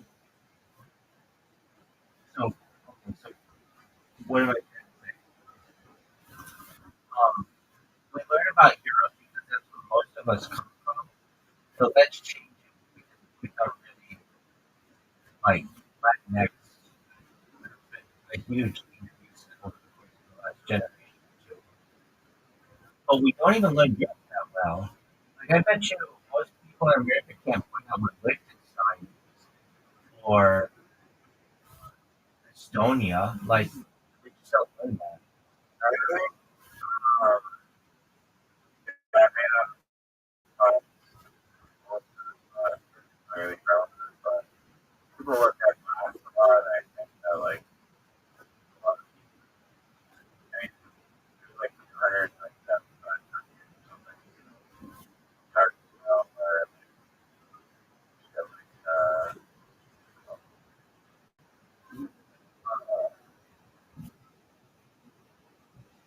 like Lao, Nauru, like Nauru, Naru.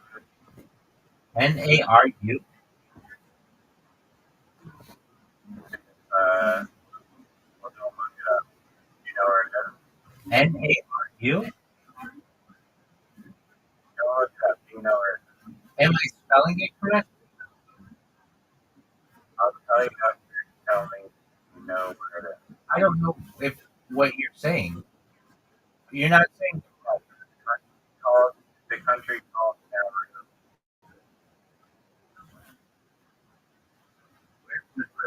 You don't know where it is. And you,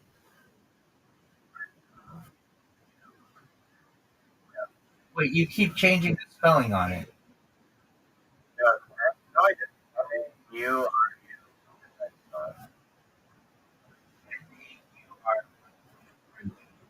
Uh, where's Naru?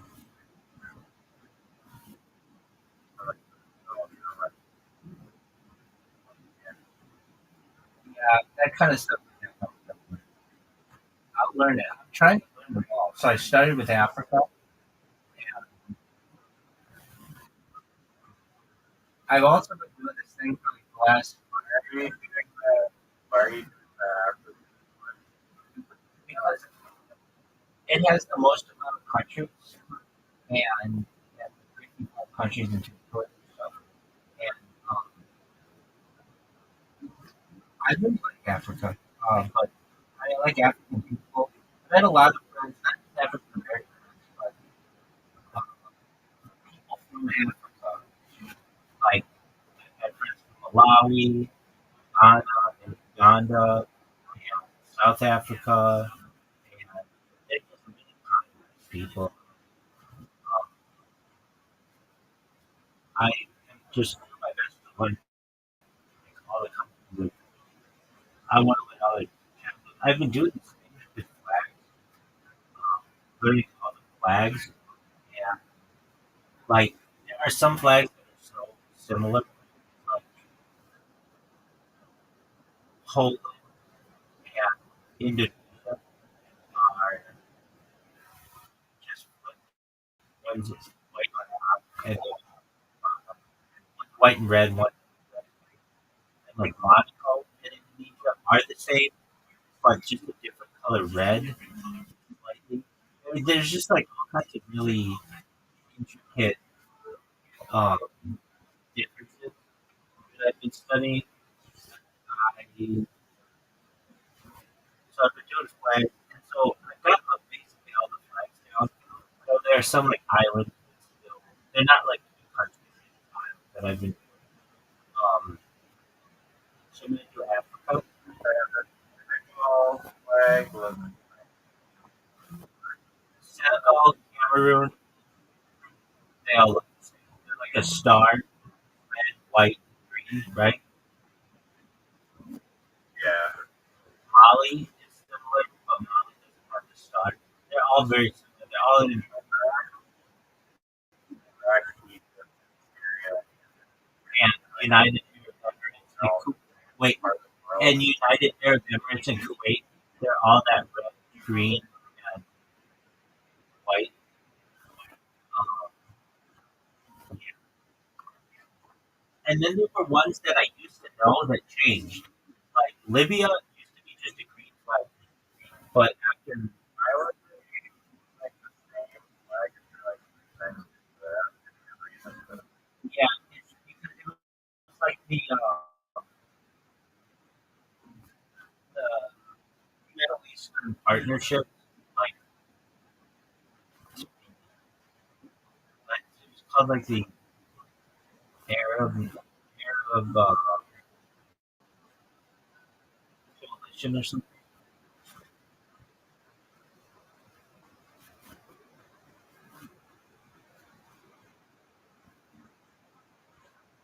Why do Jordan, United Arab Emirates,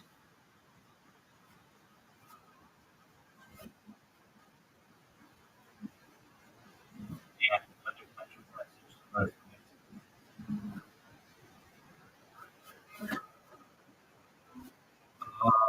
Pan Arab that it shows the called United Cultural. Each color carries specific symbolism. Black Abbas Caliphate, which was associated with the Umayyad Caliphate. Green is Islam, and red is the national identity.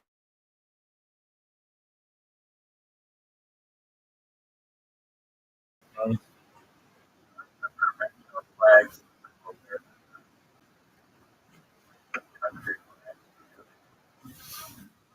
I like flags. The East Coast flag. Oh, fuck it. What? Fuck it. The East Coast have their own flag? Pretty sure. Definitely. Yeah, people fly with flag. LA's got a really cool flag. It's yellow. Um, New York's got one. Like, Flag. actually, no, it's Nepal. Yeah, Nepal has the Why would oldest. you say that? I know this is a fact. Nepal. Oh, hold on. Nepal, one or two. Denmark. Actually, Denmark might be first. No, I think it's Nepal. Continuously. What are the oldest flags that are in countries? And Denmark.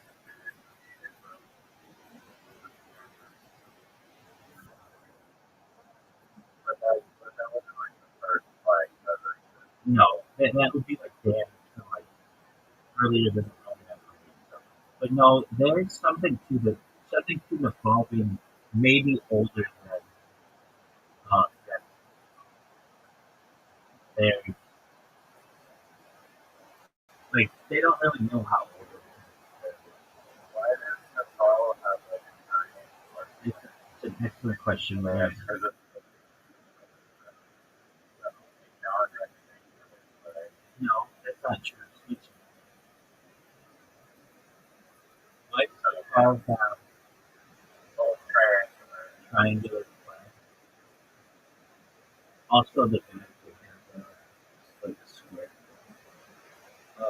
It's not such a the design has historical and cultural significance. The flag is the two juxtaposed triangular figures creating an irregular pentagon. It's believed to symbolize the Himalayan mountains. The flag shape reflects Nepal's historical resistance to adopting the regular flag that has been prevalent since the 90s. Okay, is Nepal the oldest flag continuously used by a country? I read something like there's an argument.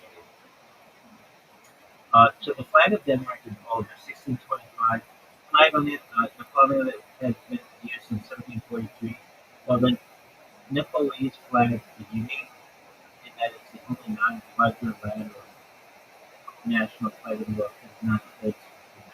It's very cool. There's a reason why okay. I mean, I knew it was Denmark, but there's something to the huge flag. I don't know. Maybe is there an argument if one can use that the flag in Nepal may be the oldest flag continuously used by the country?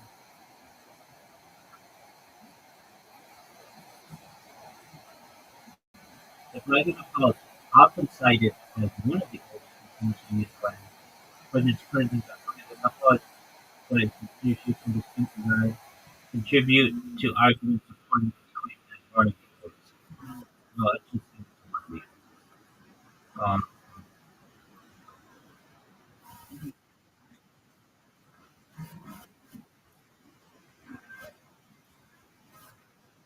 oldest continuously You used want to go to national. Nepal?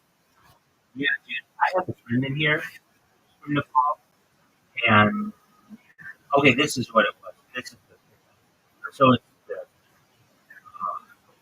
Denmark and then Netherlands. But I knew Denmark. Yeah, I have a friend in here. I've always wanted to go to Kathmandu, and I know a lot about Nepal more than average people because I've studied to some extent the Sherpa people.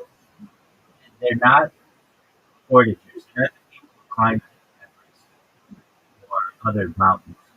So that is a common career that they take. There are people that's known as the Sherpa. Um, I mean, I know just some facts about it. It's got the highest airport in the world. Um, like basically,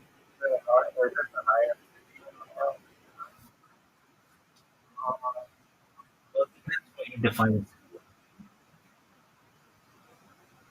What is the highest city in the world by elevation?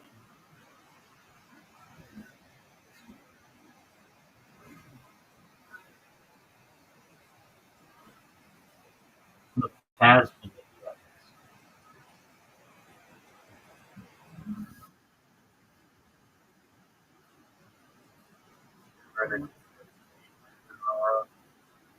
Um,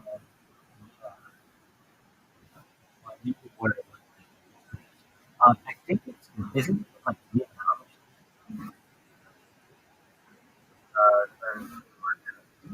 Oh, okay.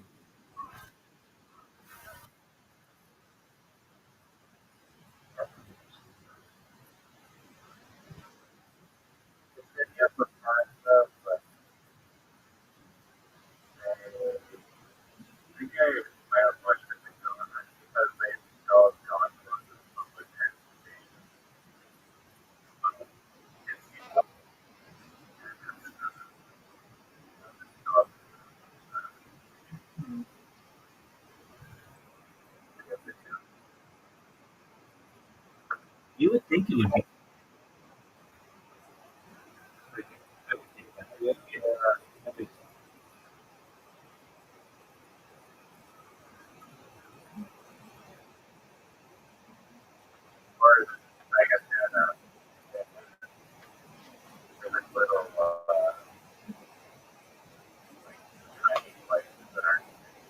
I've got one for you. What is the? I mean, this is like subjective, but generally, what is considered the widest river in the world?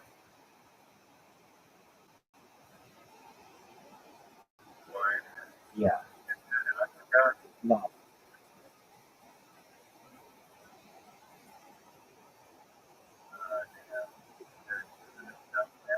it is, but it's not the one you're thinking.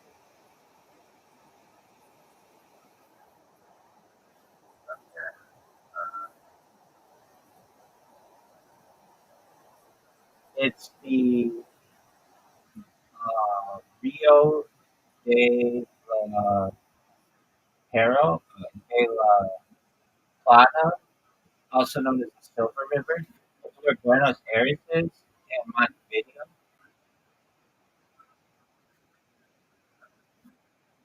You can actually see it, how wide it is for space. It's like 160 miles wide. It's very wide, and it runs into the ocean.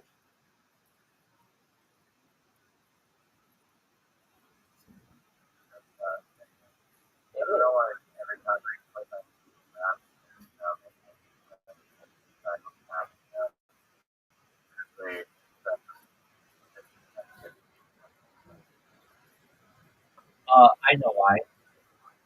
They that data is very uh, expensive, and they don't want people using it for open street maps, which is it's that's like basically it'd be pretty easy to just create a bot that just took all that data and mapped the whole world. So they make you do a capture,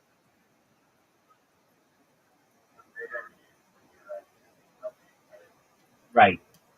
Because bots haven't been that prevalent.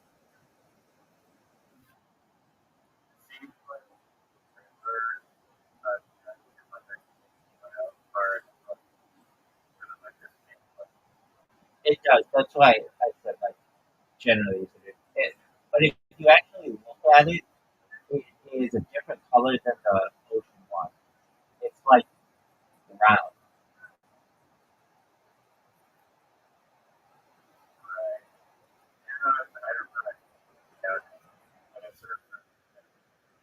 confluence of two competitive.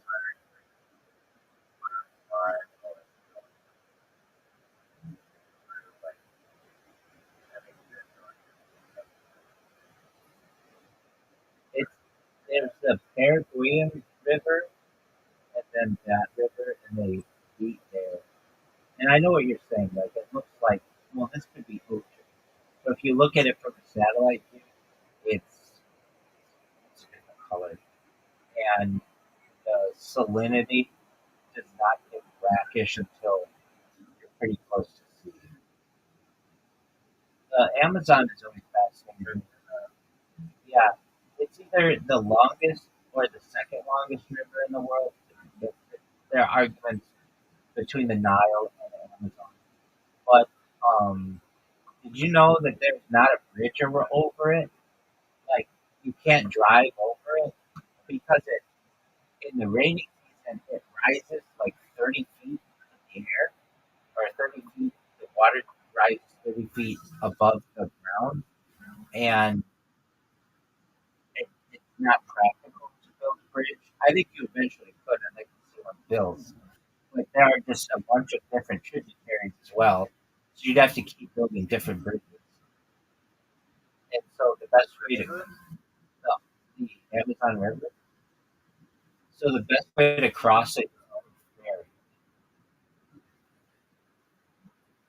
And usually in your major rivers of the world, like the Mississippi at the mouth, you have New Orleans, and like River de la Plata is Venezuela, and like the Yangtze, I think it is, it's like the Yellow River is the Pearl River is Hong Kong, and like the Yellow River is. I'm trying to have this right. I think it's Shanghai. Like basically at the mouth of all these rivers, you have a big, but the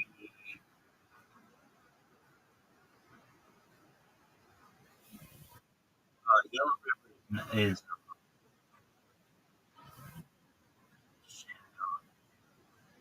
so it's Yangtze.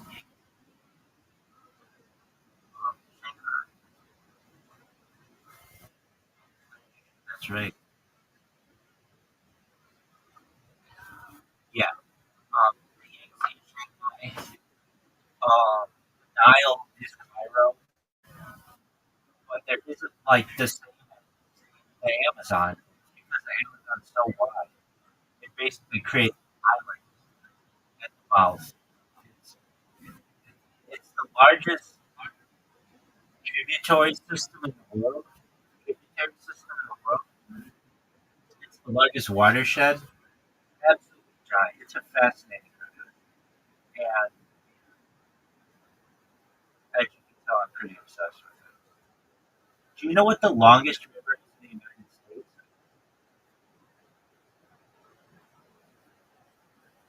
That's incorrect.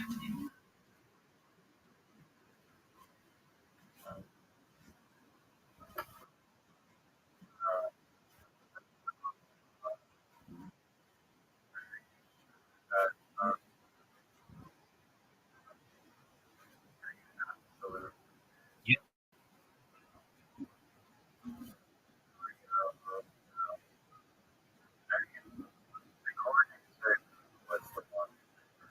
no, no, it's not.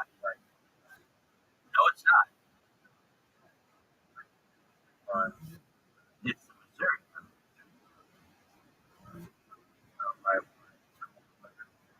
It's pretty close.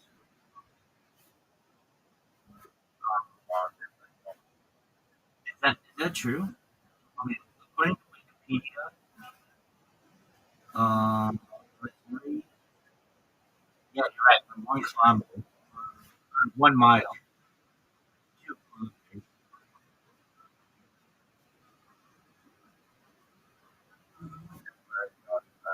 What are the odds of that? You know what another weird thing is like that?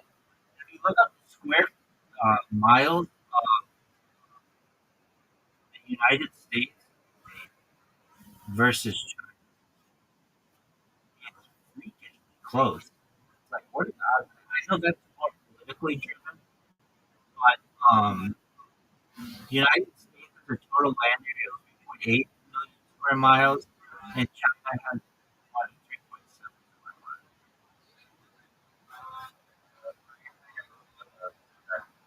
After that, but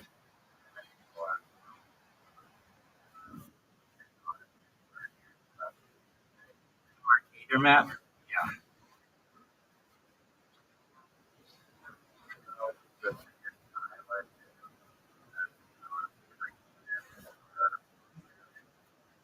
Um, yeah, I think so. I think I could just. Well, I mean, arguably any continent doesn't matter. But if you get past that, so you're asking, what is the third biggest island in the world? Is that what you're asking? yeah, I believe it's Madagascar. Is it not?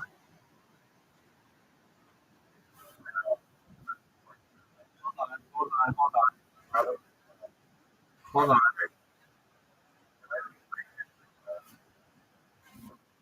Uh,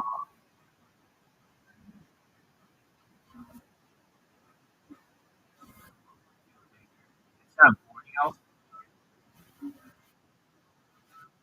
no. Okay.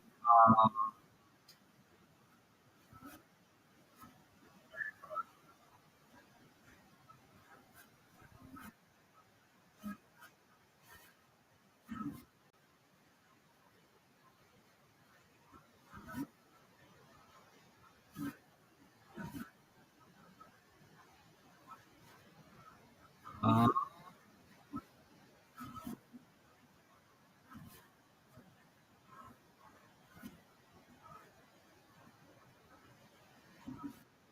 Borneo. Wait. Greenland, New Guinea, Borneo, Madagascar. So you're saying New Guinea? New Guinea. Oh, interesting. Yeah. Have you ever known anybody to go to Baffin Island?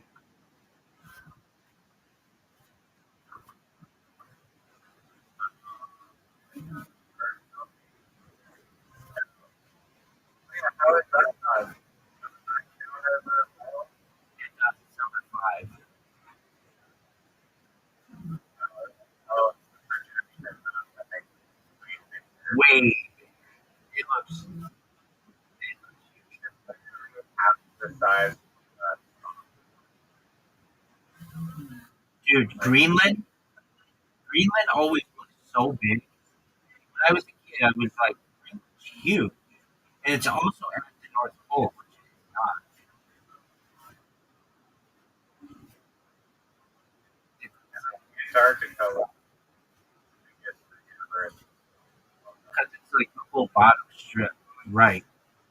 But it's the windiest place, the driest place, and the coldest place on Earth.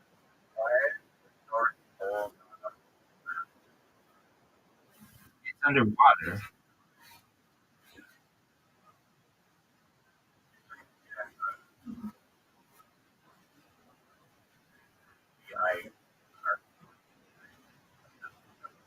It it depends what time of the year. So sometimes it's broken ice, sometimes it's frozen over, and it can be open water as well.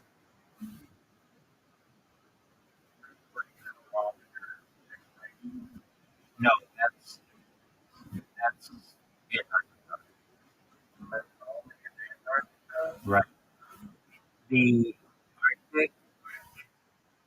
Now, if you're thinking Greenland, that's different. It's like, but if you're just talking about the open water of the ocean, it can freeze. But generally, what it is just like this broken up thing, like broken up ice. But it's not like perfectly frozen.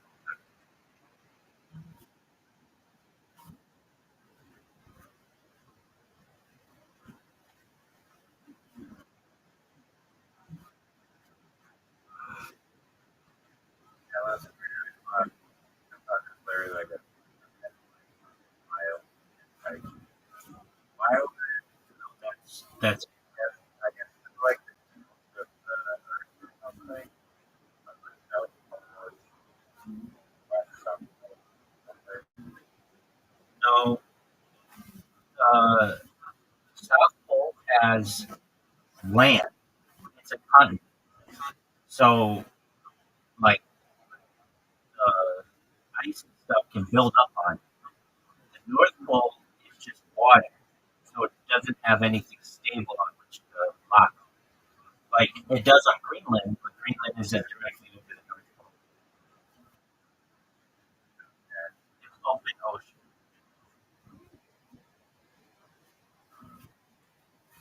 Does the North Pole ever have liquid water without ice over it? Just go ahead.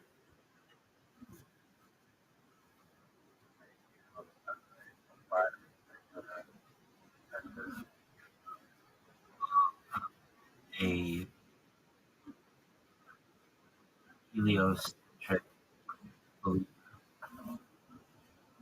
You know what? I have to go back. Um, the Arctic. Okay, so ice is typically 3 to 4 meters thick at the North Pole, with some ridges reaching up to 20 meters in thick. What about its summer? What?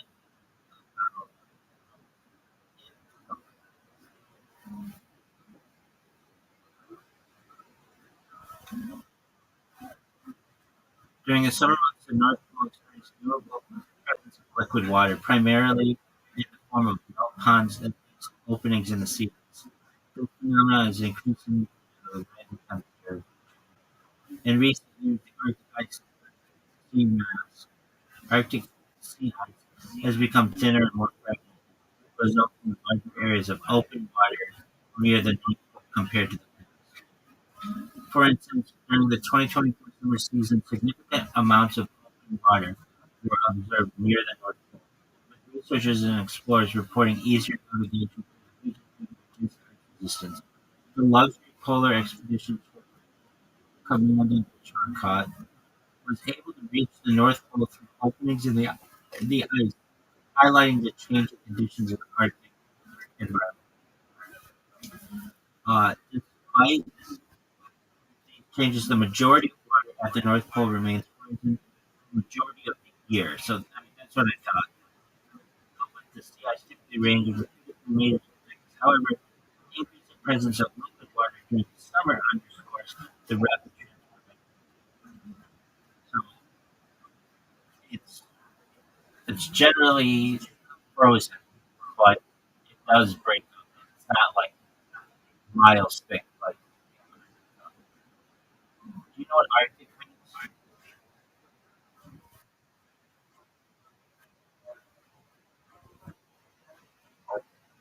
Bear. Do you know what Antarctic means? What do you say? Yeah, yeah, it's like Latin for bear, but it's not because of polar bears, even though it works out. That it has to do with Ursus Major, the constellation, which means like big bear in the stars. And Antarctica means no bears, which it does work out that there aren't bears in the South Pole, but it just meant that that was not where you could see Ursus Major.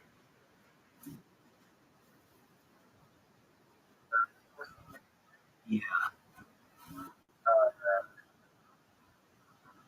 Great Bear.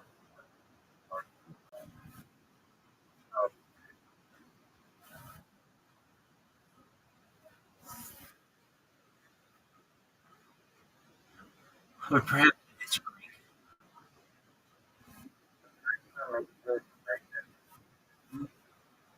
Ursa Major. Ursa Major is not the Big Dipper.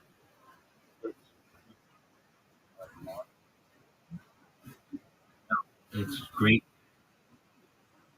Well, that, well, that, I don't so I have a first of person major.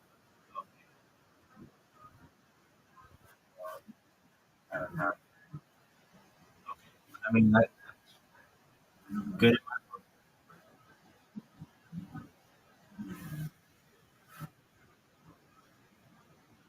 First, a major black or contributing word Arcticos, which means near the bear. But a lot of people think Arctic means bear because that's where polar bears are, but it doesn't have anything. It's because of the so I heard a guy on a podcast say that Arctic means bear because that's where polar bears are.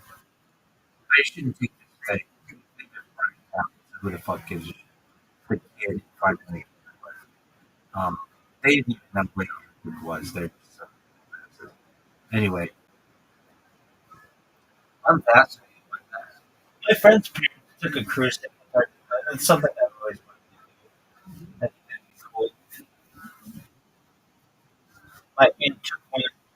She didn't get off The weather, like, the polar bears.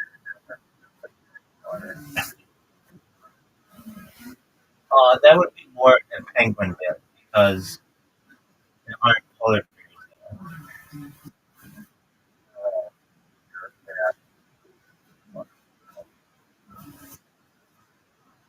I wonder if they'd survive though. I know that they've tried other things to live there. Cows don't make it, and that's really kind of the only thing they try. Like cows die basically immediately. There's like no vegetation, but they tried to have. I've read about a story. Ernest Shackles, one of his. It wasn't his expedition, but he was on another expedition. They tried to have um, uh, cows there, and I think one of the cows gave birth. There's this interesting story.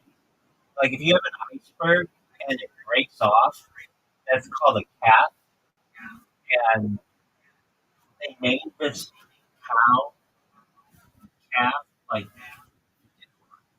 cow calf Ernest Shackleton, Antarctica. What did they name it? They named it like something related. It was a cute uh, they named it iceberg.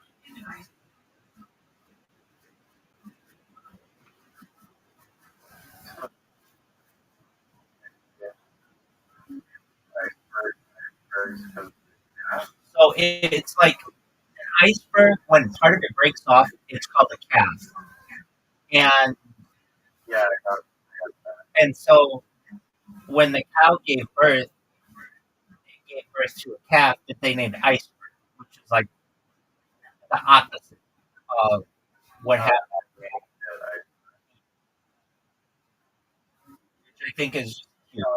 really about that animal. Exactly. I think they got him back on the ship and were able to save him. Not Like a polar bear. well. That's what I was thinking. Let's look that up. Well, there's nothing for it to eat, but would polar bears survive in the Antarctica? In Antarctica? Polar bears could theoretically survive in Antarctica due to the similar cool climate, but introducing them would have severe ecological consequences. Dog, I think we should do it. I think we should just have fuck shit up. Just keep everybody on their toes down there. So not only would you have to worry about it being the coldest, driest, and windiest continent, but then there are fucking man-eating monsters. But if you had bear scare, no big deal.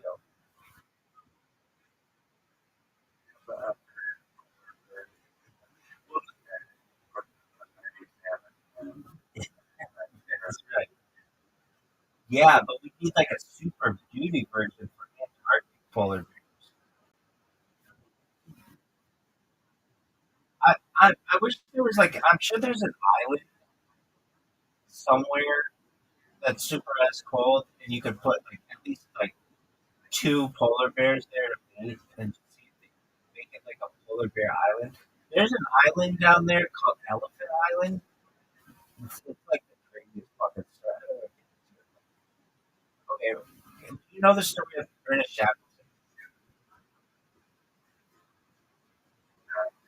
It is the most, probably, in my opinion, of any survival story I've ever heard in my entire life.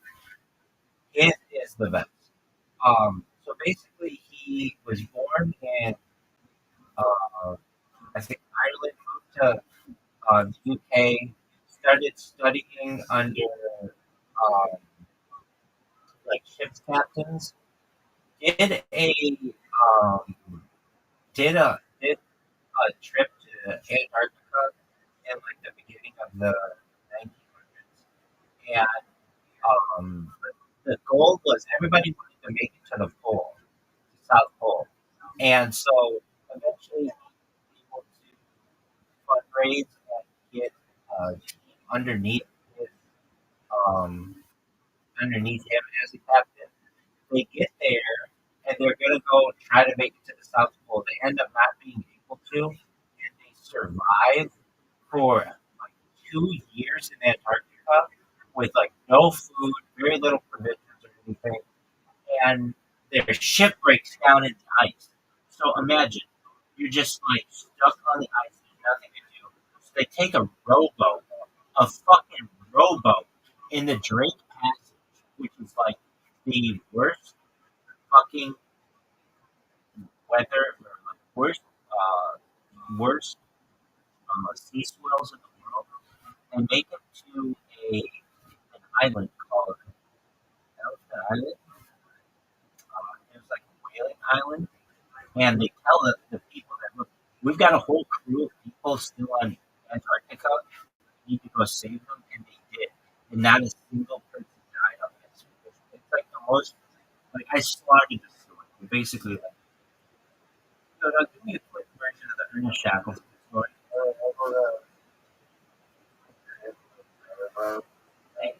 They, they rowboated like hundreds of miles. Ernest Shackleton, he was an Anglo-Irish Antarctic explorer who led British expeditions to the Antarctic.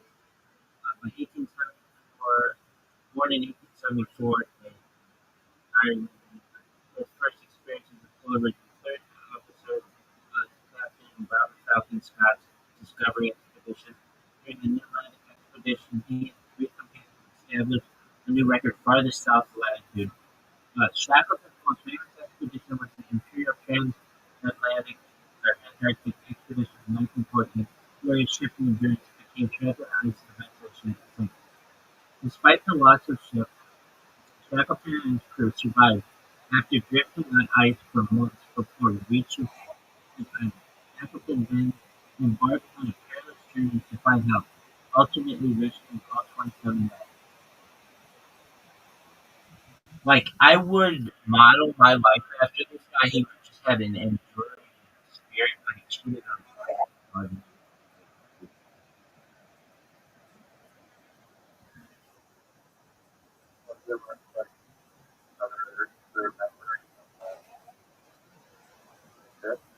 Does he look like a, did you say he looked like other people members? No, no, no, no. No, it was somebody in England, if I recall. No, there were only men who were on the ship. I would understand if you cheated with somebody on the island. I get that. Or on Antarctica. I would get that. Like, you were on an expedition, whatever. No, dude, this was like down the street from their wife. Like,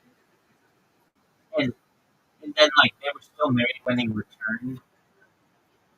What the fuck happened to you? There he is. Um, and it happened in England. Like, it wasn't like on the trip or whatever. And then, if I recall, he they weren't very rich from this, and they just did like speeches around different universities after it was all said and done. But dude, this fucking rowboat story is the most fucking fascinating story, and that's not even the worst of it. Well, I guess it's really bad. But they get to Elephant Island, and way Elephant Island is shaped, you couldn't just go around. Like it didn't have like a smooth beach. It was very rocky. They had to climb over a mountain and then slide down the hill, and they got to be like going like 40 miles an hour on like fucking slide, and they basically like slid into the city, and the people who like welcomed them, they were like these motherfuckers were like they were dead, like they were zombies because they had just been in Antarctica for 2 fucking years. Then they got on a rowboat, got to an island, but they didn't even get to the right side of the island. They had to then climb a mountain and then fucking slide down the mountain to get here. Exactly. Yo, what about the rowboat? How big was the rowboat, and like how many miles did it have to go from Antarctica? And then talk to me about them having to get to Elephant Island and then climb a mountain and then slide down the other side. I've listened to this story on a podcast. It's called Explorers Podcast. I listen to it a dozen times. Every time I listen to it, it's like out of expedition of navigation. October 1950, rejected on itineraries until April 1960, when they reached Elephant Island in the ship boat James Caird, which was a really small one, like a rowboat. Elephant Island was approximately 800 miles from South Georgia, the destination Chapman chose to seek rescue. That was another thing too. It's like, how do you find an island? It's like, do you know how easy it is to just miss, like, your destination? You could, if they had missed it a little to the left, or a little to the right, or a little east, or a little west, they would never find it. Realizing that they had what? I would be so devastated to open like an island mostly one direction. Exactly. And on top You're exactly right. And on top of that, it's not like the ocean there is still. It's like swirling really quickly. It's actually a different ocean that hasn't been talked about a lot. Normally, people think of the four oceans: the Indian, the Atlantic, the Pacific, and the Arctic. But there's a fifth one that was introduced at the beginning of the 21st century called the Southern Ocean. That's basically the area south of like South America and Australia, and it just basically swirls in a circle around Antarctica, and it, it's just like it's the most dangerous sea in the world because there isn't any land to stop it, and so the speed of the water is really incredible. The swells are really big. Um, so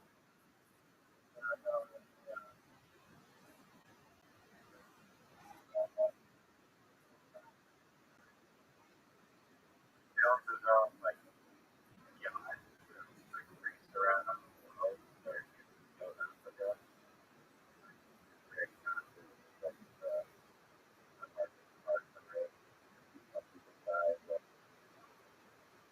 okay, so the lifeboat they took, it wasn't a rowboat. It was 6.9 meters long, so it was like 22 feet long. But that's not big. I mean, that's still very small. It's a light modifications. Oh yeah, they had this carpenter, very McNish, and like, I would read or I heard about these stories, and they didn't get along. Like this carpenter didn't get along with some of the other people there, and it was like it was just absolutely mad. The model of the James I Wade, will survive, but um, yeah. So they had they killed steel,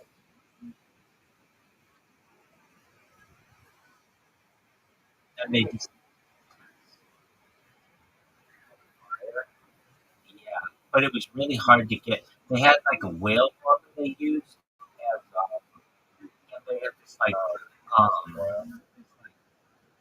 it was really hard to keep matches dry. They had like it was, you wouldn't. no, you use the whale or the seal. Still whale. No, no, no, no, I misspoke. No, you use like um, the blubber. Heart whale. Yeah, I mean, I guess, but they wouldn't catch whales. They catch seals. Let me find out specifically. How do they keep a fire going? I remember hearing neighbors like candles that would like light. There's no direct mention of how they kept the fire going on an island. They used whatever materials they could on Antarctica. On Antarctica, how did they keep a fire? Oh, I remember. They had a stove. They had these stoves that they made. There was like an invention in the early 19th, end of the 19th century, early 20th century, to have these special stoves. Yeah, a blubber stove. The crew of the Shackleton expedition managed to keep the fires in primarily by means of a blubber stove, which burned sealed with whale blubber. This type of stove was essential for both cooking and providing warmth and extreme cold. For instance, during their time cramped on the ice floe after the endurance was lost, the men used the blubber stove inside the makeshift galley to prepare meals, despite the challenges of working in frigid conditions and dealing with smoke and often blacking their faces. Additionally, the crew relied on whatever materials they could uh, bring from the endurance because their ship broke apart. Um, so such as wood scrap. Okay, also, like, overcut the whole And what that be. possibility. I knew you were going to say that. Yeah. Oh, I think they taught it to the people on Elephant Island.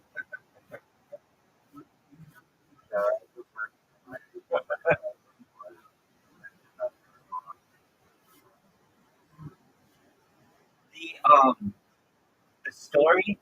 I don't know. I don't recall. It's been like a year or two since I heard the description of it. But when these guys got to Elephant Island, they like slid down the side of this mountain and they got into town.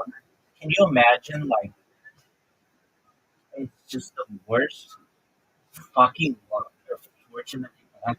But it's such an amazing story. No, they did. The people there were whalers from like England, so they could speak to them. But they described their like first meal, and it was like they eat like everything on the fucking island. So what's amazing though is no one died. 27 people went, and 27 people came back. And so while the Ernest Shackelford story is not, it was considered a failure because they didn't make it to the South Pole. They it's considered one of the greatest, if not the greatest, survival stories of the 20th century. And I think it's just a phenomenal story. And people don't know this, but the first guy to the South Pole, his name is Old Amundsen. He was also the first person to the North Pole and the first person to traverse the Northwest Passage, which nobody knows. Like, nobody knows. If you ask 100 people, who was the first person to the South Pole, no one knows. Old Amundsen. He's from Norway.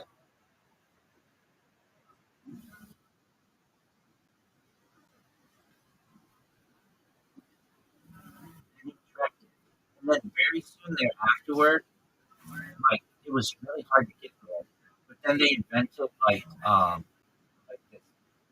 this Arctic tank that basically would run on tracks, and then they were able to get there really easily.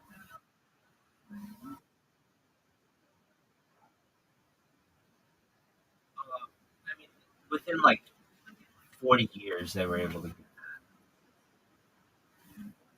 Where did you do this from?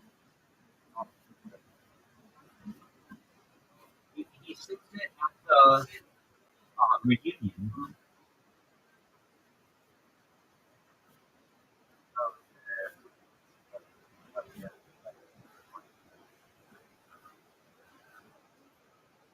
I mean, it's not the end. The end is when he finds Francis or whatever. It's like they have that high school reunion, and he goes around and he's like trying to talk to people, and no one knows who he is. And then there's this part where they sing "I'm a Ding Dong Daddy" or whatever from German.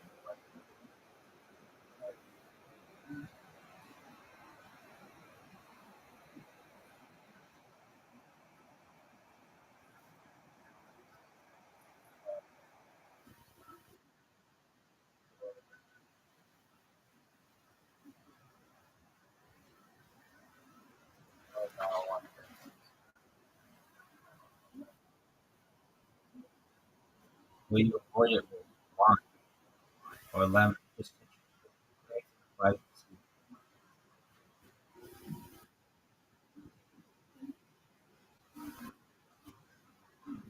They all have Yeah, they they basically did by the end of it because they hadn't had citrus fruits for years. It was not supposed to last that long, and it was a major factor. And then that can cause all kinds of issues. It causes like weakness in the bones and the muscles, and causes like sores in your mouth, and you don't feel, and eventually you'll die from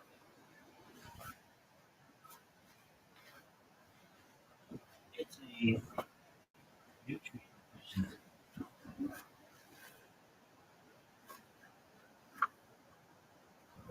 you've never heard William,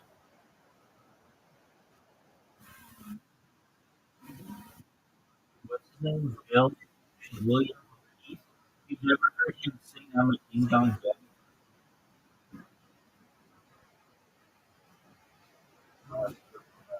so that maybe I would.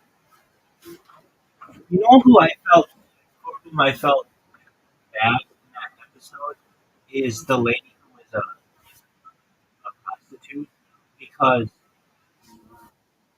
normally a prostitute does not want to be on camera and in public, and so like for the rest of her life, she's got this like scarlet letter, like she was cooking.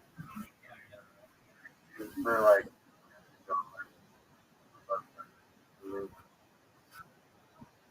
Exactly, and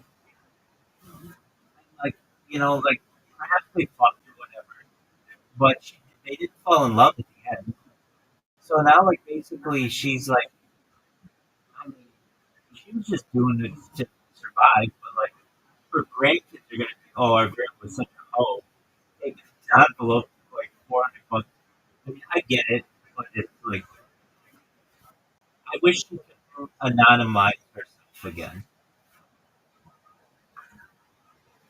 more, that was like, you know,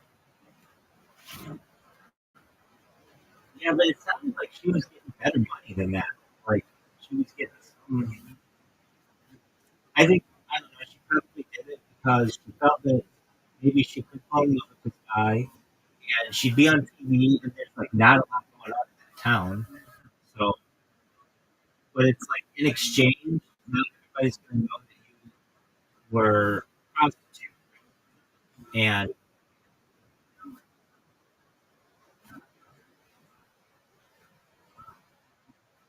that part of it, to be honest with you, I wish wasn't in the show. Like he could have just done that privately, and okay, that's cool. I mean, everybody's gonna get by somehow, but he added this weird part of where he was falling in love as well, and I did not buy that he was falling in love. Like, there's this one scene, I forget what it was. Oh, no, this is a different episode.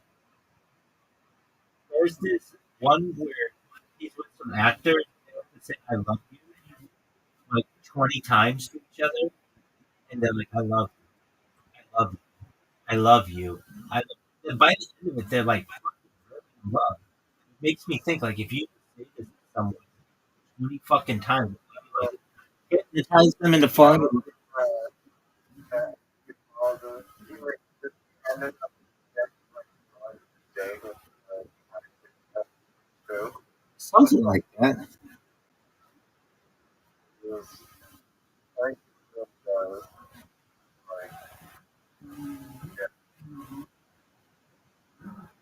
like acting at the end like mind up. That was a weird show. It's not that I didn't like it. I liked it a lot. Oh, it, no, exactly.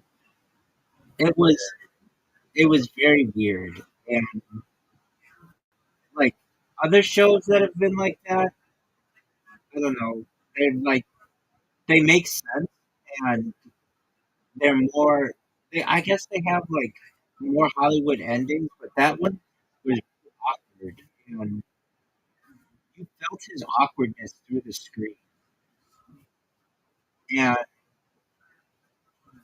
I know he plays this thing where he's like the straight guy, like the super straight guy, but he just is very awkward.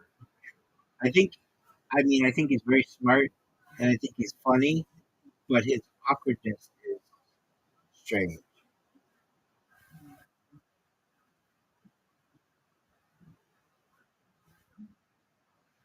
And the awkwardness is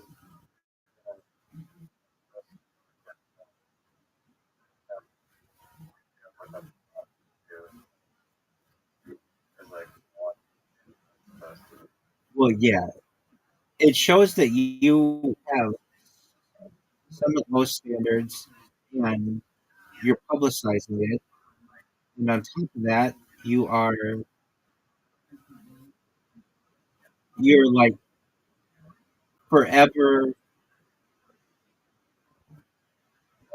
looks worse on the process.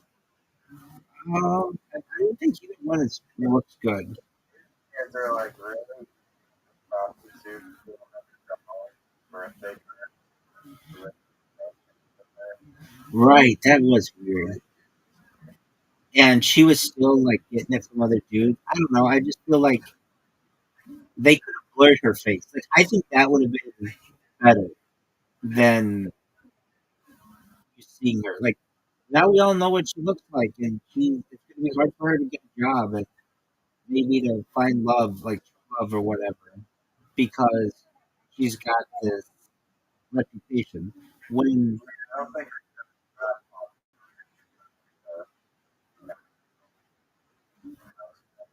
you know everyone in that fucking Arkansas town knows it, including every cop, the mayor, every that why you absolutely, dude. That they they literally they they literally let him they literally let him bring in a camera crew for a movie that was shot like 20 years previous. Like anything having to do with Hollywood, they were gonna bend over back.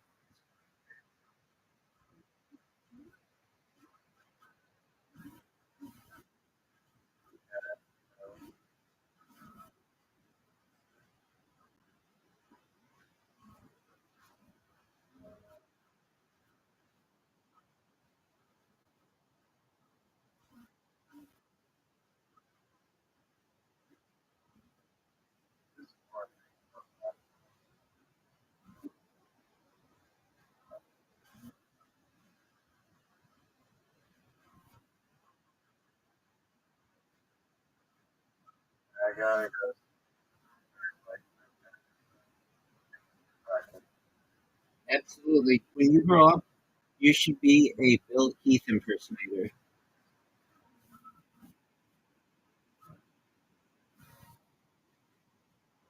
I don't think are weird I'll Okay. I'll be Francis impersonator. I think I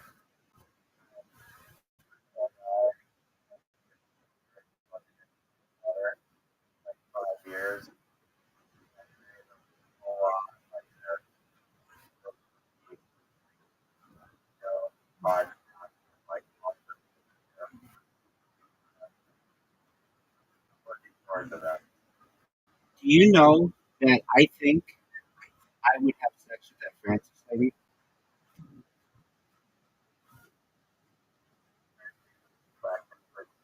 Yeah. Oh no, that's definitely well known. I thought she was a really pretty lady. I think They showed a picture of her from Facebook, uh, and I still remember she in all honesty was an attractive older lady. Like she looked like 75 years old, 80 years old, but like a good looking 75.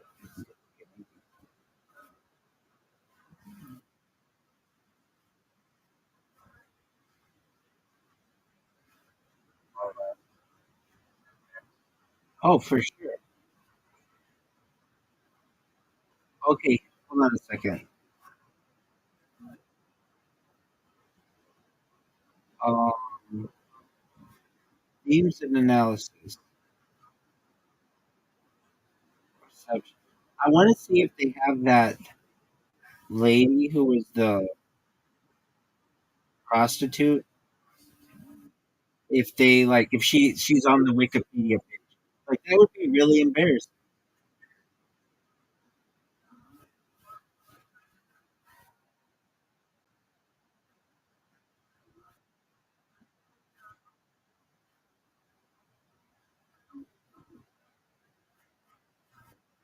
Oh, dude, do you remember?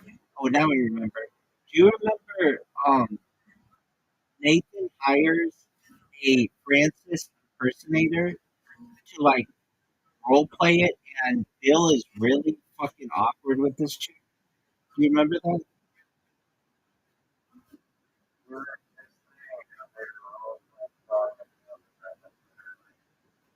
chill out. No, this is a that's a different episode where they're like, "I love you, I love you, I love you, I love you, I love you." They keep saying that. No, that's a different episode. Okay. Wasn't in that. Oh, I could be wrong. It could have been. Yeah. Now I remember that young June or young Frances, the lady. I think who plays her June. I think that lady was hot. I could be wrong, but um, yeah, she was hot for like an older lady, and you could tell she was really into the role. But the dude, that guy was Bill was really creepy.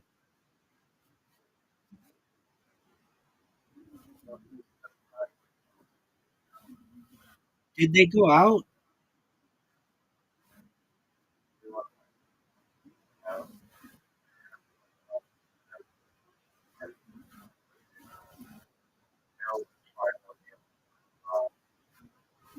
Yeah. Okay, I kind of remember. I mean, it's been like 3 or 4 years since I've seen that episode.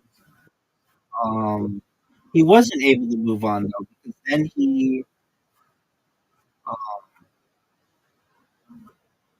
he still had to go see her.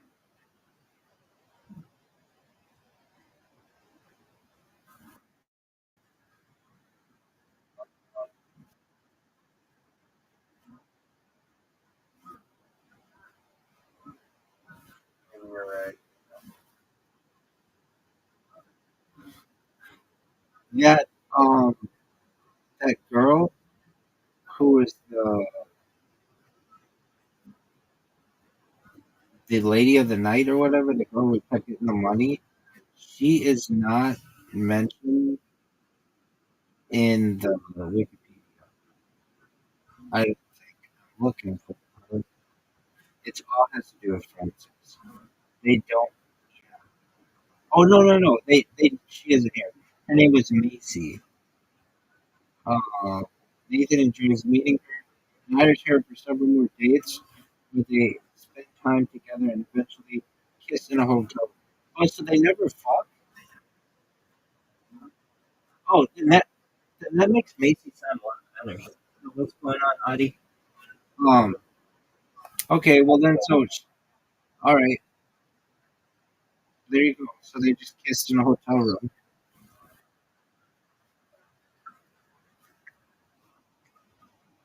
All right. Well, Bill Heath impersonator. I will. It's been great speaking with you for like 6 hours. Enjoy your sleep. Okay. Like, Thanks, baby. Take care, man. Thank you. Later, my friend.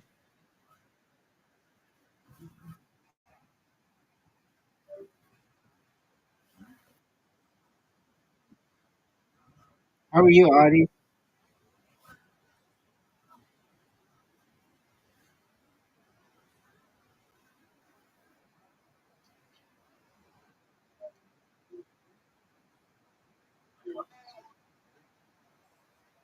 What did you say?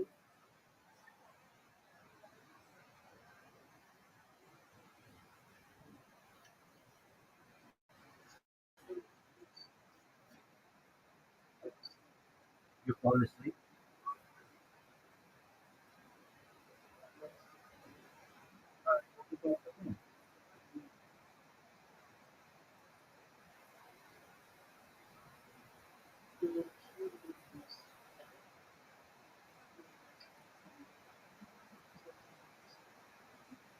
Well, get comfortable, cuddle up, and go to sleep.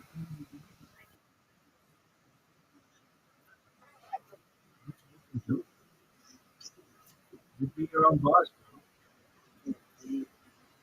You like it. You like it. Do whatever you want.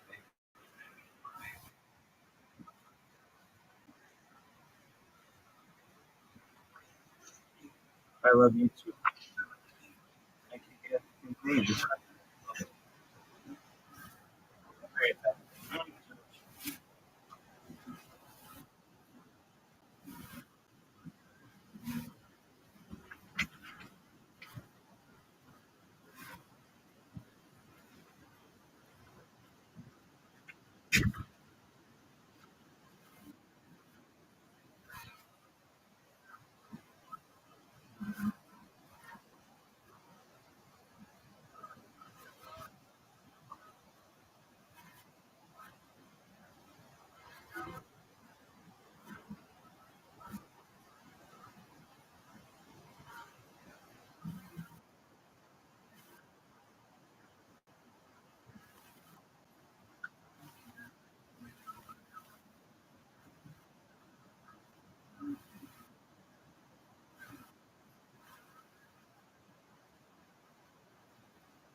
opens up. So for 8 years, five, it's very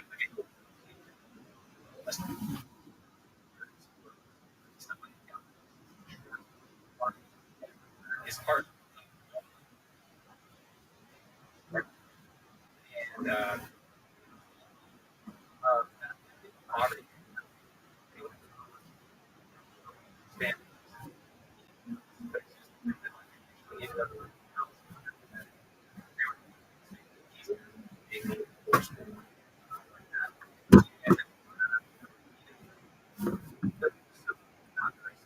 That were made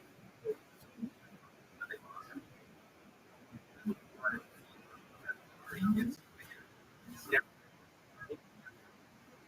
any of hearing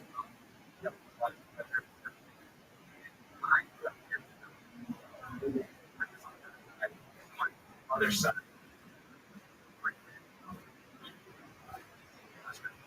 to learn about history, other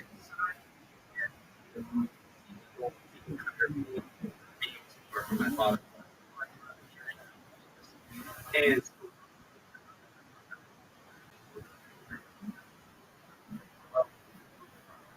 later, I ideas, I can from like the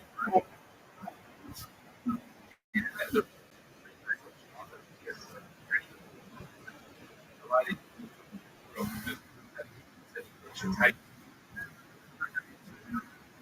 simply prosperous life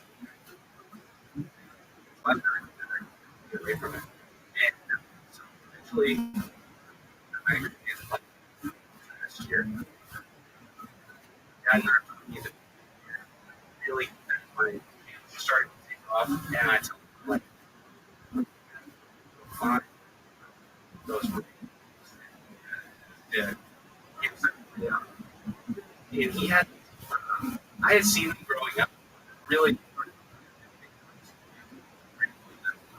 Mexico out and everything. But it,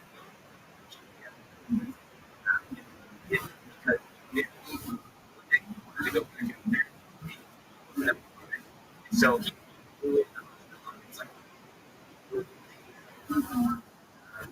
of the mines collect rich gold. Time. Itself,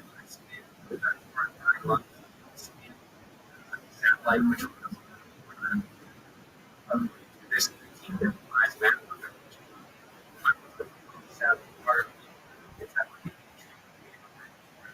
I mentioned it's not here. So I went structure was also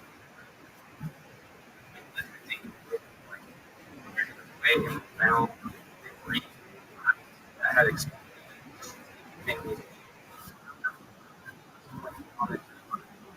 but size of his room. Um,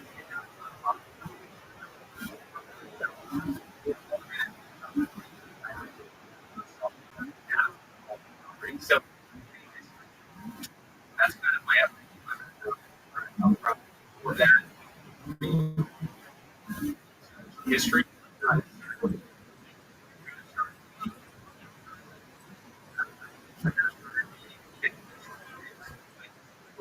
Last night,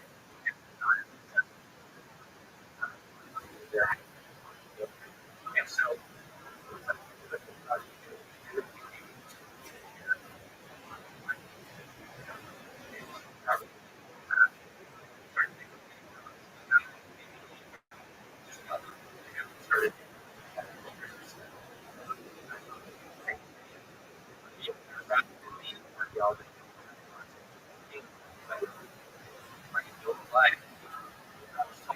started history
diary is basically just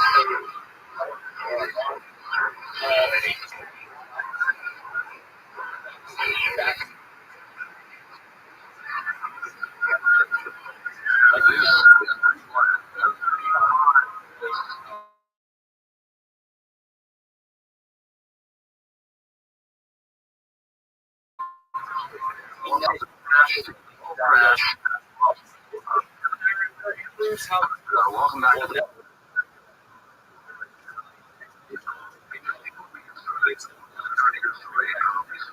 showtime.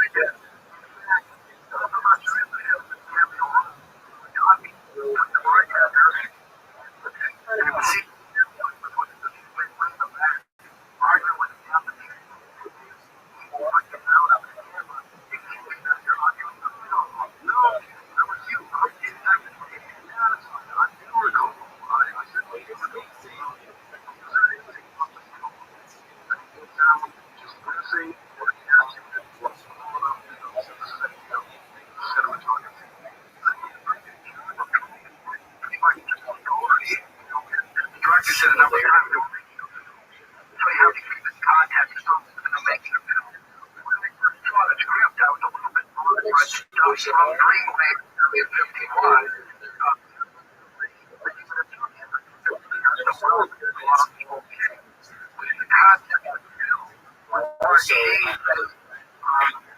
Guilty Marshall. Well, none of it's true. Well, maybe contact by the government very well. One thing, one size,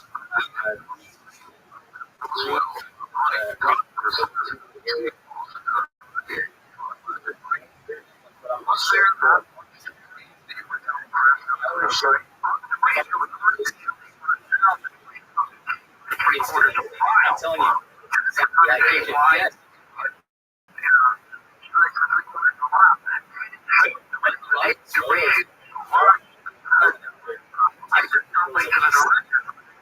Myself walking way out into the dropping debris here and there with resolution and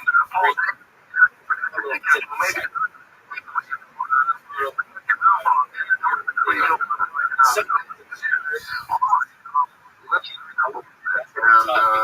have you tell the Roswell? So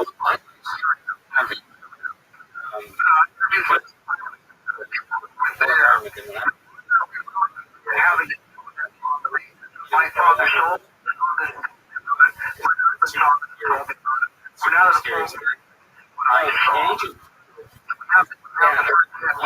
okay, so let's say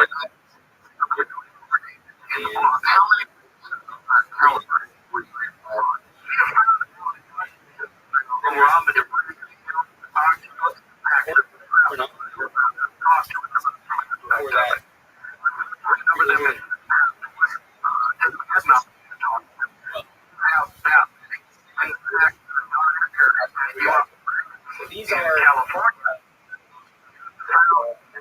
First-hand witness. Kind of tell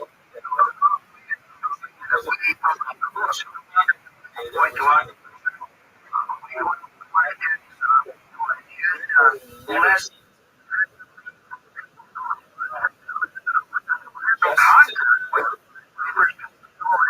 who's not by someone else.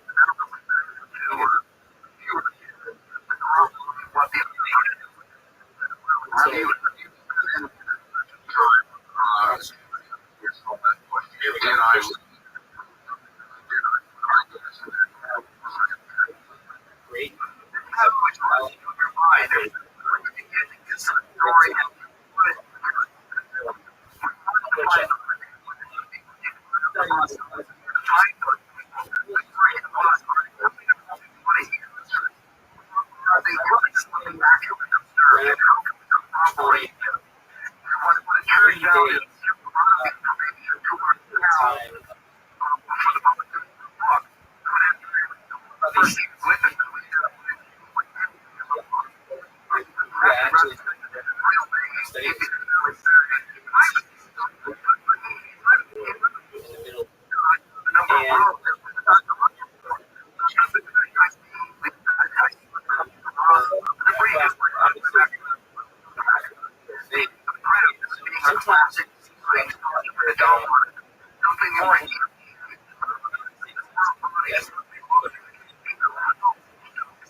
Goes right.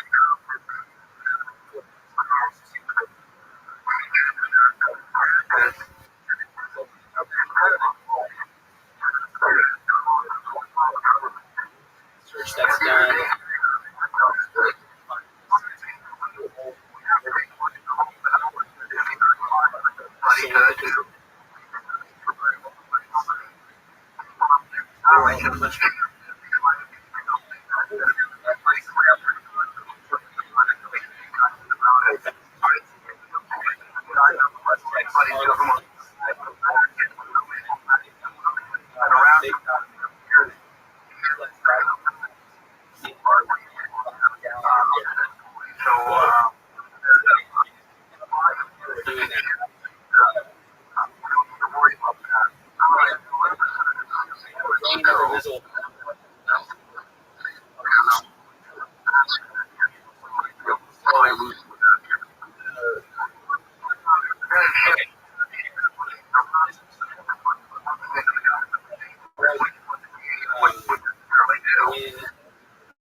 Not that long after.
So when this was, I think, 300 in the late 1920s. So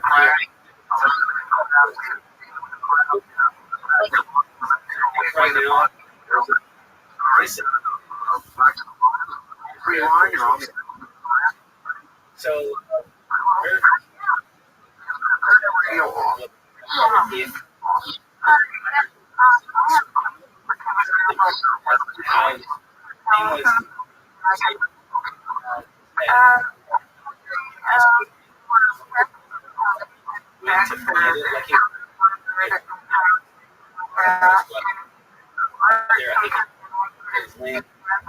it's these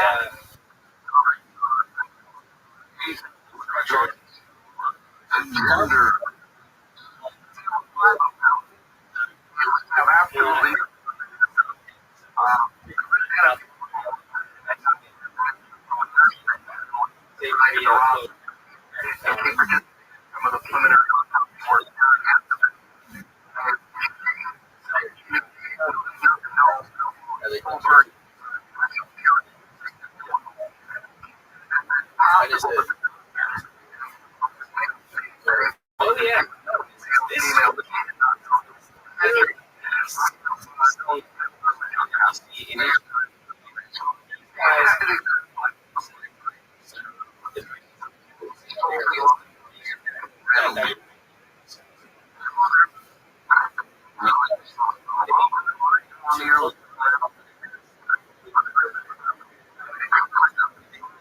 that to cultivate the land cultivation.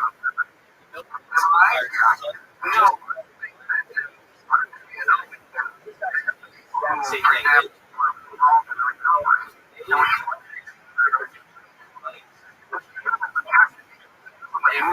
So, so they had all rain. Like,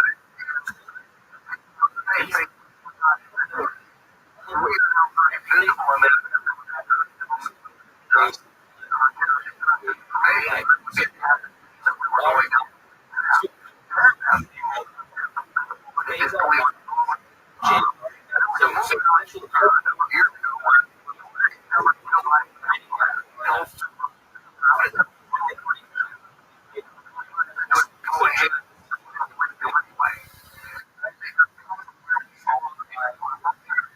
two later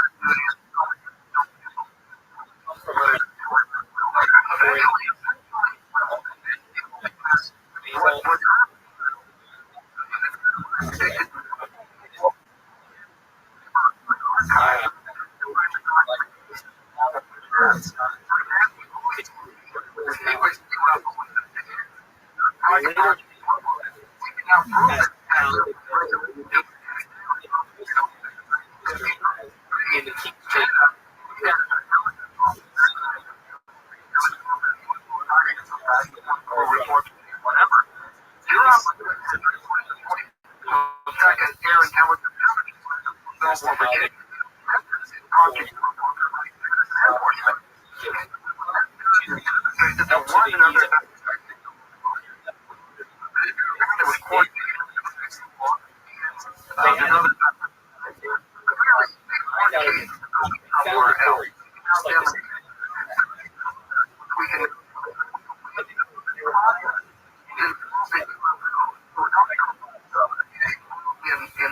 and so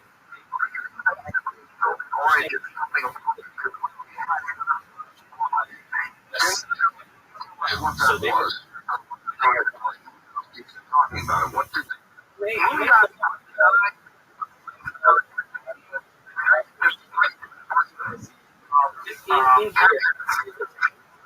is so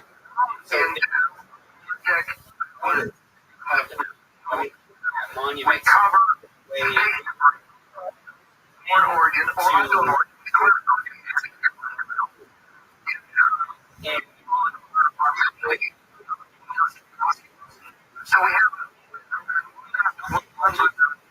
yeah, so it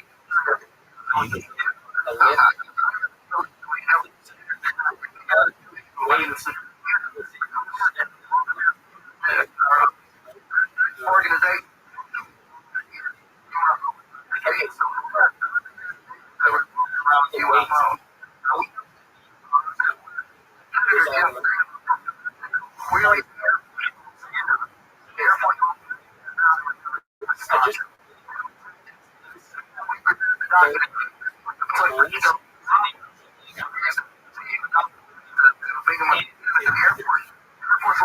I just tons oh we trained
And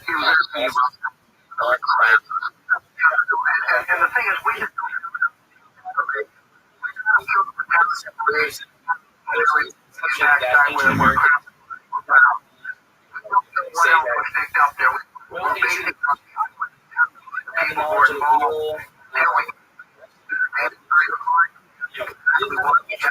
we also metallic debris. We always there.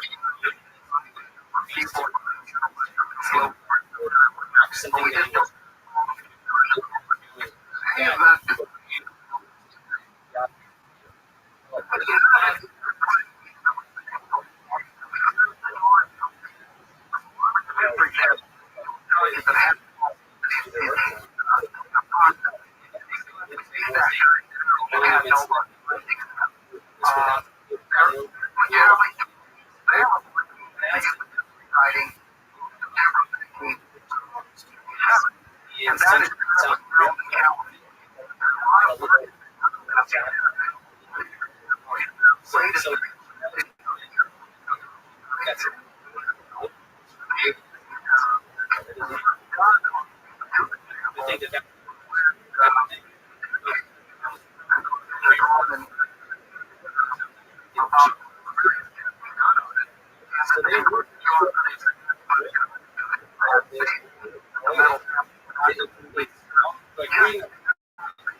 And that is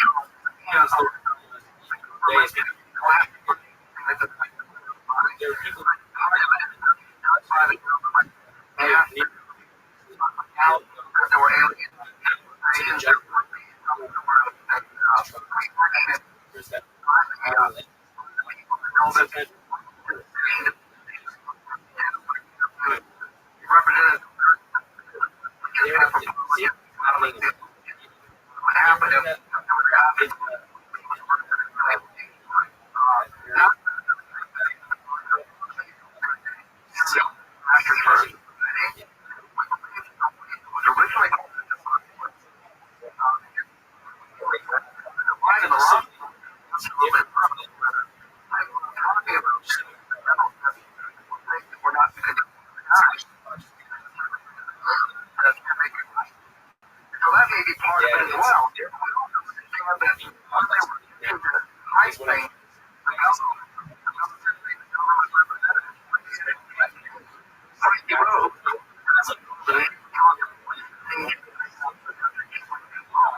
Glenn Dennis would be the county entire family would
New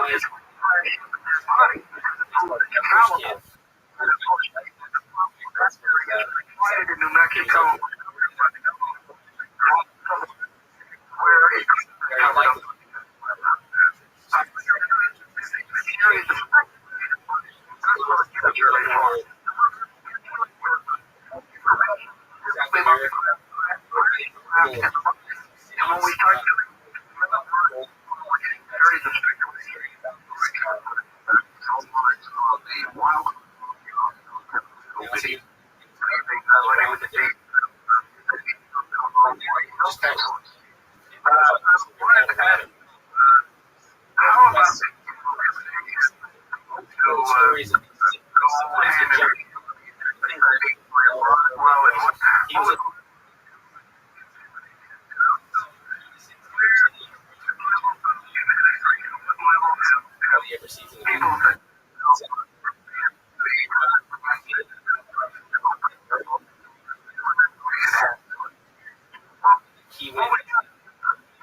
what about you?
Mm.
to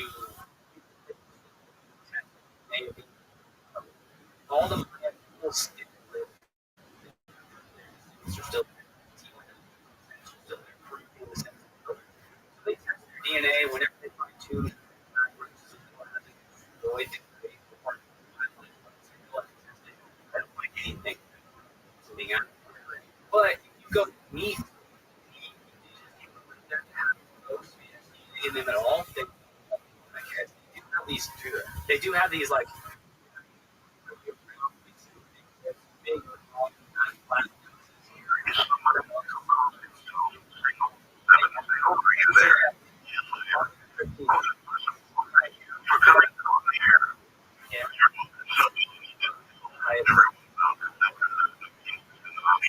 this is like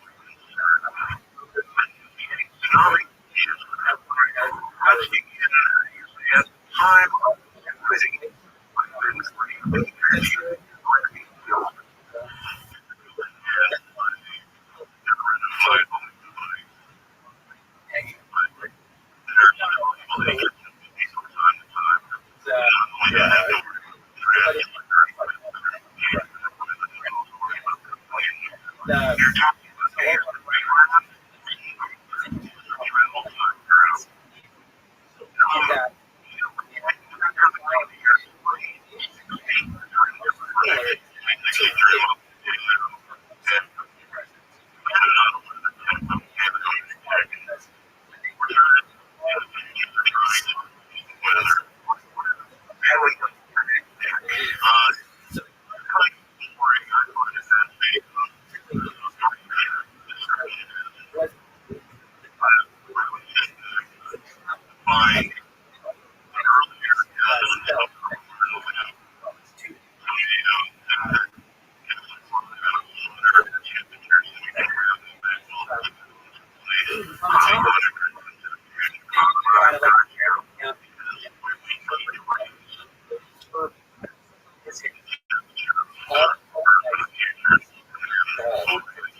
that this right here.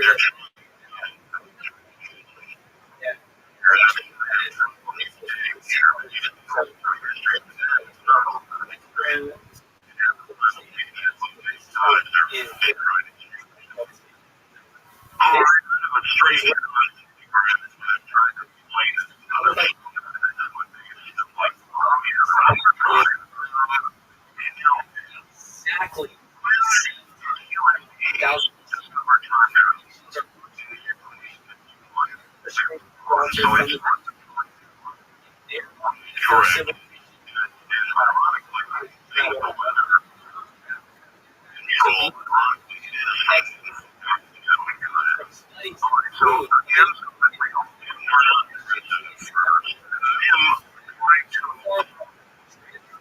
Into the illusion. You'll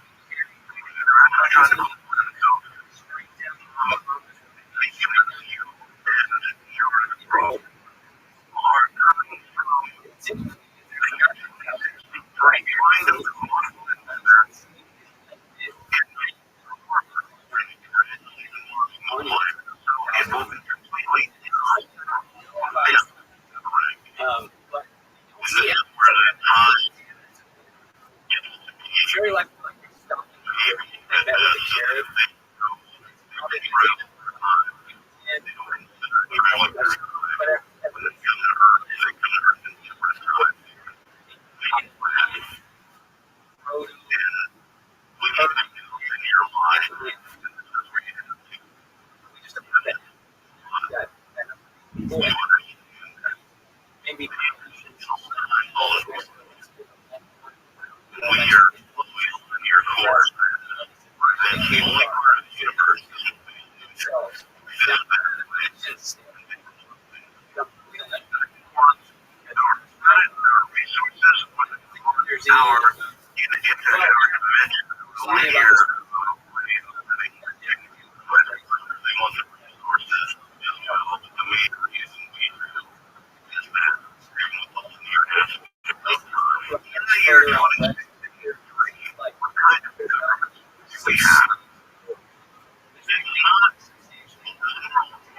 I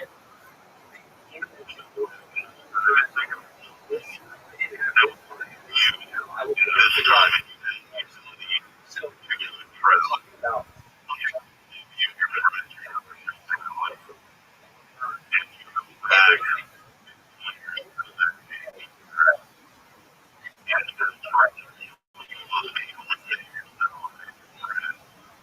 yeah, this is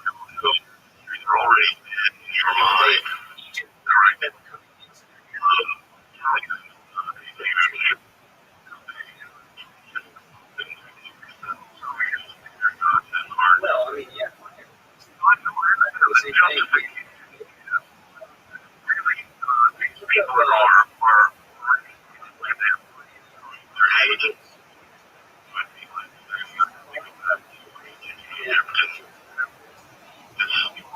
It's like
that's the bond.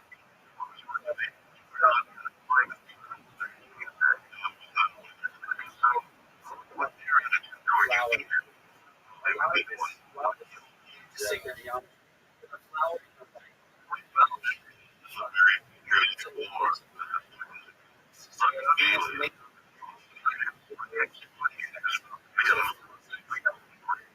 Anywhere civilization where Venus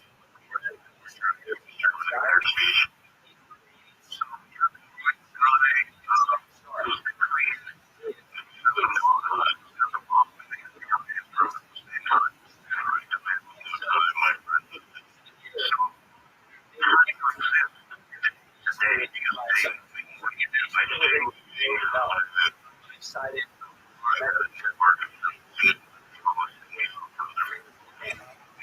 that is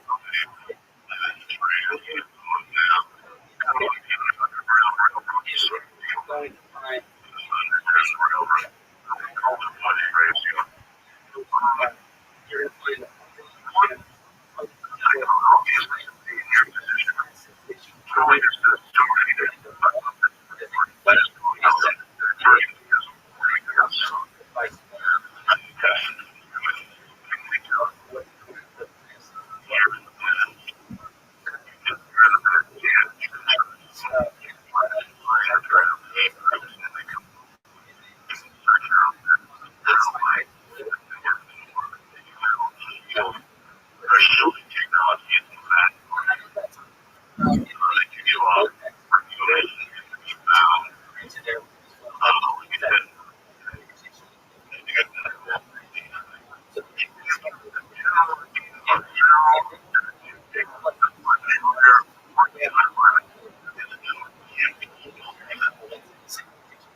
very seriously. I mean,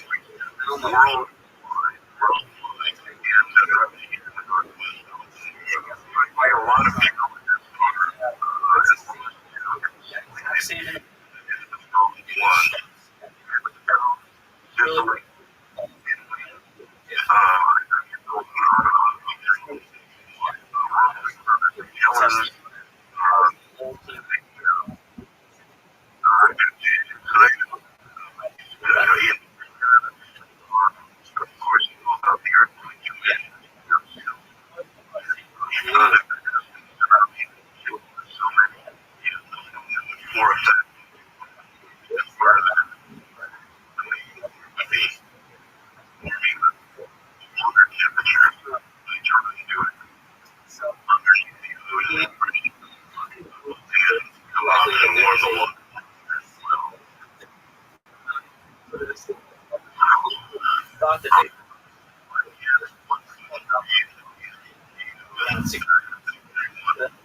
no idea.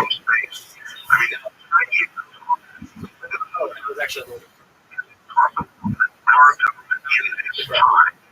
dog. I'm looking at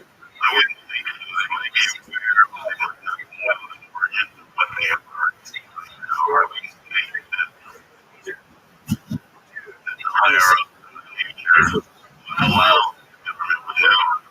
How much is it?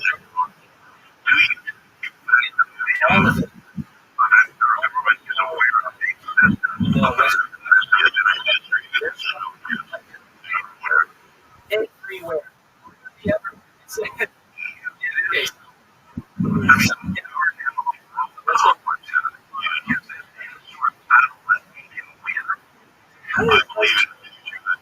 Yeah. Yeah.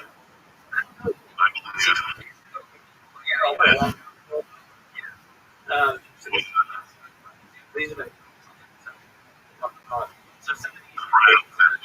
take a picture.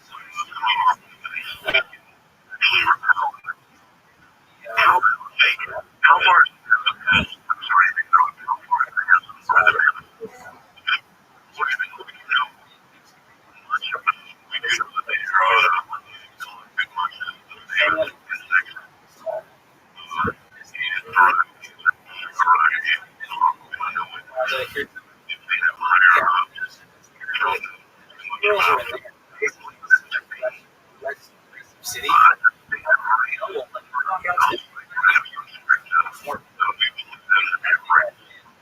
Literally,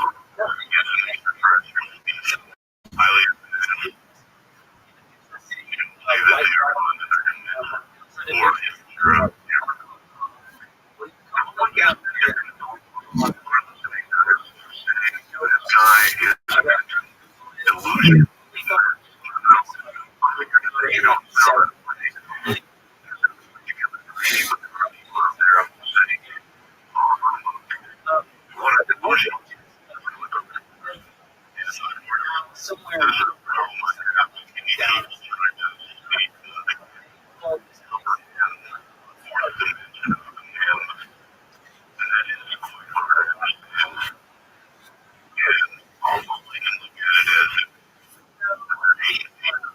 I'll show you here.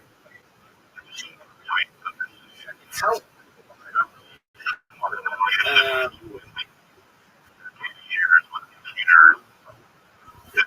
It's a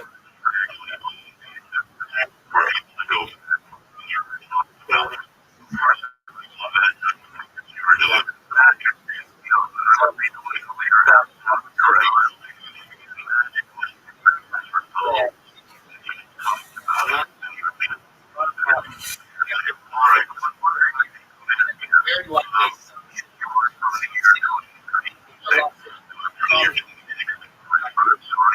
That's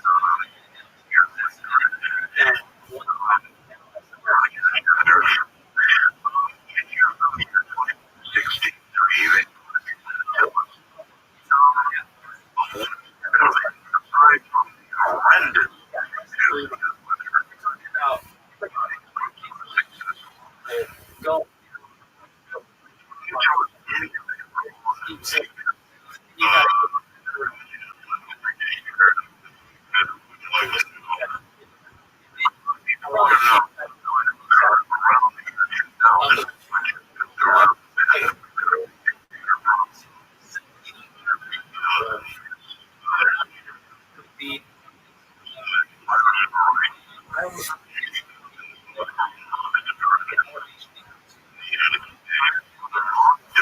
purely up.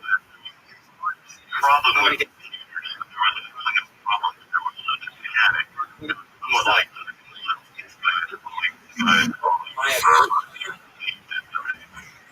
I know it.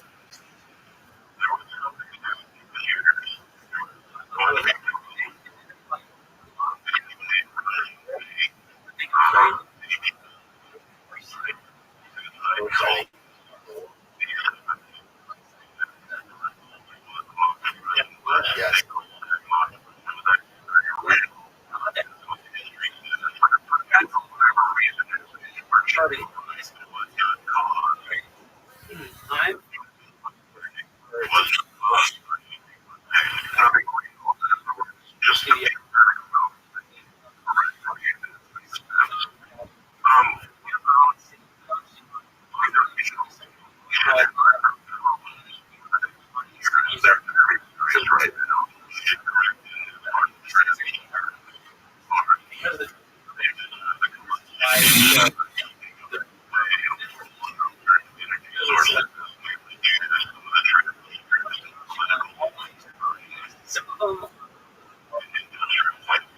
valuable.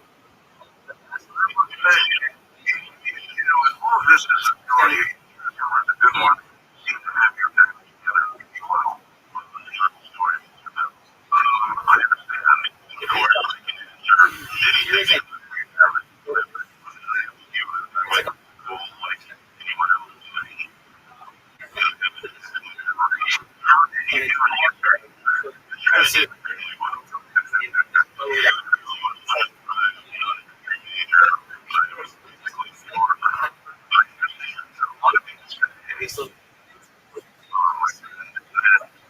are there not words that we can't like for them?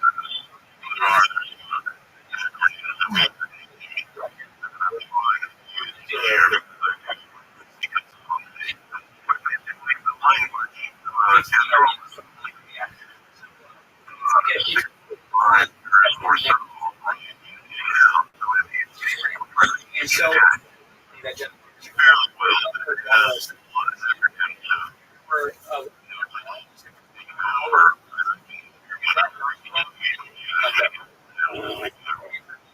I was thinking like the howler monkey.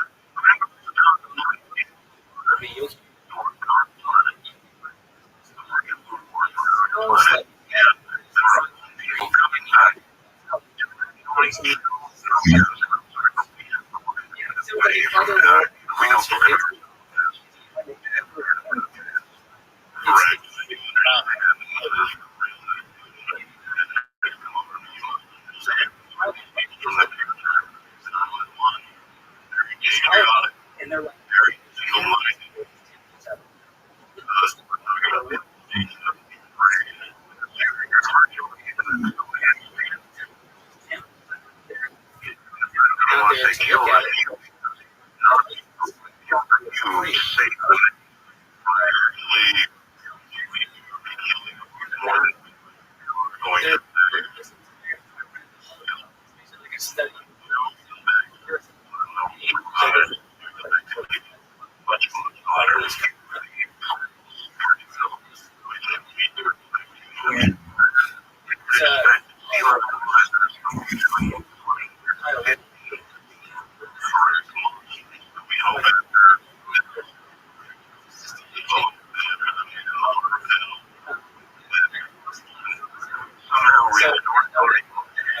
Would you be willing to answer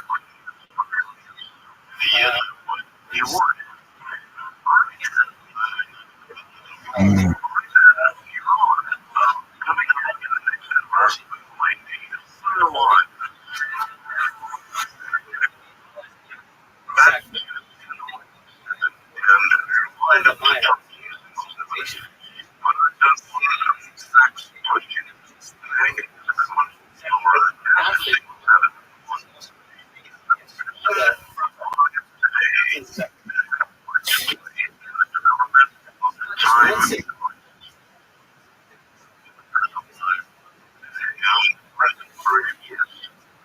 royal family.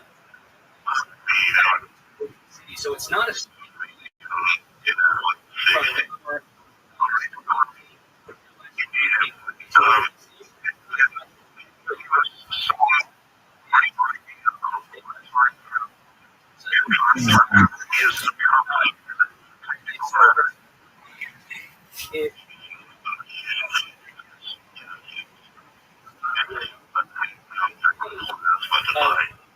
of this book.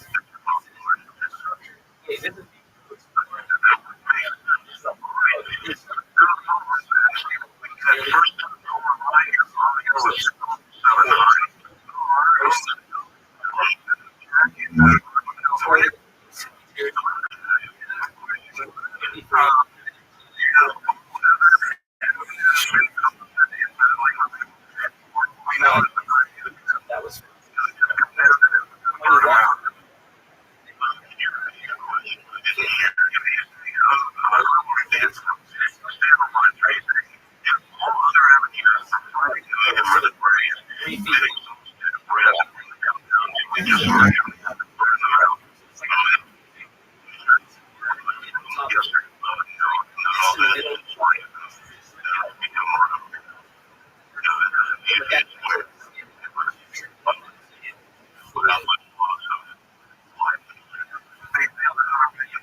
So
actually another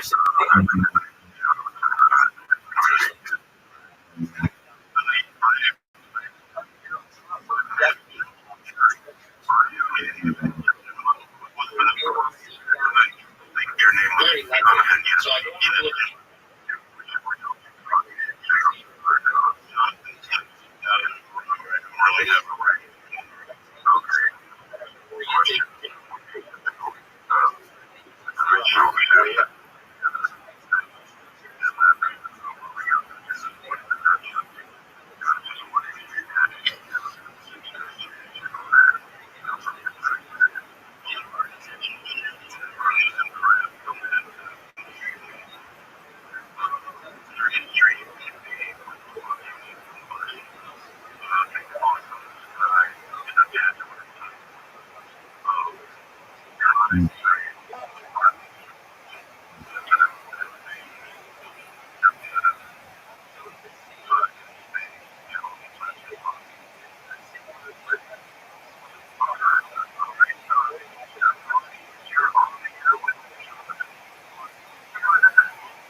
And so everyone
stand right out in the jungle, and there's study, there's no photos. I can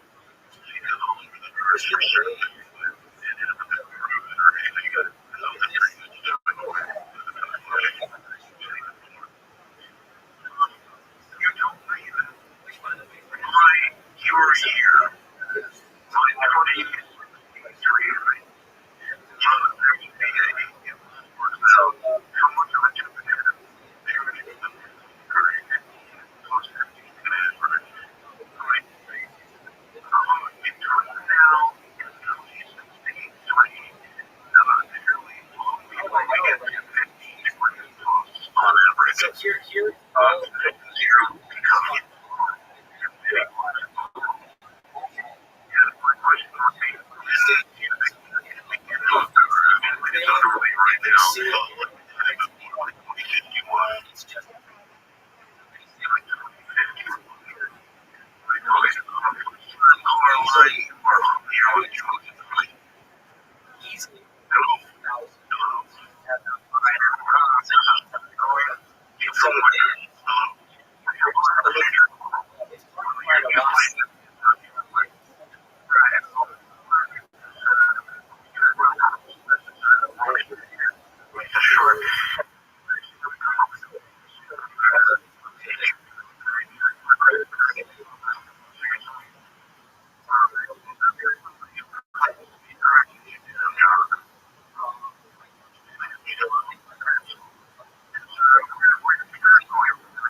started.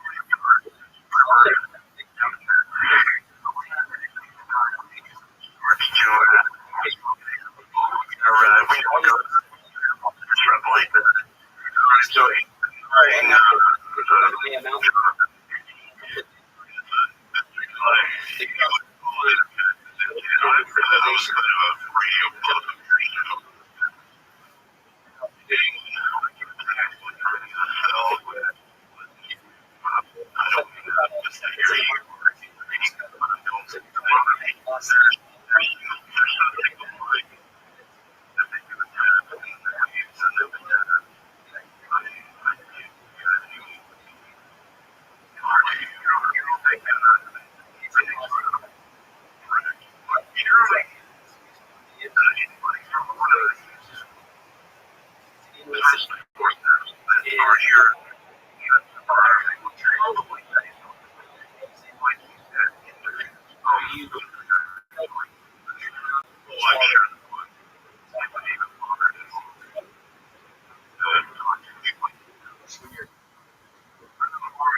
could run it.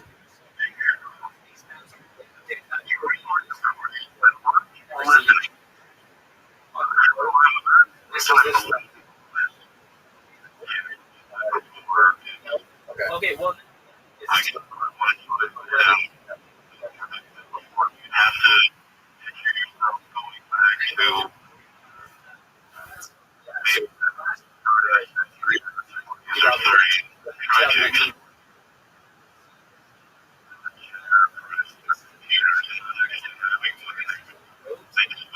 so I was like,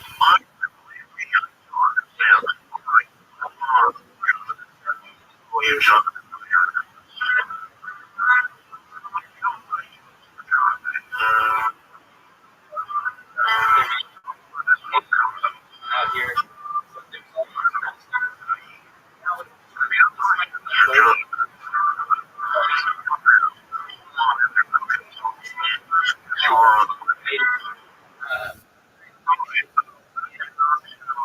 There's like one, like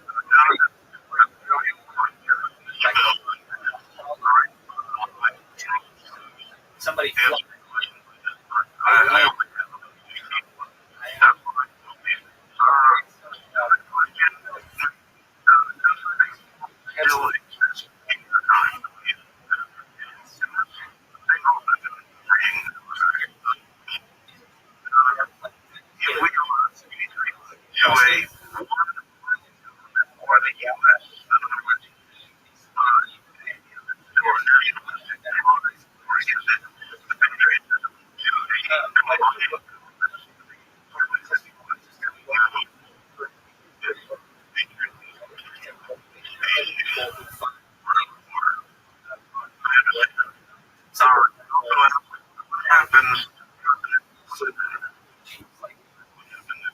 Two other guys.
Typically,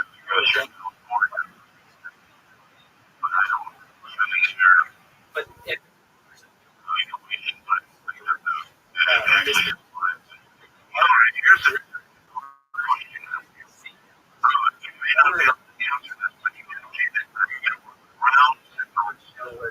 just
it's a very, very good one. I love it. And like Hendrix, there's others who really have to be very accurate, based on. We also have modern day companies that when you look at the year 2063, there is a game that's come to mind of people. How would you say on this today? I'm really interested in the field that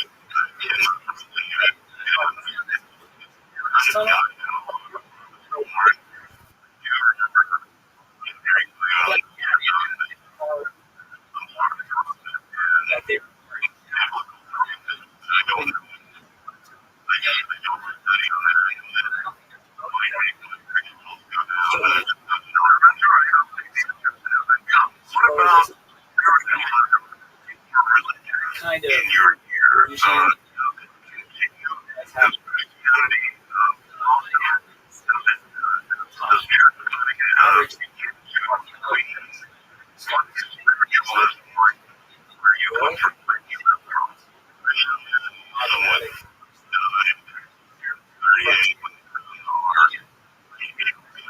discovered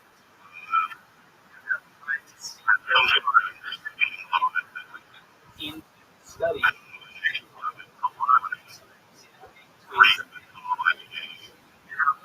Russia. Why? Because he can't see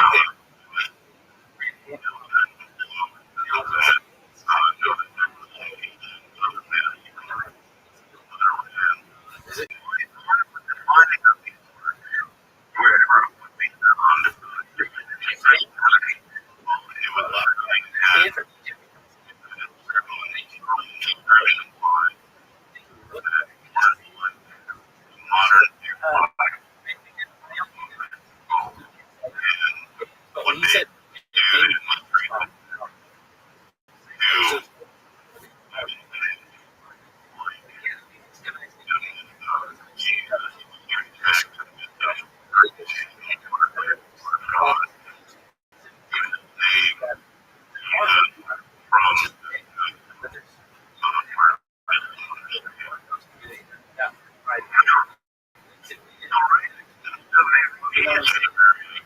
right, I don't think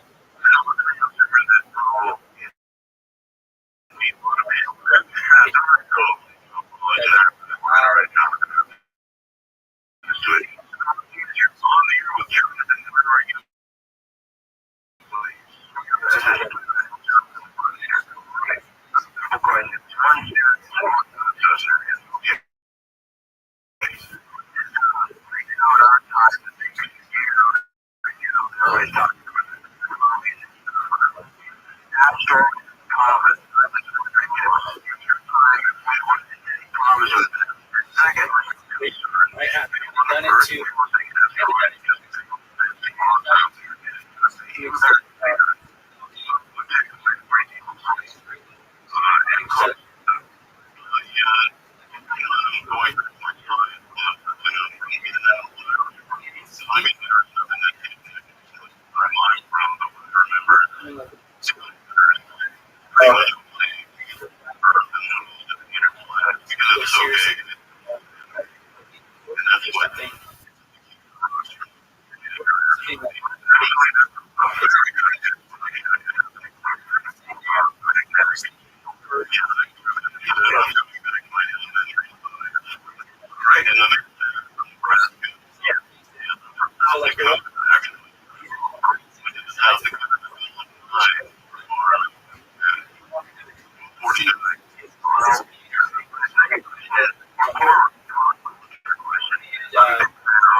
But you're going to the jungle, so faces from the side.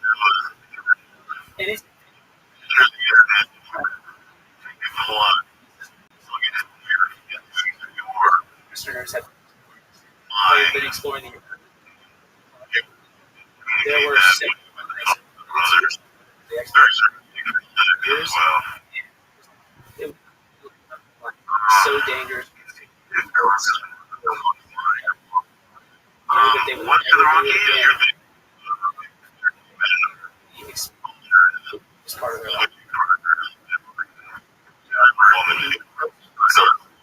Person says or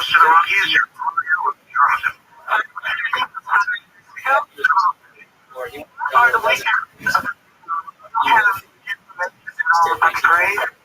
Really good. I can ask you.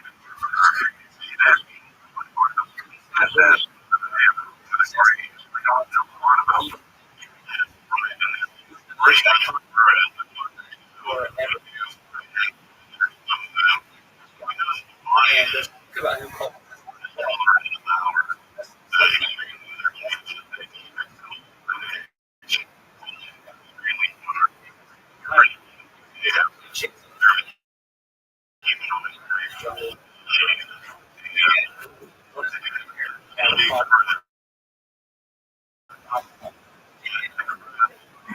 there were things a lot of these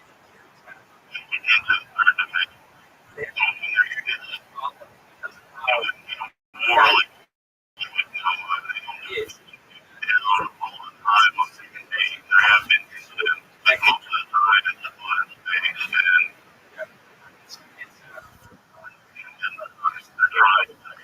hardly Can you tell me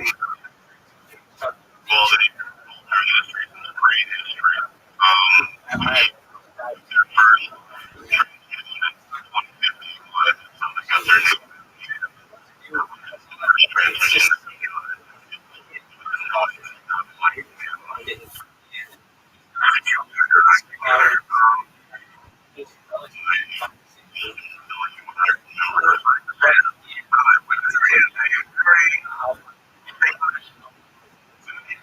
reality?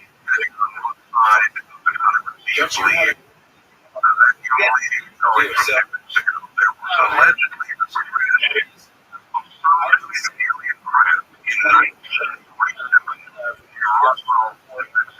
Do you know anything about that?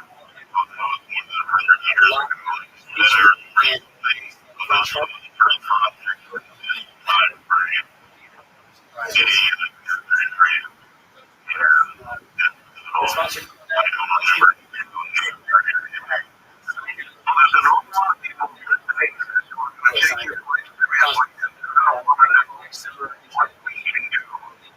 What we should be doing, how we can help.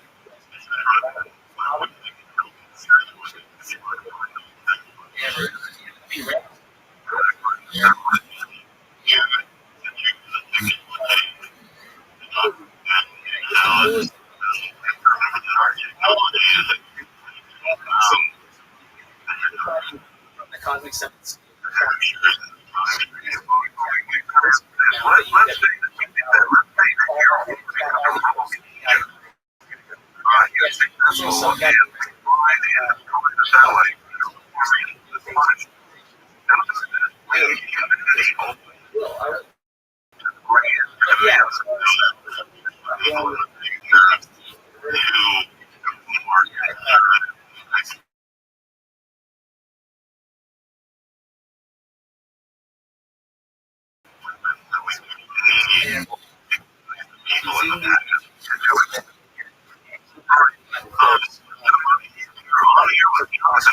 He also special.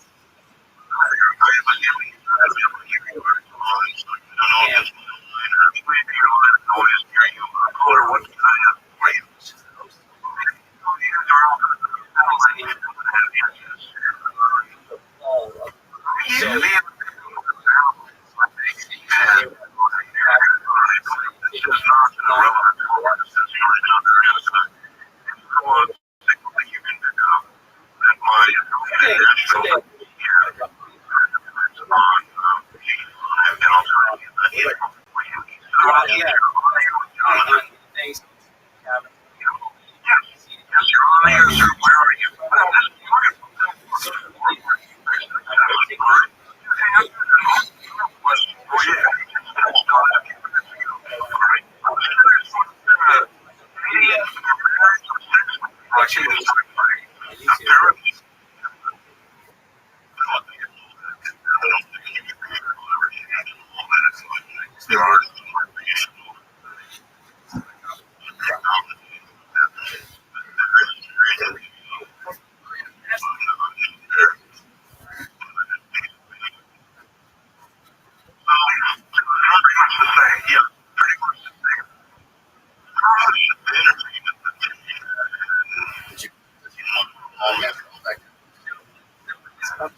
Turns out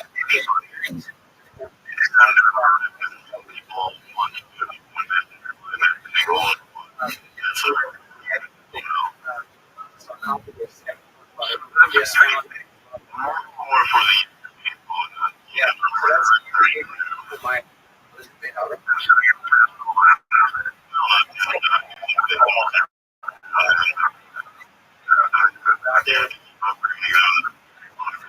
there's like little kid that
when they're out in the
even if we did not justify for public, right? Because there are reasons.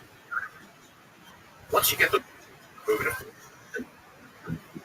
need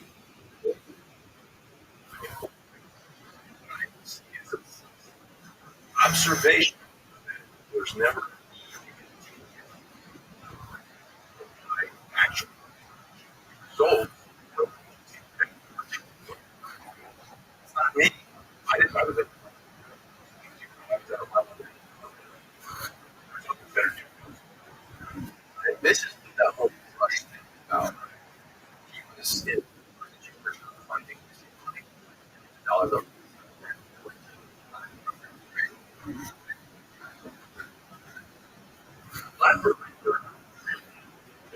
budget is do so protect from accountants so they know what 12 trillion. So but when it comes to people who are so blowing climate basically breaks got genuine know something going on, go through the process have the work look, so they come out then you have more right right ahead something so perspective mission the one rush is true type of stuff that had mass number many of other examples.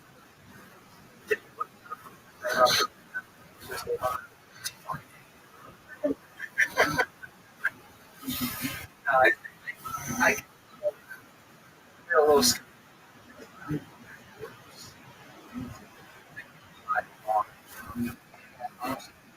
away. I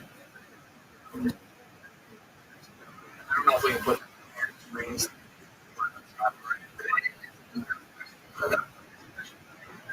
Right.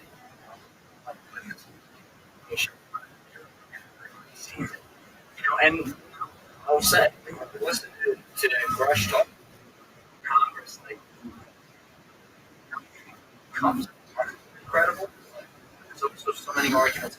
What these things are, what they grasp, other things, right? What they future humans get religious sect, like some of the towns are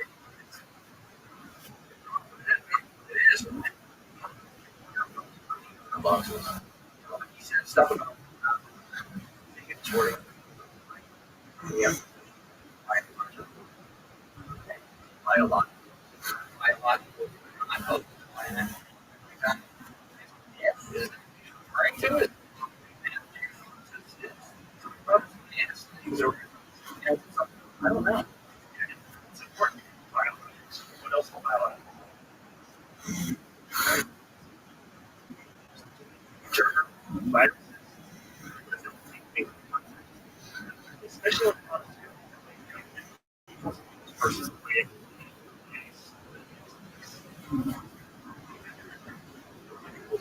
hard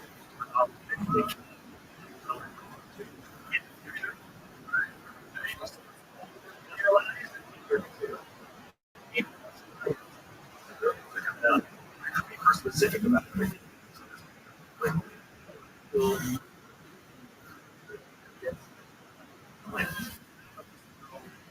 Planet.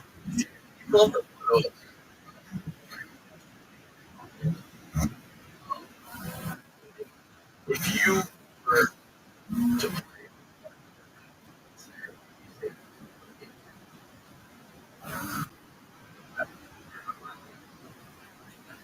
yeah,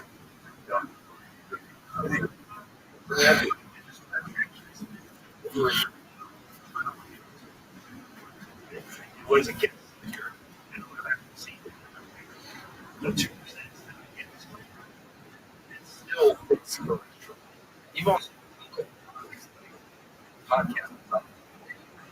2 or 3 years, like you're not alone, right?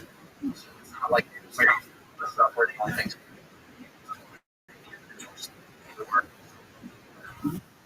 maybe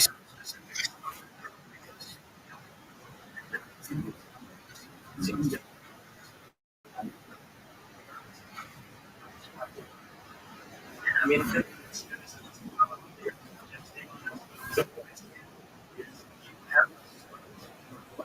now, no, it's not a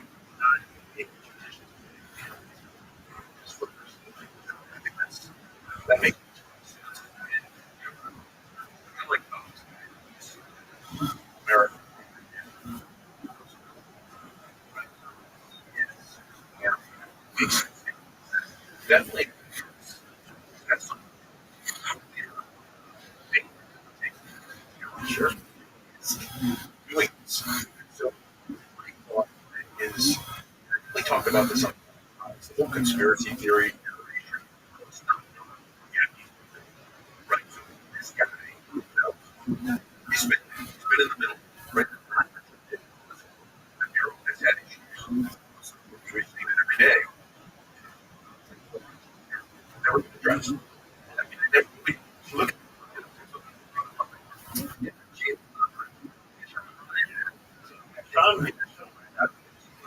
why and this should be like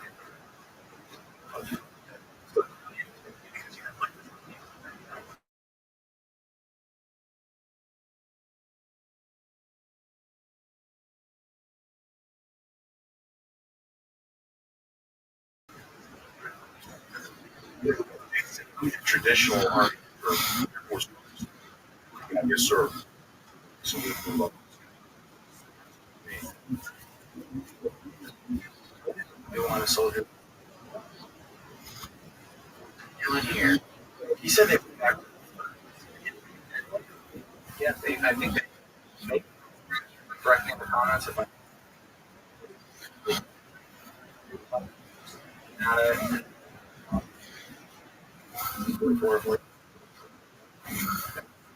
where they. So I want to know your daily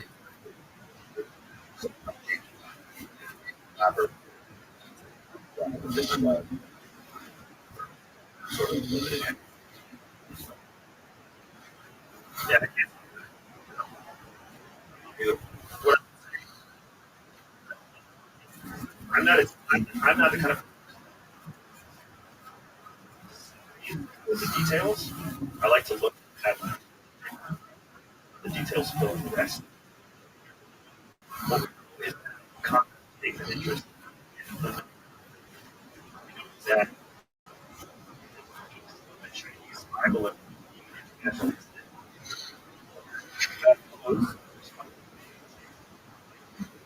my book must buy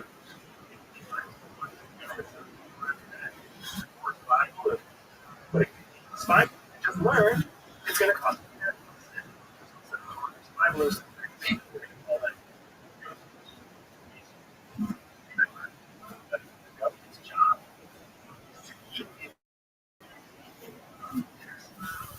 Call. Start saying there's we're gonna miss. American does they start paying. And that's the thing.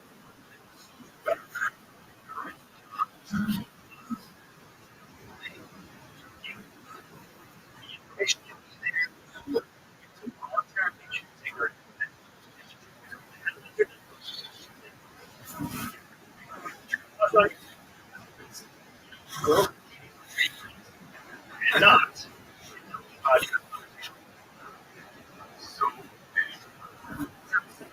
I'm like, that is fine.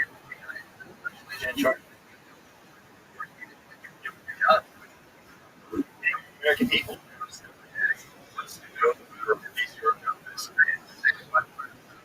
Get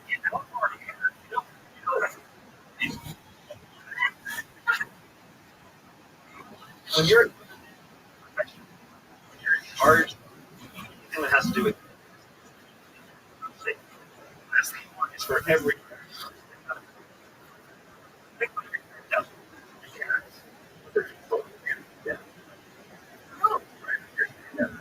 The United States.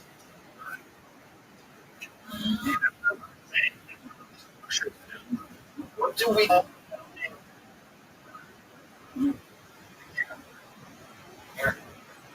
take? It's what we fucking want.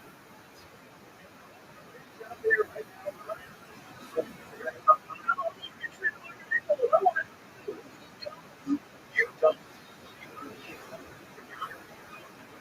want to. And you done with your day. And you're bleeding your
color was because then you're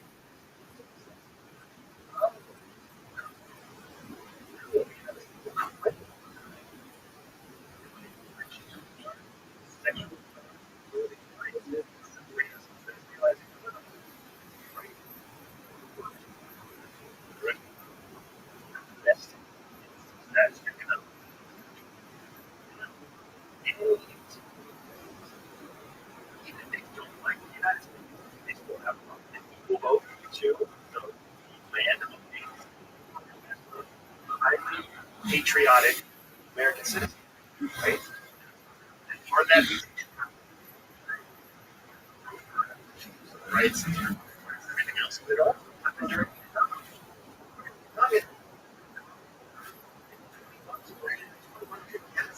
but then you know, you should be able to vote and get it. So they can use the laws and hope so that you know, trained younger.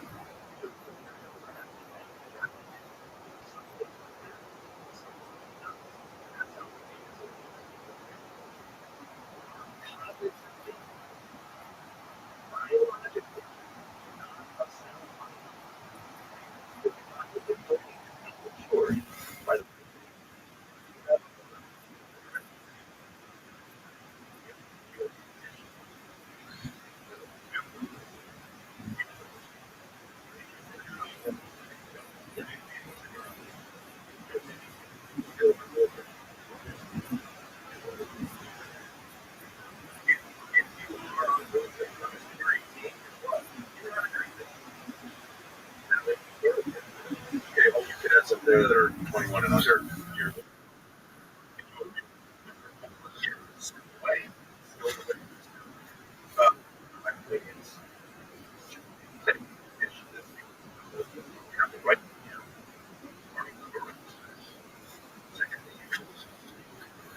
Why? So if they're not still on the way, you have to pick up. Hey,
where it's at.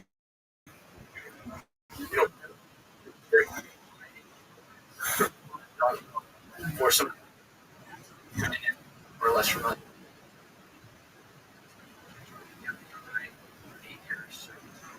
We're not into bears, which you're or that's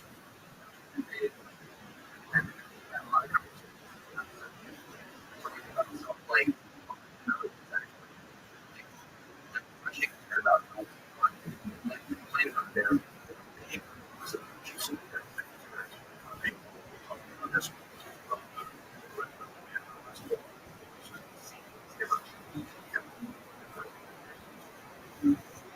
Use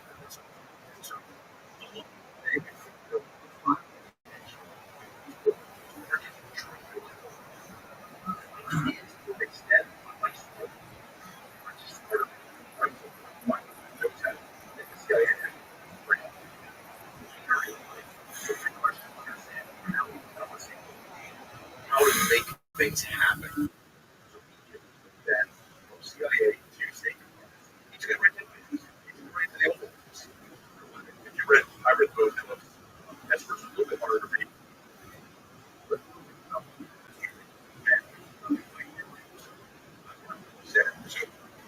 interesting. Then he his taste. Also, you know, their intentions, argument.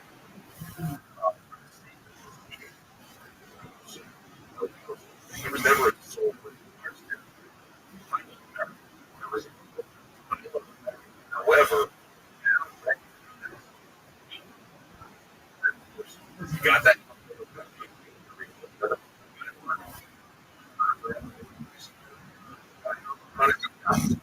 So that's my question. Is there's no worries. One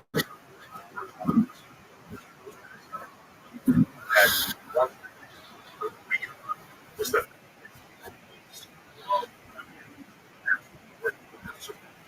yes, sir. Well,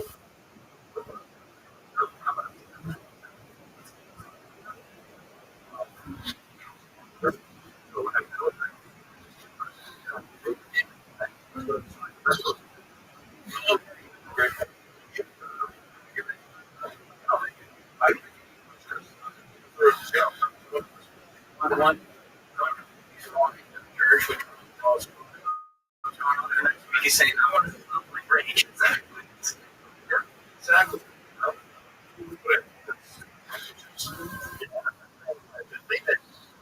Has not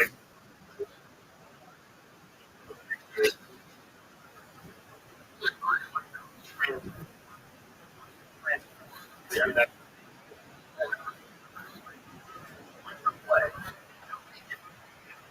from like kids or now but basically Obama and you see them try to take the girl like this thing here called bullshit for the first candidates. Republican candidates. Yeah. Challenge our president.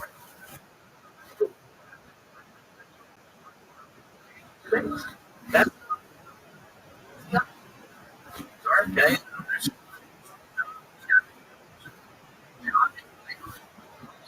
I don't know. Right. The way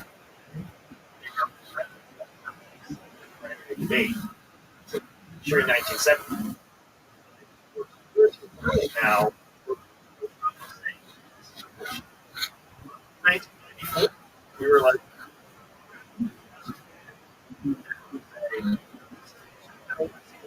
how to say, it's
Well,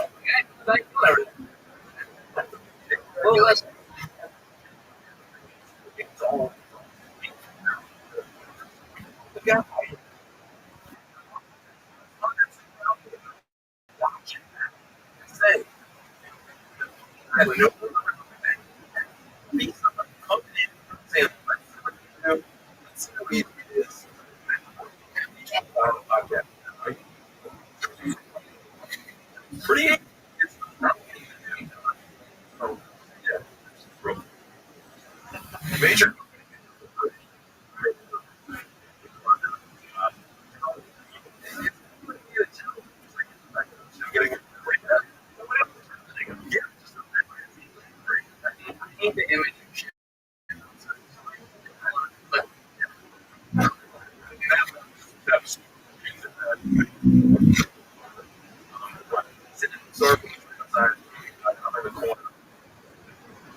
money I would pay.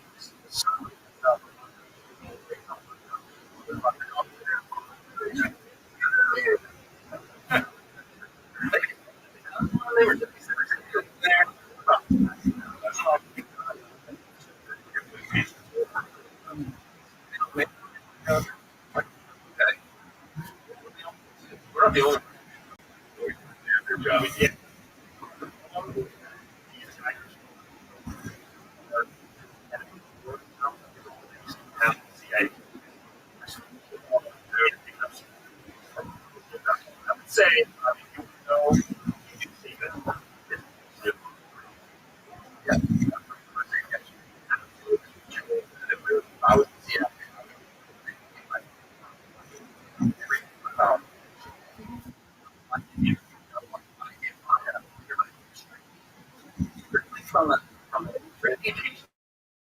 assessment, I like I would say so.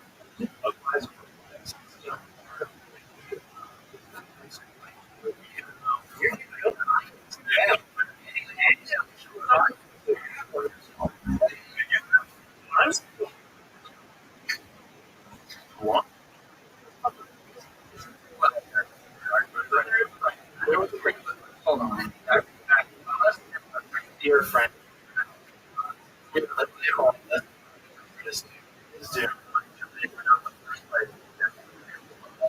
He's the greatest.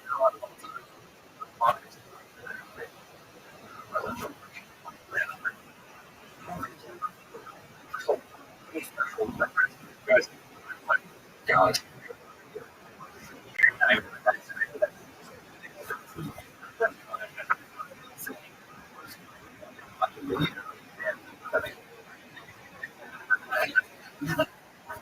Okay. I'm this guy. 2 weeks later,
if you want to say that this is a country, then say that, well, fine, Ukraine, and Ukraine, we're talking about like Finland, Europe, with half of their original country. Now they've grown into still in the area, whatever. So I would say, I think Ukraine's still, if they lose Donbass and Ukraine, they'd already lost out there. Like, it's not 75%, maybe. Ukraine, way, in all of their rare, all of their oil supply, transport, all exists in the east, but they still can. They control which you no. All the energy that flows out of Russia, east, and then goes of runs out through Europe, right? Not to mention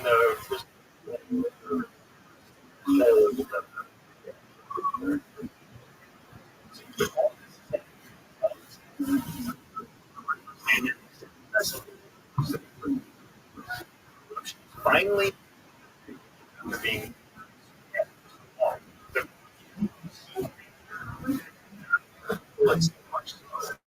the NATO allies still 18 months of support and vote again, Mr. President.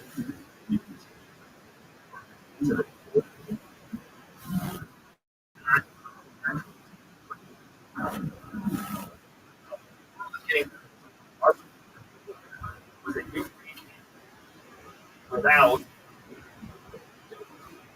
just like, they have the troops, they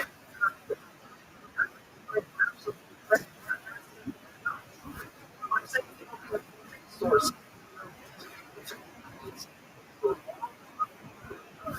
of that.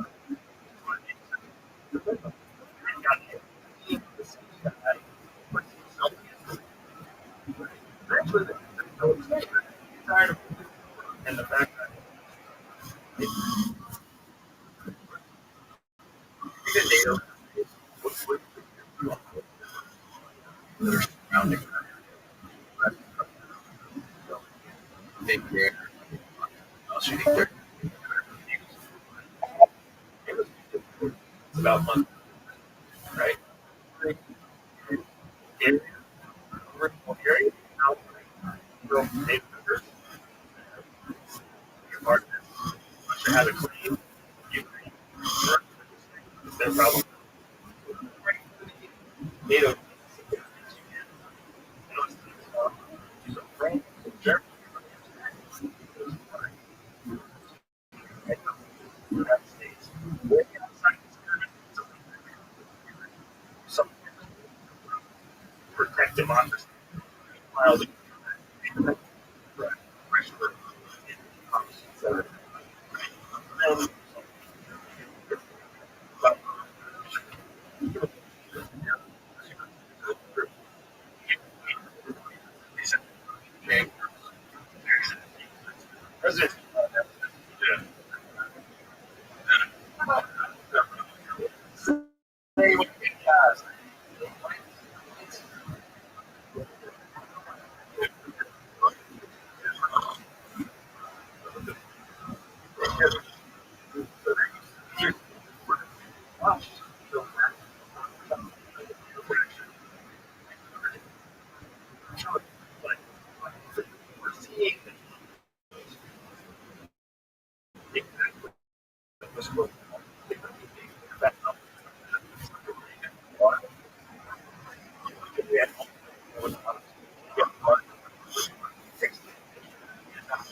because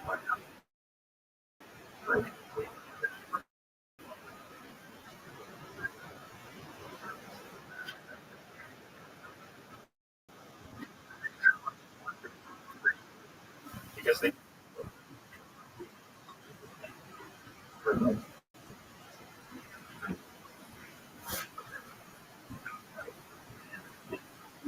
will be the ones that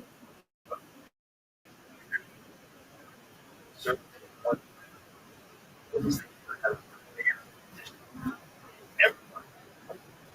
all this.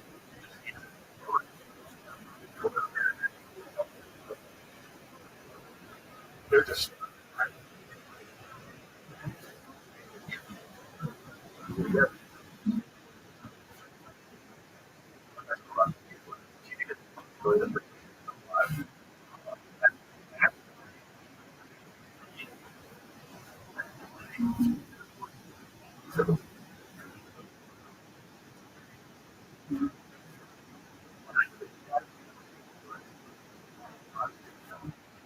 dominant.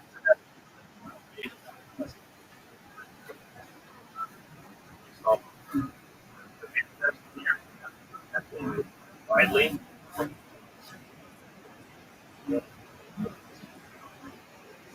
their group, yeah. Some knowledge, I'll walk. The,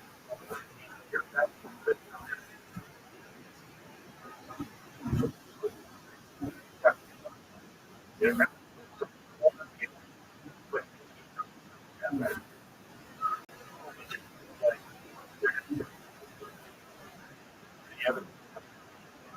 should come out and you also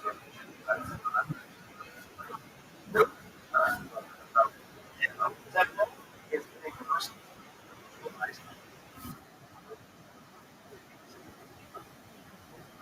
Yeah, it's always shoot. What they could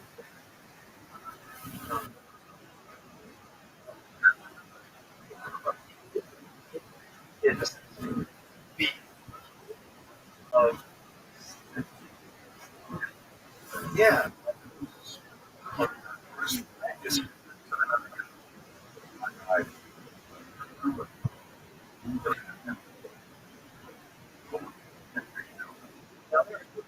there's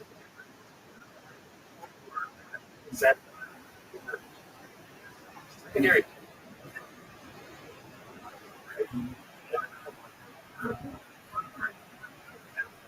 Secondary.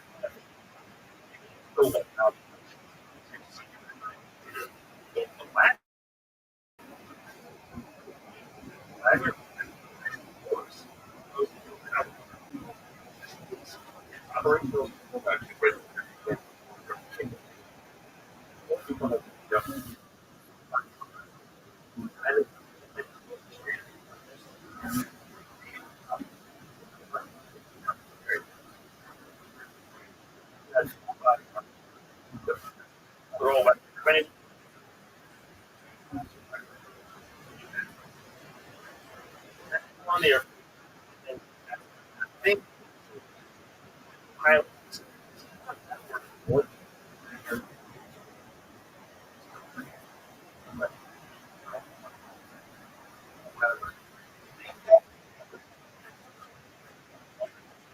in your craft.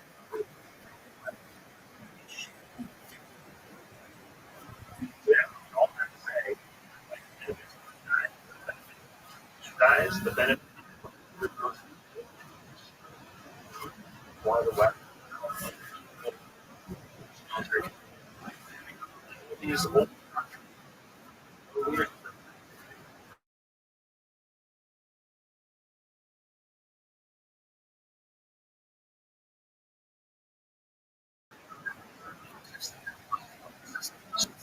Full of world.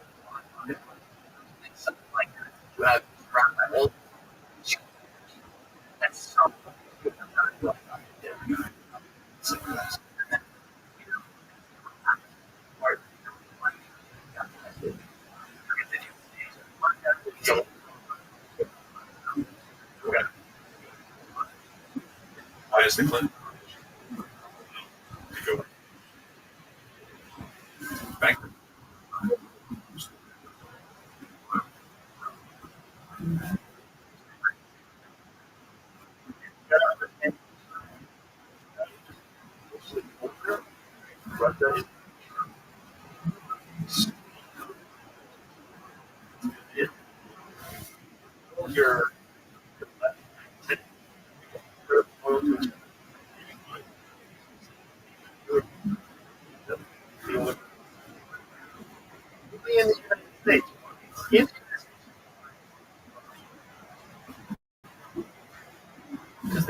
would it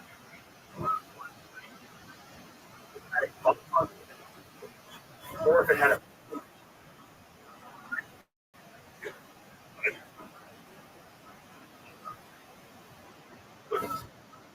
reason you sneak a bomb, a reason you sacrifice so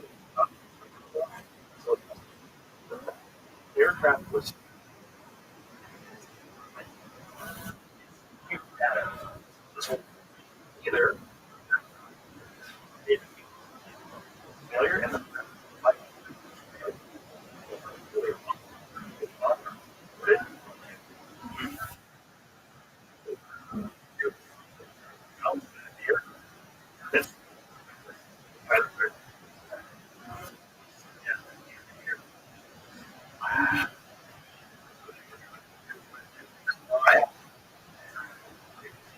correct because pilot when a you're on a don't turn.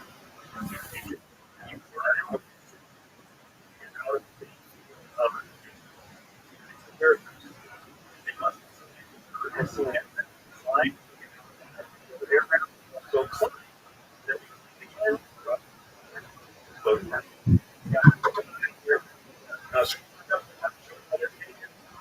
The aircraft not detached.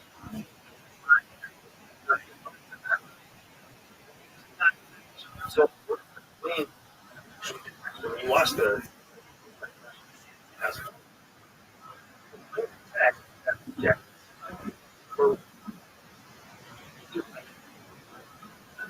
right.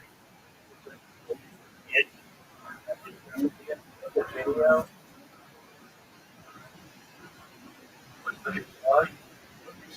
tube that makes up here. So wing, the wing,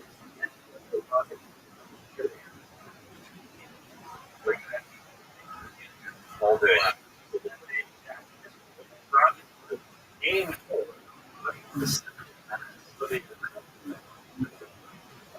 towards the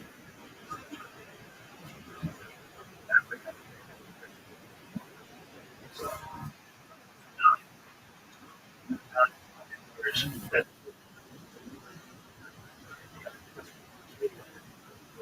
go back to the aircraft wing. See upper left. That's the go. I want to see the wing is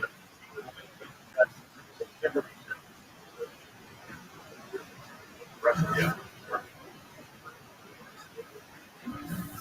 All that I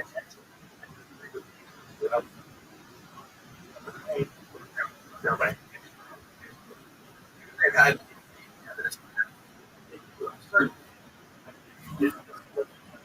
release it or share it. Intelligence or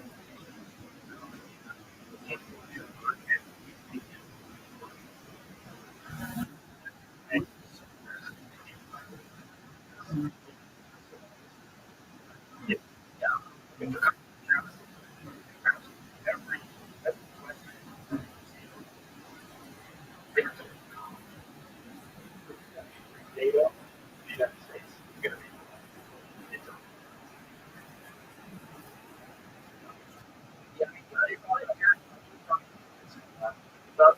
about that is and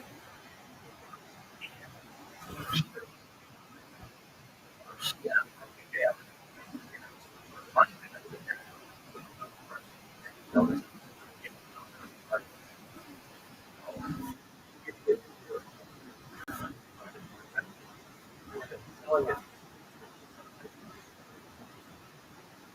U.S. government, CIA, get intel from the Ukrainians.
if I'm in play,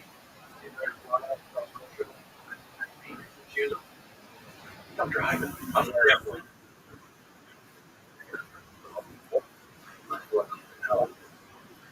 exactly what I'm saying. Right? That's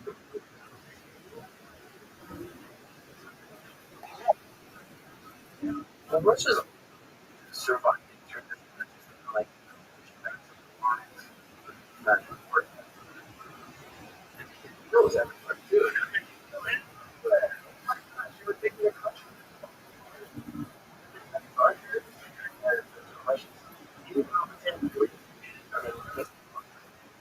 But it's said, never. And I'm like, okay, the last 5 months. That really helped. So,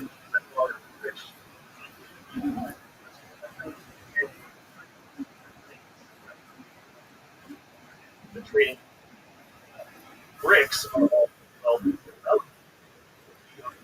That's very much who are some of the other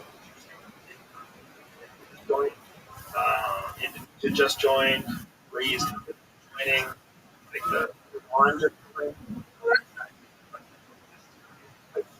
something. Right now? Yeah. Yeah.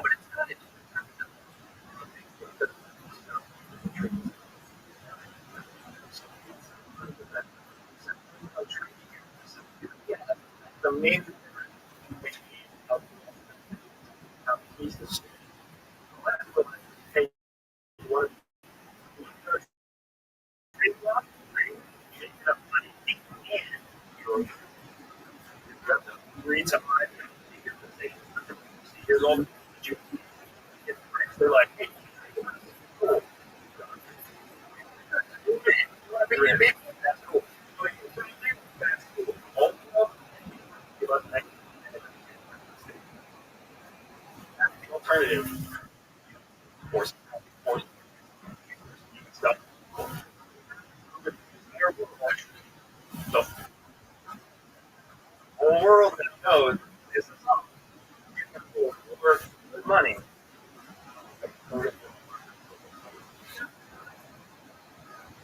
That's fully for like you were settled with the East and West. I've seen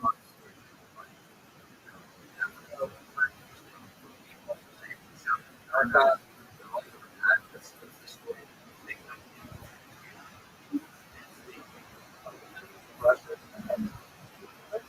through man, big groups. You know, three or what? Groups that comes in,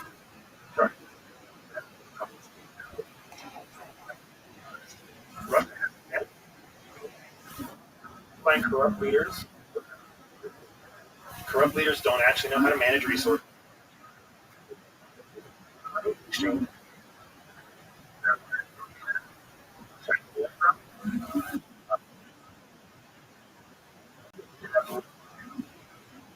I'm, I'm,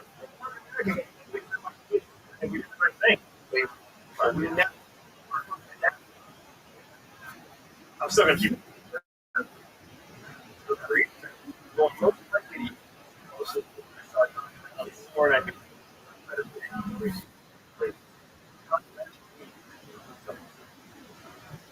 others.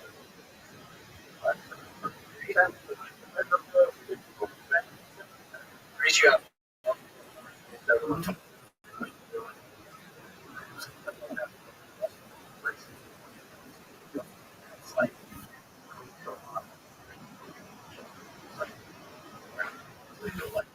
God damn.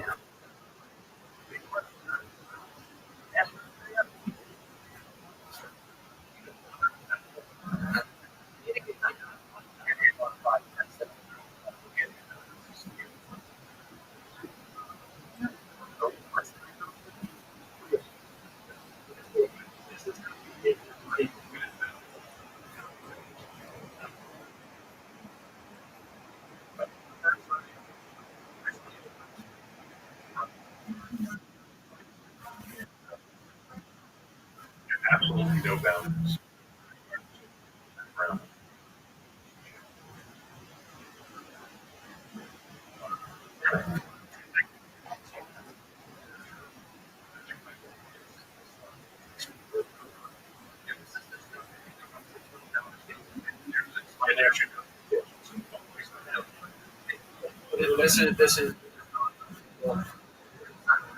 honestly local university.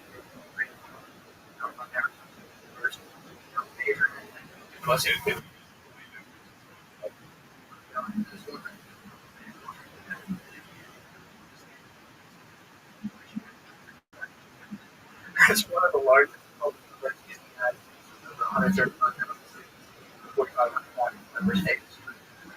One for the United States. And according to U.S. News and World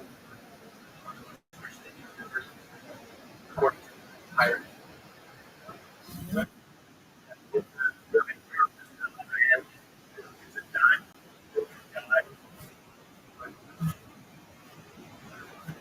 yeah, it's all the way back.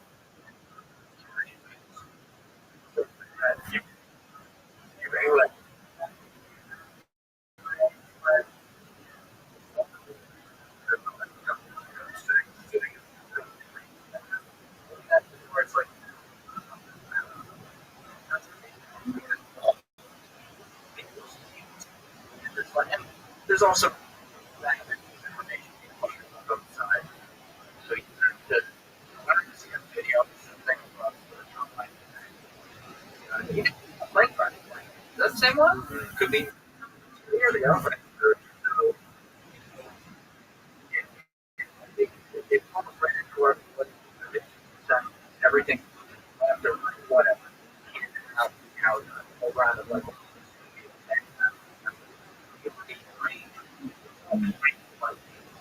war and it's like it's should get access to the support somewhere in the children.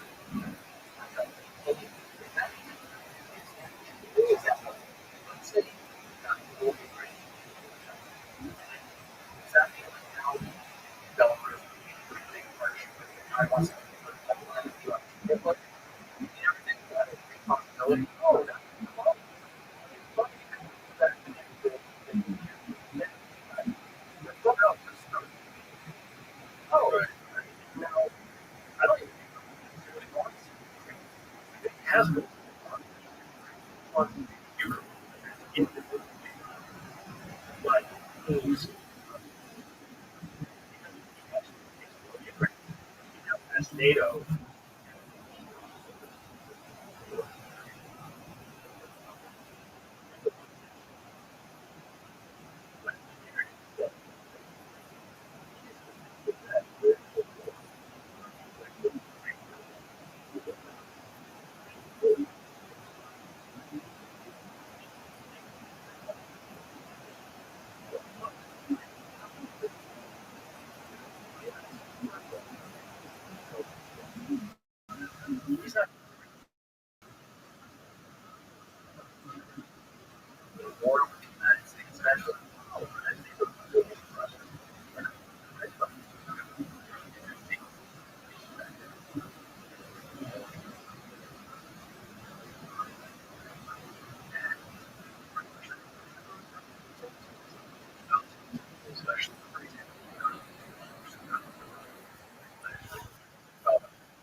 So if the U.S.'s goal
don't want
election. Well, they very true. Okay. They deflect from they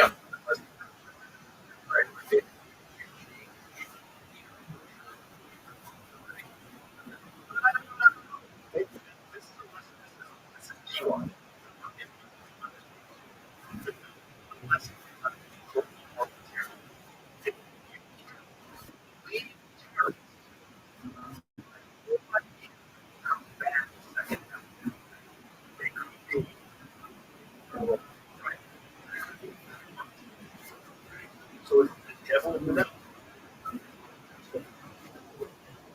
Yeah, that's right. But my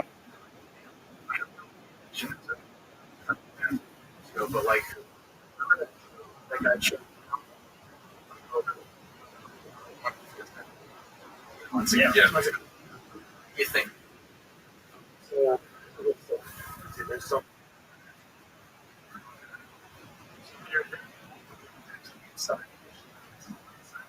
Right.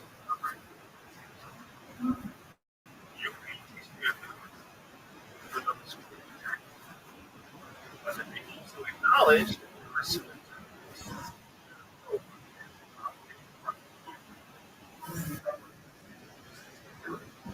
that's associated with it. Because that's one complaint for like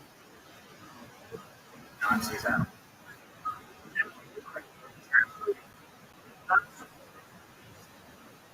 Like, see,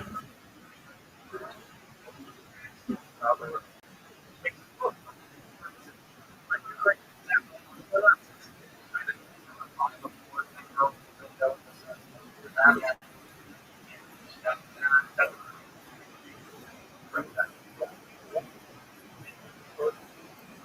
and it's like, you know, so something our fight.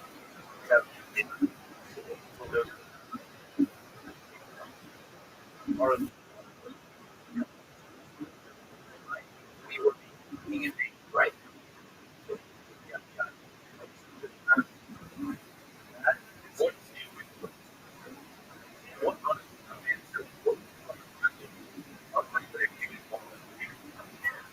What do you think?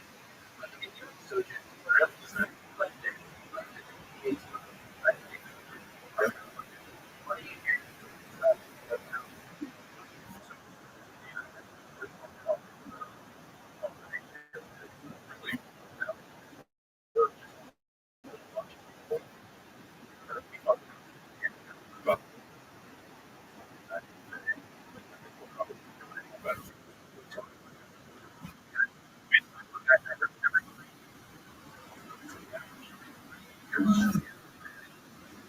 Bureau,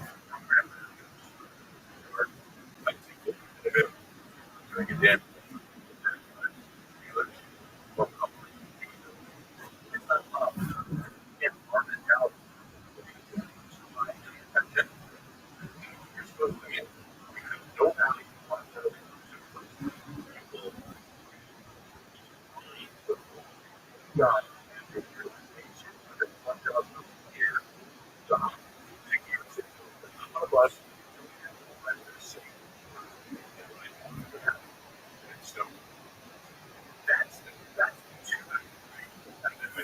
whatever.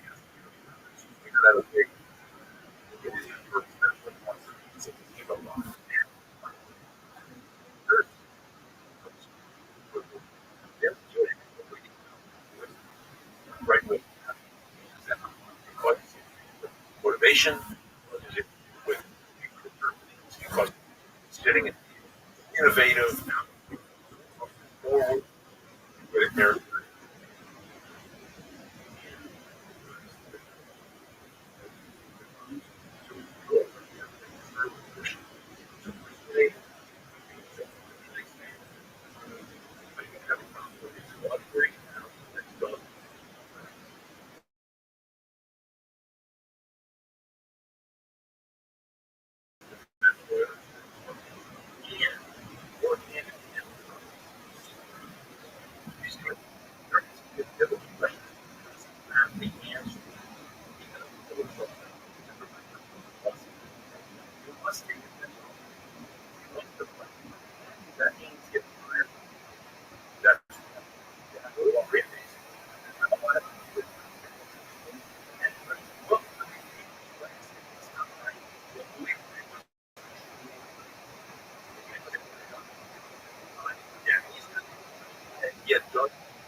They are weapons. Yes. Funny. It's absolutely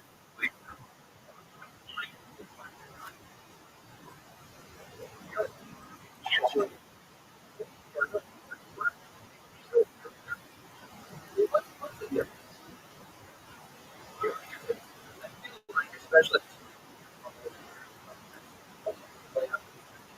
divided in work. Every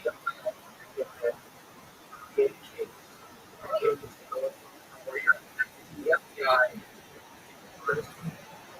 on which side happens on the other side. Where the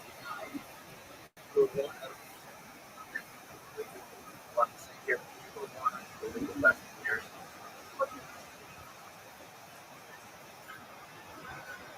now we see another the president.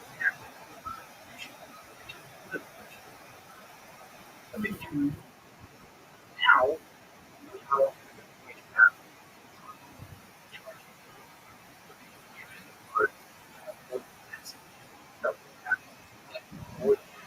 also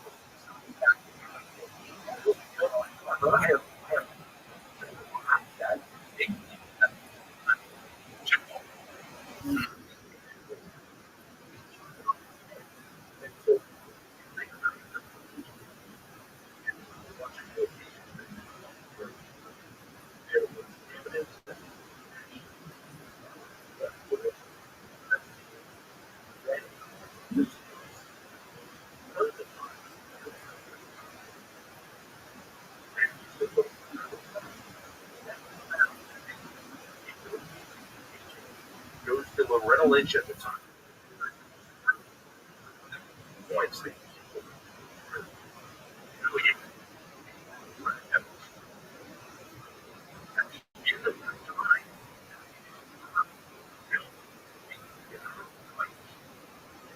So just say, thank you so much. Here's the reason why you're not going to or more likely, and normally happens, like going with this, we just close with it on predicated, predicated on evidence. I was there. Yes, we can go back and so investigation. We call it. Not like this answer. Here's the report. Because if you want to be right, not saying it happened, but probably here it is. Only that was fancy says that. Okay, look at this thing. Shame on you, Secretary. You know, some of these things are mutually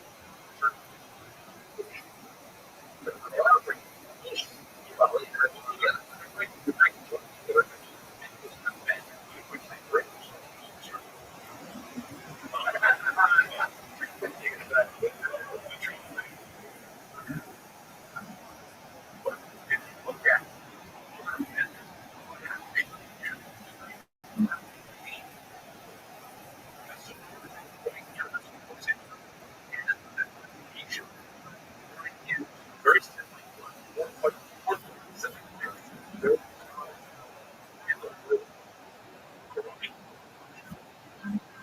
what he's done since I show up at your and he's got there's show up to that office.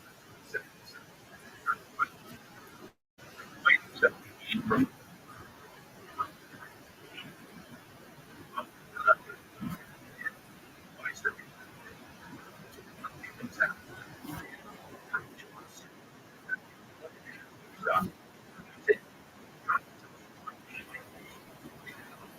oh,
Document.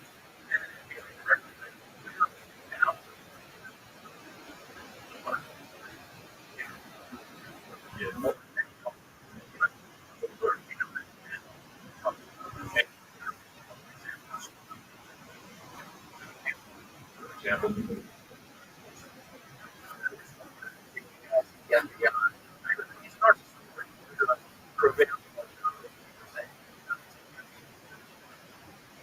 No, I don't.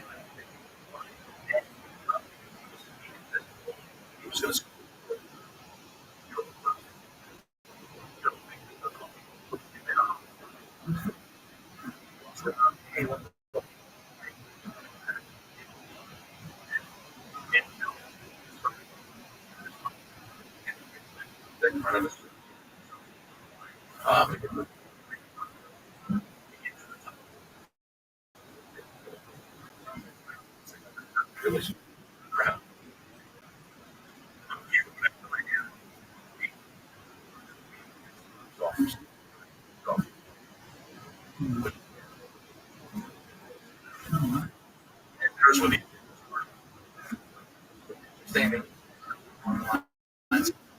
I'm just gonna be there.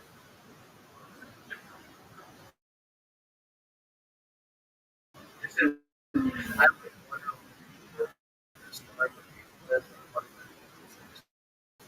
stuff like that.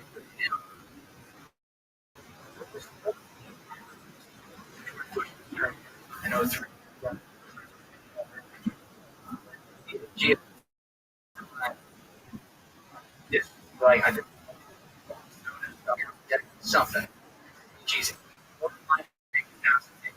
And they were gonna have this thing to do and push it through harmony. Yeah, that's it. On like it could be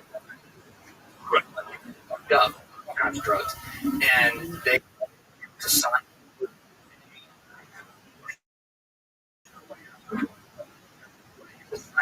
to continue this still and so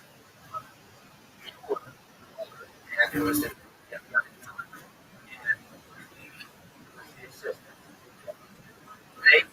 hospital at the same time around the sport dead.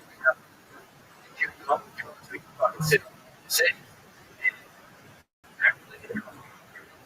uh, and not, not right. So I feel like his like Republican done it like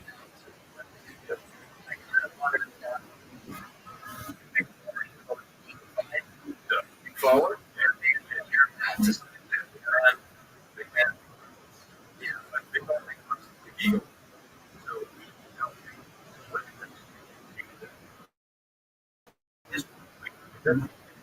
I'll jump in. Not my job. And I should vote. Like, no, it's one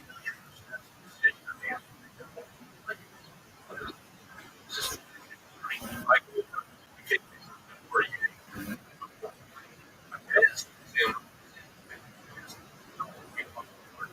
you get your man. But understand, getting anything. So, only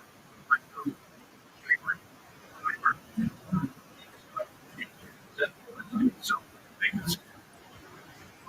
but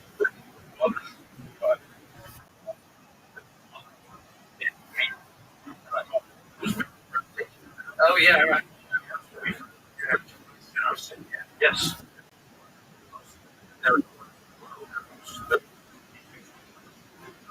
We all usually how we did how it's supposed to be. Hindsight now, later, looking at it based on today's you made the right decision. I think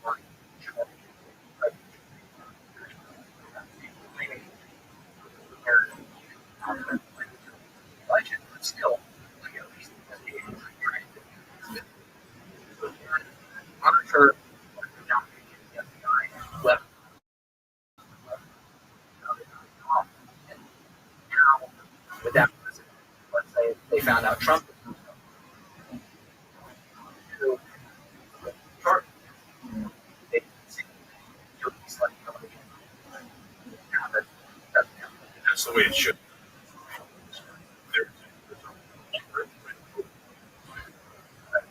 In fact, another what I think I mentioned, they talked about it. We can't hold up it.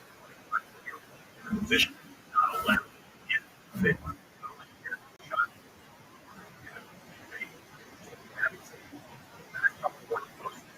go outside of the so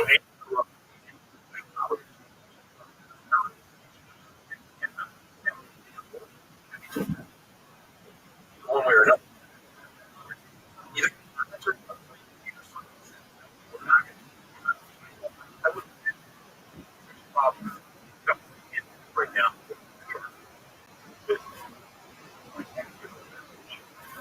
really was more something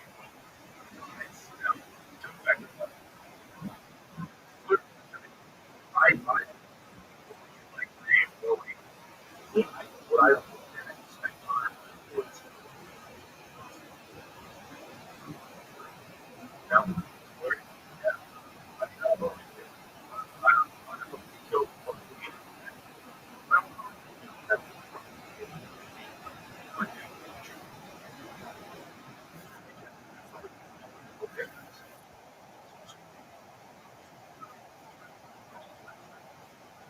was I had other that were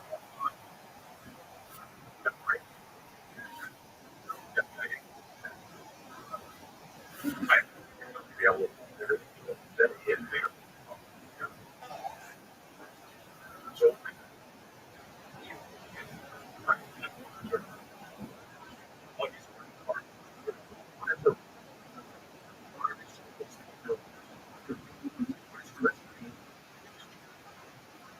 that's that's spot. And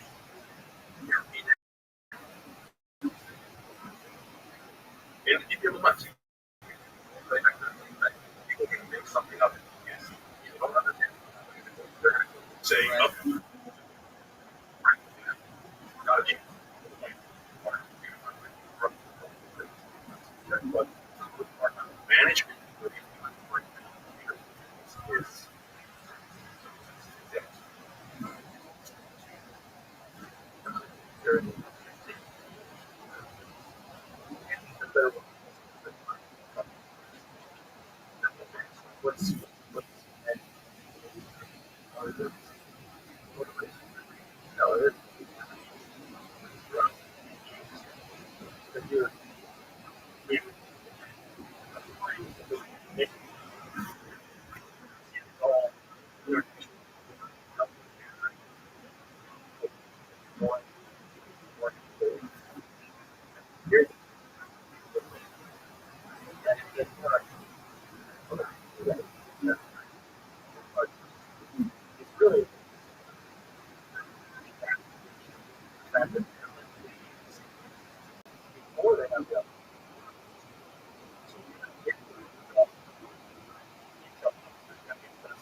as the top, right? So you have stuff.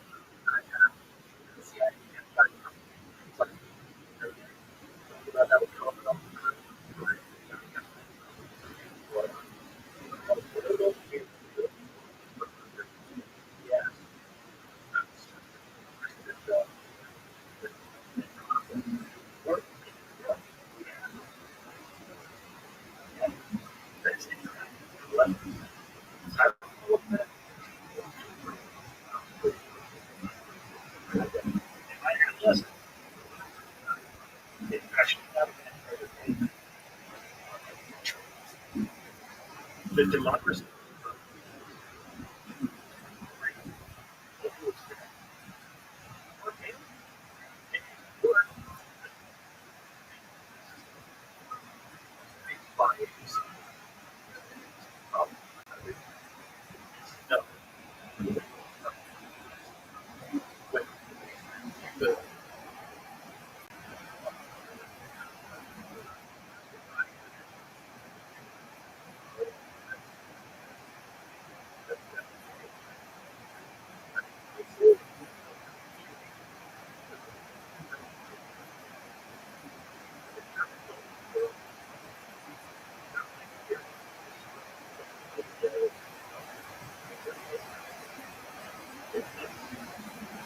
There's just this inherent noise that you have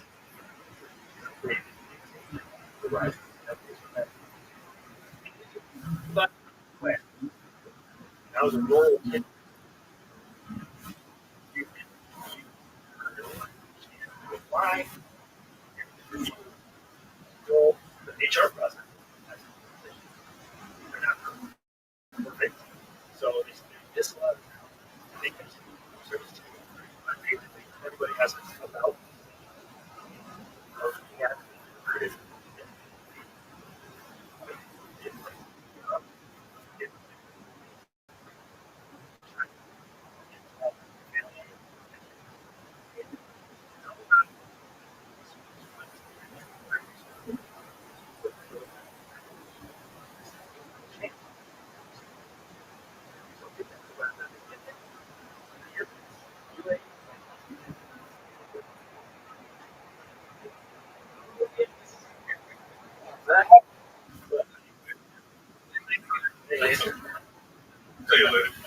Speaking of